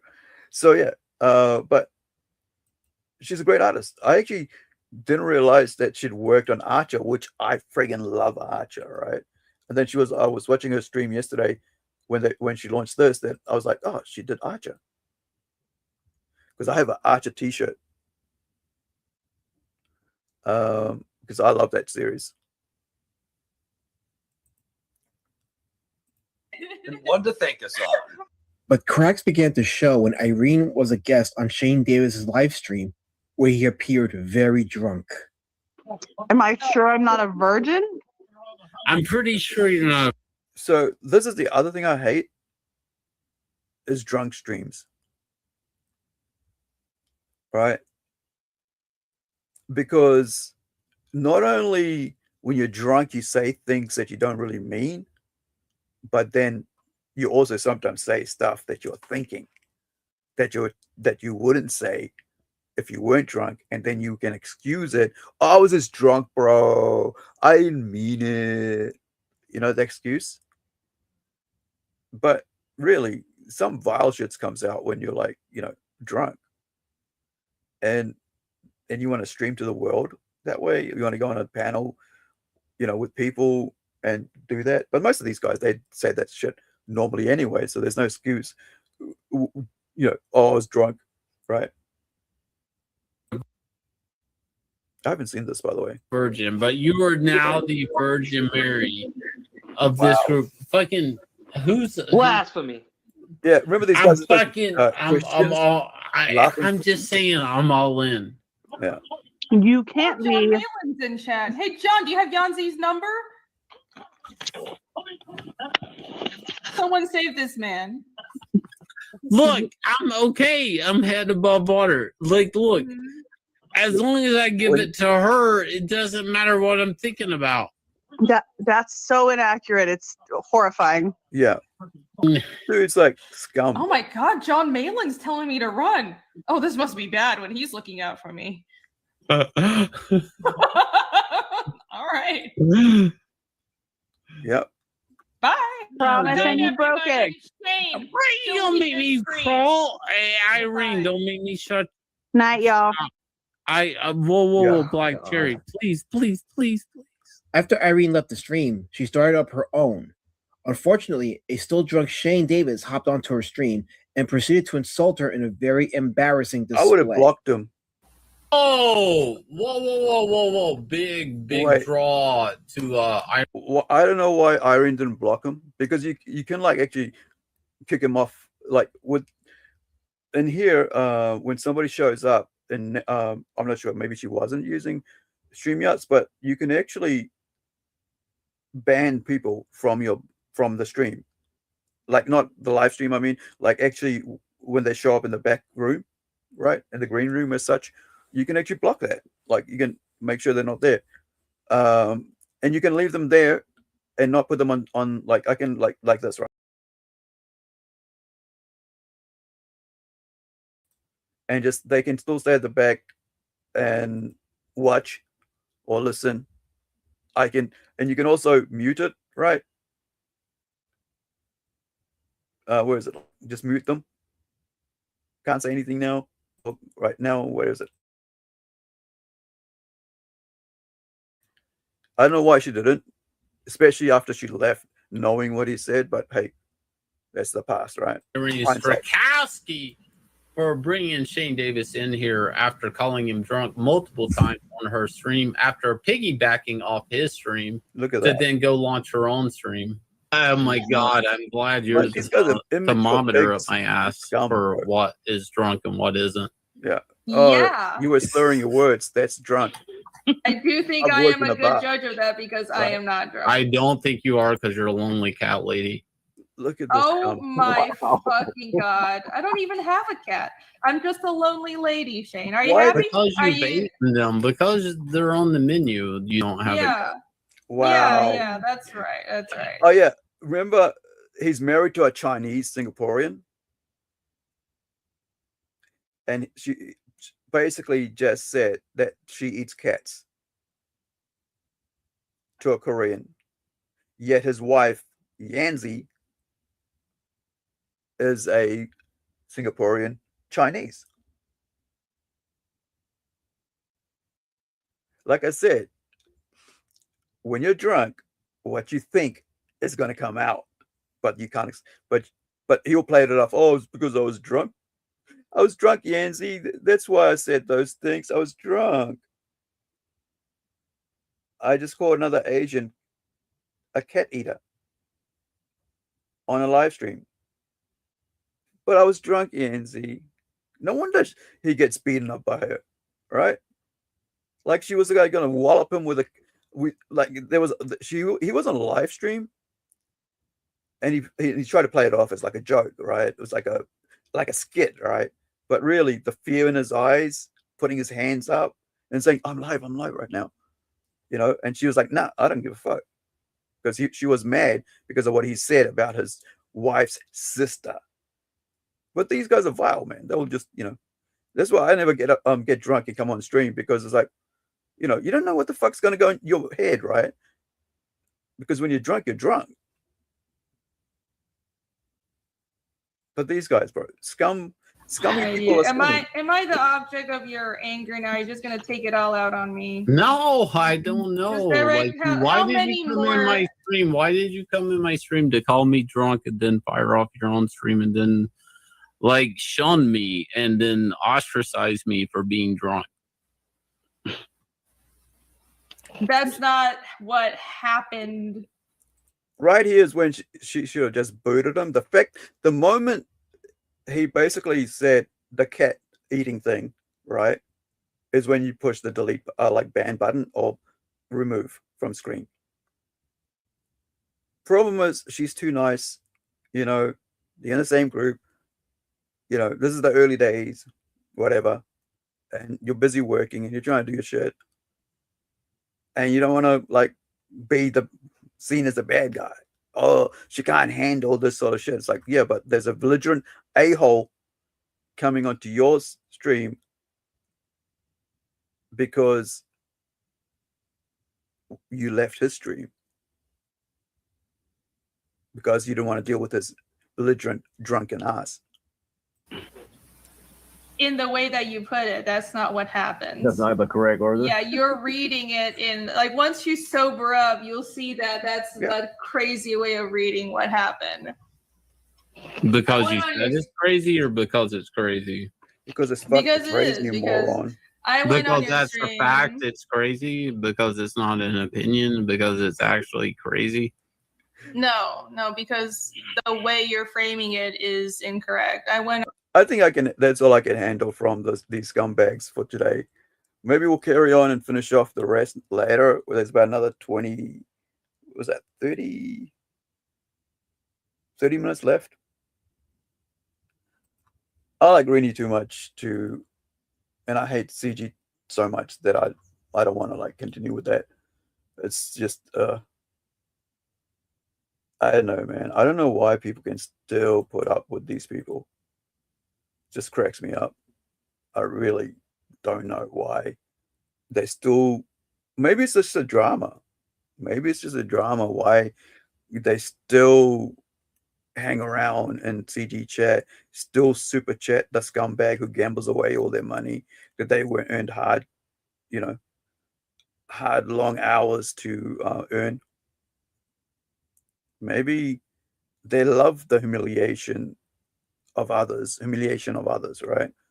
Who are better than those people that they're supporting. I don't know. At the end of the day, it's just like another mistreatment of another person who's no longer part of them. And this is CG right here, right? This is Ethan Van Sciver right here, with the people who they call Dungeoneers right here, right? This one and this one, right? So yeah, that's one way of looking at it, right? Keep, the bully trying to keep them humiliated under the foot, But hey, I guess at the end of the day, you got to humiliate and put down others to make yourself feel better, right? That's the communist way. Got to do anything to stay in power. Sadly, some people, like I said, enjoy seeing other people humiliated. And because as long as it's not them, right? As long as they're not the target, they're okay with it. That's what happened with Anna, right? She was okay with everybody else being humiliated and ridiculed, all the other girls, artists, female artists, writers being humiliated until it was her turn, and then she got upset, right? Then she wasn't okay with it. But it's jokes, bro. It's jokes until she was a target of their jokes. It's sad to see what what indie comics has become, and it's actually worse to see what was started by a group of people who wanted to do something better, and with comics, as an alternative, has turned into a communist movement. It kind of sucks, really. I mean, I think,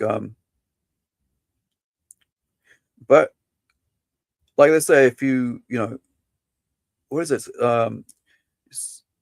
If you don't watch what you're doing, you become what you despise, right?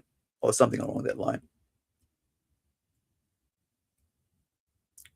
And if you give a person a rope, they'll eventually hang themselves with it.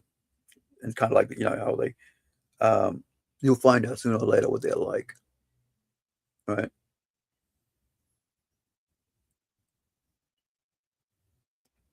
I just feel sorry for everybody that was there and is getting all their money ripped off them, paid for stuff they'll never get back. I mean, they'll never get. Watching the hard-earned money being wasted and gambled away for people they once, thought they were their friends, abusing them and bullying them off the internet. I mean, look at Per Berg, right? It was just like supposedly the nice guy, got a job with friggin' Mark Miller, right? Which is now being made as a TV series by Netflix, right? Which, by the way, John Malin, Shane Davis, and Ethan Van Sciver are not seeing anything of theirs being done, right? Even Marcus Miller, right? His Knights of the Realm or something, whatever. I can't remember the name of it. Hold on, let me find the name. Gosh, is it Knight? Yeah, Knight of Seven Kingdoms, right? That came out. He was being really quiet about it. Suddenly he was released, right? This one here, and like when you're jealous and all you show is jealous and vileness and scumminess and backstabbing, the world sees that, right? Like I said, karma, right? Marcus Miller, right? Even his, like I showed earlier, his Arise, Efap, right? His Efap comic has sold over 400 pre-order, doubled its backing. Like, so it's now at here's a link for Efap. 400 issues of the book alone. That's twice, right? Right. And his work, is in demand now also, right, with the Efap, but his other work is in demand now because of Knight of Seven Kingdoms from George R.R. Martin, right, because he worked on the comic books as an artist for it. But the jealousy from the Comigate people, has chased away all the big names that could have taken, Comicsgate if they stuck with their initial thing, which was to lift the smaller creators up, right, and to be alternative to the mainstream, right. They would have gone far. But this last 8 years has shown that all you see now from, as a reminder of what Comicsgate was to what it is now, all you got now is this. A lifeless husk on the side of the road, lying there looking for coin.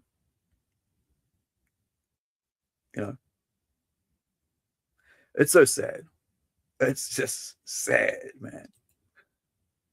For all those people that were there at the beginning, setting up something good to what is now. do go check out my the digitals out there for you guys to check out and read if you kind of if you don't have the money for for the physical, if you don't or if it's the freight cost is too much for you guys if you're outside America, for whatever reason, do check out the digital. It's only $3 each, or you can both for about, I think it's $4 each, or both for about $6, right? Thank you for hanging out with me. We will see you on the next stream. I was supposed to stream today afternoon. I probably need to have a sleep because it's at 6:40 in the morning. I might try to get some sleep and then wake up later and do stream for the second part of the, what's it called? The American animated movies over the decades for grown-ups, not the cartoonish stuff. I mean, like, they are cartoons, right? But I mean, mature content stuff. So we'll see you then. Thank you for hanging out with me. Ka kite anō. Wherever you are, be well, be safe, and have an awesome day. And hopefully I'll see you later. Please like, subscribe, and do all that wonderful stuff. Bye for now.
Nope. Can't stay here anymore. I gotta get back. I think this was the spot. Oh Lord, I beseech thee, please return me to my old life. I swear I'll do anything. Like, literally anything. And I won't bother you again, so pretty please bring me back to life.